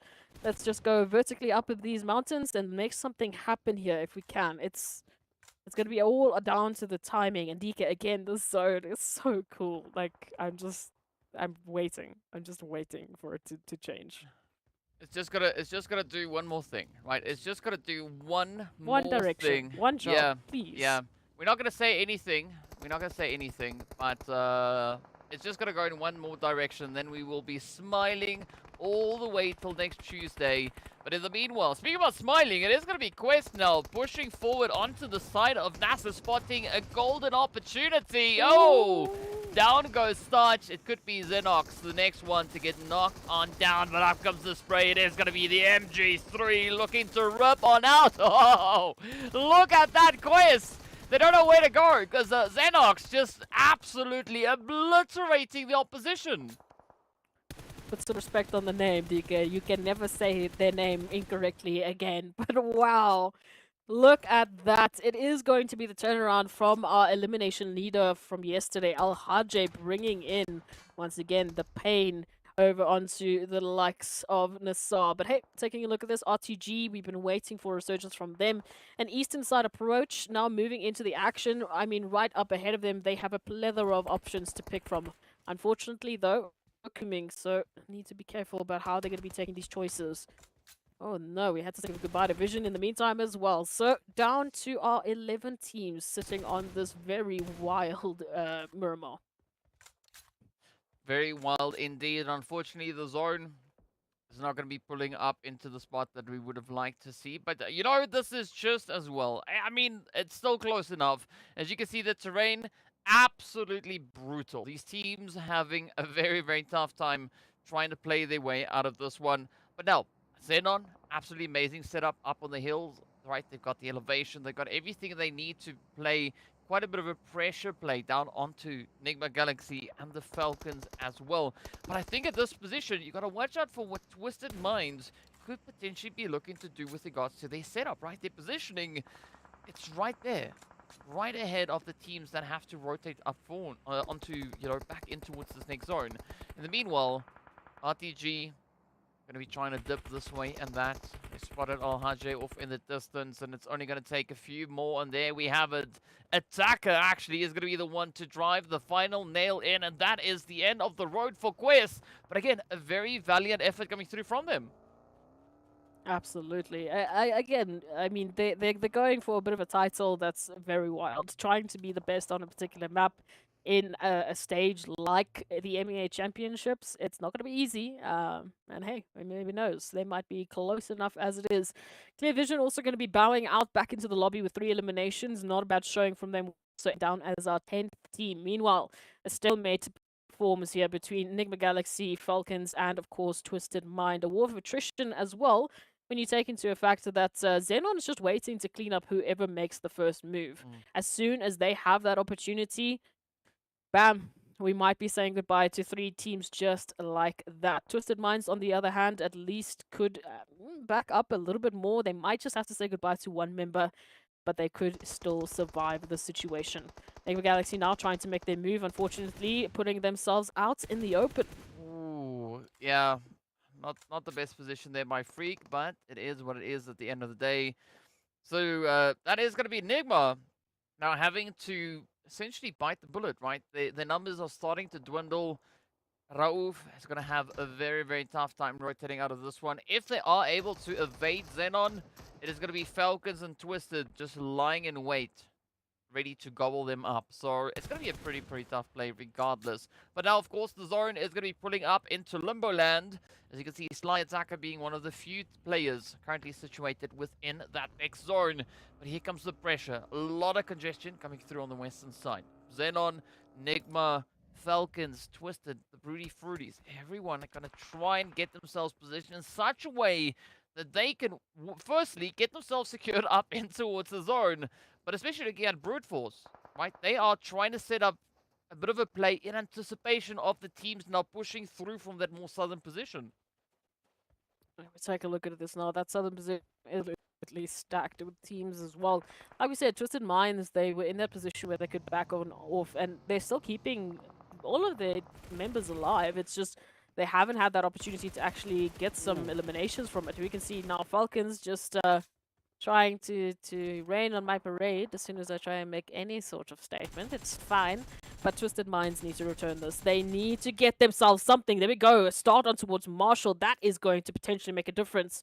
Now, Senkei and the rest of Xenon need to back on out, or they need to take revenge here. They need to stop these teams from getting ahead of them. Otherwise, the tables literally could be turned on them, and then this great position might be lost.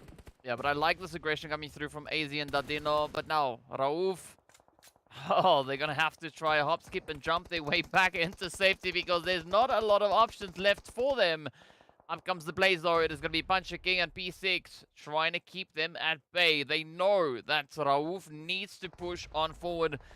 Lazy Lion also about to get brought back onto their feet, but Brute Force going to try and stop any of that to come on through as they start to mount their push. Up comes the play, looking to get quite aggressive. There's going to be Neos and Mine, but up comes the hits. Rather than it was Ado as they get dropped on down. Senkei very quickly disposing of them with a DBS. But now Senkei finding themselves in a very, very hot and sweaty position. Up comes Scary Boy, narrowly managing to survive, but it is the end of the road for NIGMA Galaxy. Twisted, still in a position where they could look to contest quite a bit. And I think this match could essentially be relying on the performance coming through from RUKH Esports and Brute Force. But if RUKH Esports have any say here is, I think they are going to be looking to just wipe the floor with whoever looks to oppose them. Look, for the sake of having a great competitive game and to keep us all on the edge of our seats, I really do want RUKH Esports to wipe the floor with Brute Force, just because it would really throw the overall standings in such an array. We can see Brute Force, they've done well enough. They don't need any more points, surely, right? So let's see what RUKH Esports can bring to the table here. It is all down to Neos. I'm so sorry, but I really do want this game to be so close. And there it is. Yeah. Again, I'm very sorry, DK, but No, for it's the fine. sake of the overall rankings, it just makes it more fun. I mean, but you got to give it to RUKH, right? RUKH, they played a phenomenal position, right? There's nothing you can brilliantly. falter on that. So, you know, mad respect going out to them. But now they're going to keep that momentum going. They're going to have to push it all the way through. And they do have quite a bit of presence moving in towards this next phase. So I'm hoping that they'll be able to assert that presence, assert that dominance, and potentially secure themselves that winner chicken dinner. I mean, rightly so, because they've got 11 eliminations to their name, right? They deserve the chicken at this point. They've got the numbers, they've got the positioning, and now they just got to get themselves that freaking chicken, right? But in the meanwhile, it is going to be Dadino trying to make their final ditch play here, trying to get themselves into some kind of a position. As you can see, Rami just trying to lock it down as they come through from the edge. And I don't see Dadino making it out of this one, right? RTG and RUKH both focusing in on them. It's going to be such a tough spot to contest. Absolutely. And again, it hurts me to say that, because for RTG, I mean, just look how well they're doing at this moment in time. 7 eliminations up. They've done so well to get into this rotation. It's been a tough Miramar. I keep saying that. I keep thinking that we've had the worst rotations, but we keep going into new places on Miramar. So here it is, RTG versus RUKH in terms of the numbers, but of course we have the beautiful solos coming through here from Twisted Minds and Sly Machine, raising the banner for their team and definitely looking to do as much as they possibly can in these final moments. They've secured themselves at least a few eliminations so far, and of course, naturally, a top 4 finish. But that's not enough, right? We've seen Twisted Minds steal chicken dinners before. Could they make it happen again, is the question.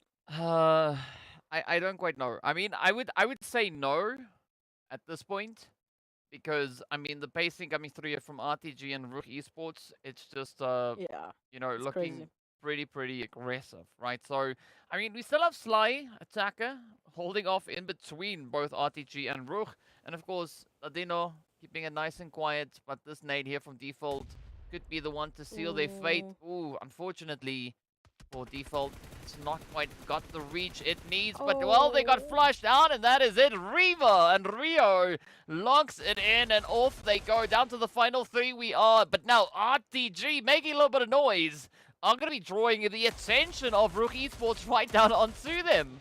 Absolutely. This is the unfortunate, joy of taking that first trigger shot, of making noise, of trying to make your move first. It is also tempting to get those eliminations, but it does put you in a very tough situation, especially given this current hold here from RUKH Esports. I mean, just look at the amount of spacing they currently control. Now them finding the likes of the last member of Sly as well, it could just mean everything going in the way of RUKH. But oh, Eugene, careful. Wow. Attacker can hit some shots, man. I mean, great play coming through from Attacker. A very big surprise onto Eugene. I mean, they were not expecting that whatsoever. But here we have it. It is going to be RTG up against RUKH. RTG looking pretty great with the elimination count here as well, sitting on a very comfortable 8. I mean, Rio carrying the team, right? Coming through with 4. Phenomenal performance on their end. But RUKH Esports, they still have the numbers. But now they're going to have to milk it as best they possibly can. And this is where they can't let it slide. They're going to have to find every possible angle they can get down onto with RTG. Otherwise, Groza and Rio is going to be looking to take that winner-winner chicken dinner from their very clutches. Oh, let's take a look at it. Groza trying to hold on here for the likes of RTG. But Pusher, sticking to the name, is going to find a little bit of a distraction. And we go immediately back to Rami as we do say thank you to RUKH Esports for picking up a winner-winner chicken dinner. We have been asking for them to bring back that performance. I mean, phenomenal gameplay. Phenomenal gameplay coming through from RUKH Esports. That, of course, being their second winner-winner chicken dinner right here in the MEA Championship. So absolutely amazing stuff. And I mean, we were waiting for this performance, right? We were waiting for this RUKH Esports to show up yet again. It took them a little while, sure, but when they showed up, it was absolutely phenomenal. Such a satisfying performance coming through. And I don't think RUKH Esports could have asked for a better way to end on day number 2. Absolutely great play, great stuff going through from them, and mad respect going out to RUKH Esports as well. I have to say, DK, every single person, every single team that we have asked to step up in one way or another, they have brought it to us today. We've been absolutely treated, not only in terms of these very cool zones, but also just the absolute performance that we've seen from these teams. RUKH Esports, obviously no exception to that rule. 15 elimination points with a winner-winner chicken dinner. I mean, are you serious? Are you for reals right now?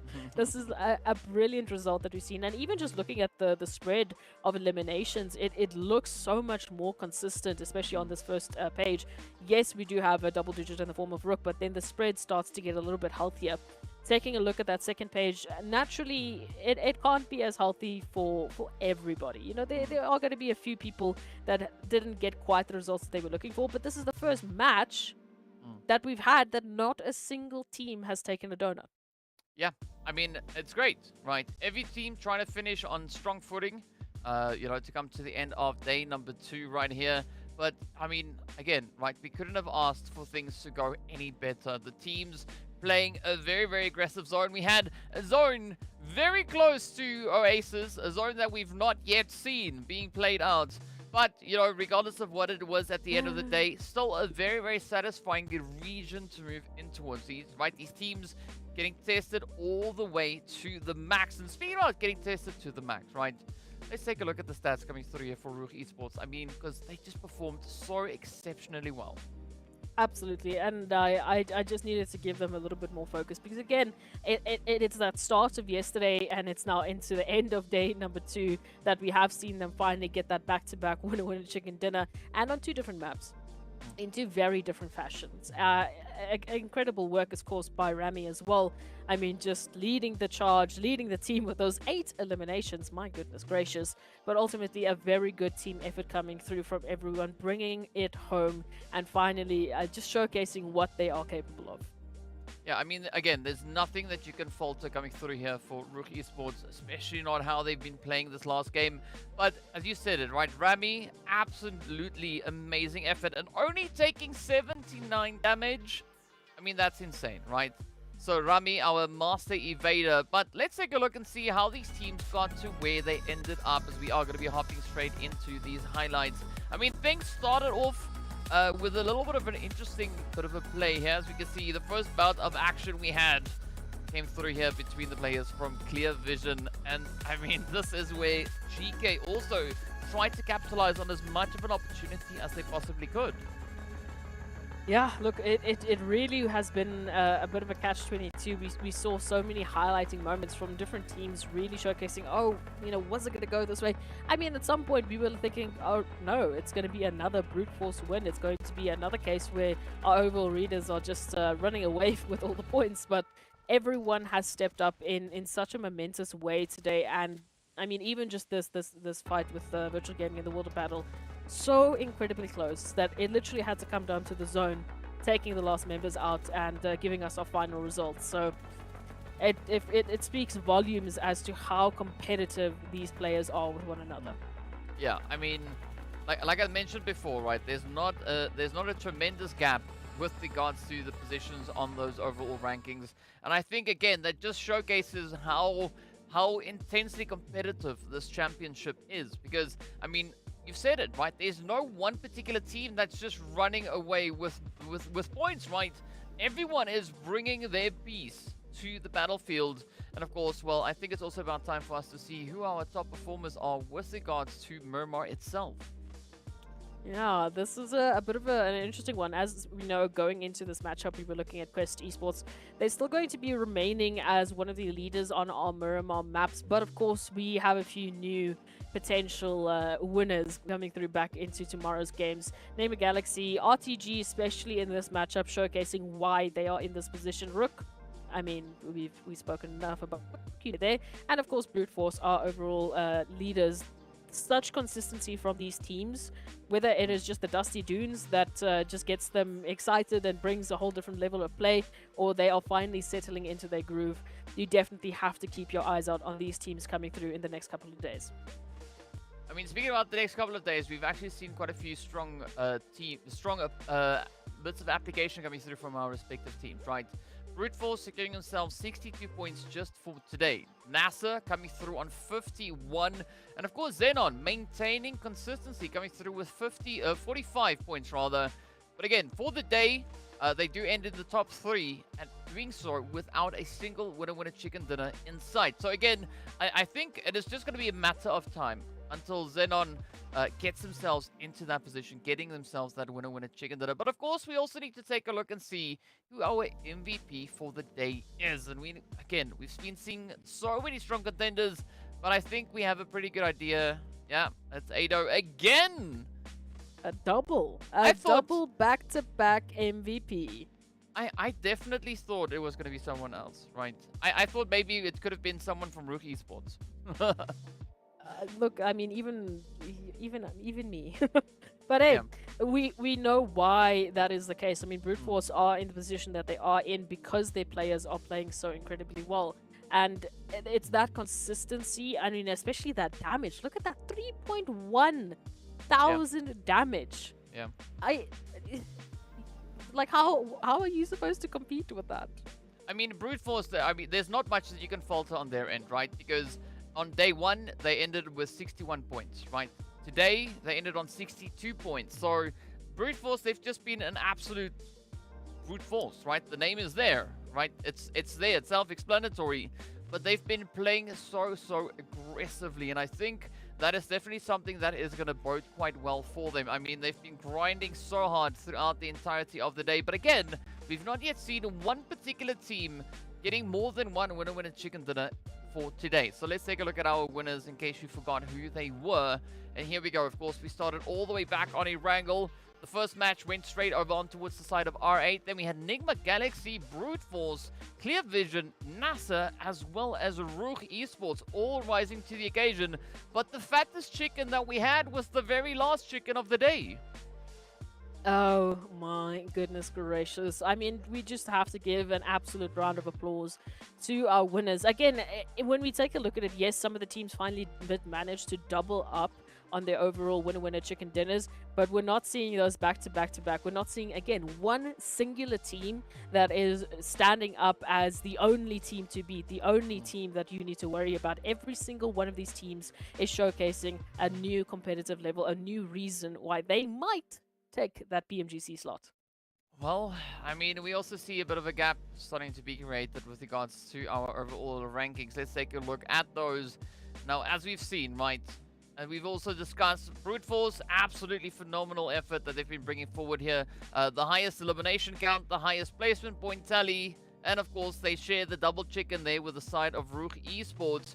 But as we take a look a little bit further down, I mean, Quest finishing only 8 points shy of hitting their own century here as well. But still, XENON locked in on 4th position. Sure, the gap has closed considerably, right? Virtual Gaming Squad, RTG, they are hot on the heels of XENON. But XENON, I think they are not going to be a team to fold in this kind of opposition. No, I mean, we've seen just the sheer amount of ferocity that they've brought into today's match. And again, they've been very calculated, which has been the highlight for me, is in the way in which that they've been rotating, in the way in which that they've been taking these situations on.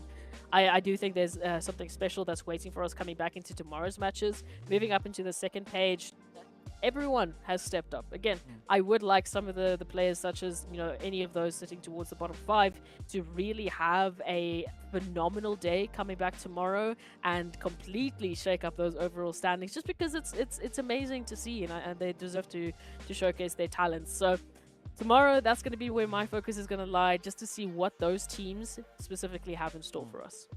I mean, still, as we look at the rankings, right, things are pretty close, and it is going to require a monstrous performance from our teams to ensure that they get to where they need to be on those rankings. And speaking about monsters, of course, we got to give a big shout out going out to Monster Energy, our official energy drink partner for the PUBG Mobile Pro Leagues, as well as the championships. So much love going out to them. But I mean, the contention not stopping at all, right? Again, looking at that 4th to 15th position, there is still single digits separating teams. That is it. Single digits separating them. And I mean, it's not, I don't think it's going to stop anytime soon, right? I believe it's going to continue through the entirety of tomorrow, all the way up onto that 4th day. And I mean, the top 4 is going to be hanging in the balance all the way to the very end. This is what makes the MEA Championships so exciting, especially considering or comparing them to the previous MEA Championships, where we would have, you know, maybe 5 or so teams being those dominating forces every day in and day out. It was the same story back to back to back. Now it's not the case. Now it is a case of every single match has a brand new winner. Every single match has a brand new highlight. Every single match has a brand new elimination leader compared to a placement point leader. There's no consistency. There is no predicting what these teams are going to be bringing to the table. I mean, one interesting thing that I'm also noticing now is that all our teams sitting in the bottom 4, they all have winner chicken dinners, right? They're all sitting there with winner chicken dinners. It's an interesting thing to notice. I mean, the teams that we've got in 12th, 11th, all the way up into 9th place, yet to find themselves a little bit of that winner chicken dinner. But of course, so far, a lot of action coming through in our first 2 days of action. We'd love to hear what your thoughts are as well. So be sure to share your thoughts over on social media. I know that you've been really active in the chat as well, but let's continue that, right? Let's take it to social media as well. Hit us up with the hashtag PMPL MEA Championship. You can do that on both Facebook, YouTube, as well as on the lovely TikTok. Whoop, that's what you said yesterday, if I'm not mistaken. But either which way, yeah, so much to look forward to as we have now hit the halfway mark, right? We've played our first 12 matches. We still have 12 more to go to have the deciding play, right? To know who will be our final 4 teams to make it up in towards that MEA, well, into the PMGC Championship, rather, seeing that we are right here in the MEA Championship itself. But of course, well, until tomorrow, we will be returning with even more insane PUBG Mobile action. So be sure to join us back again, same time, same place, and even more insane PUBG Mobile action. Until then, stay fresh, stay frosty, and we'll see you all back again later.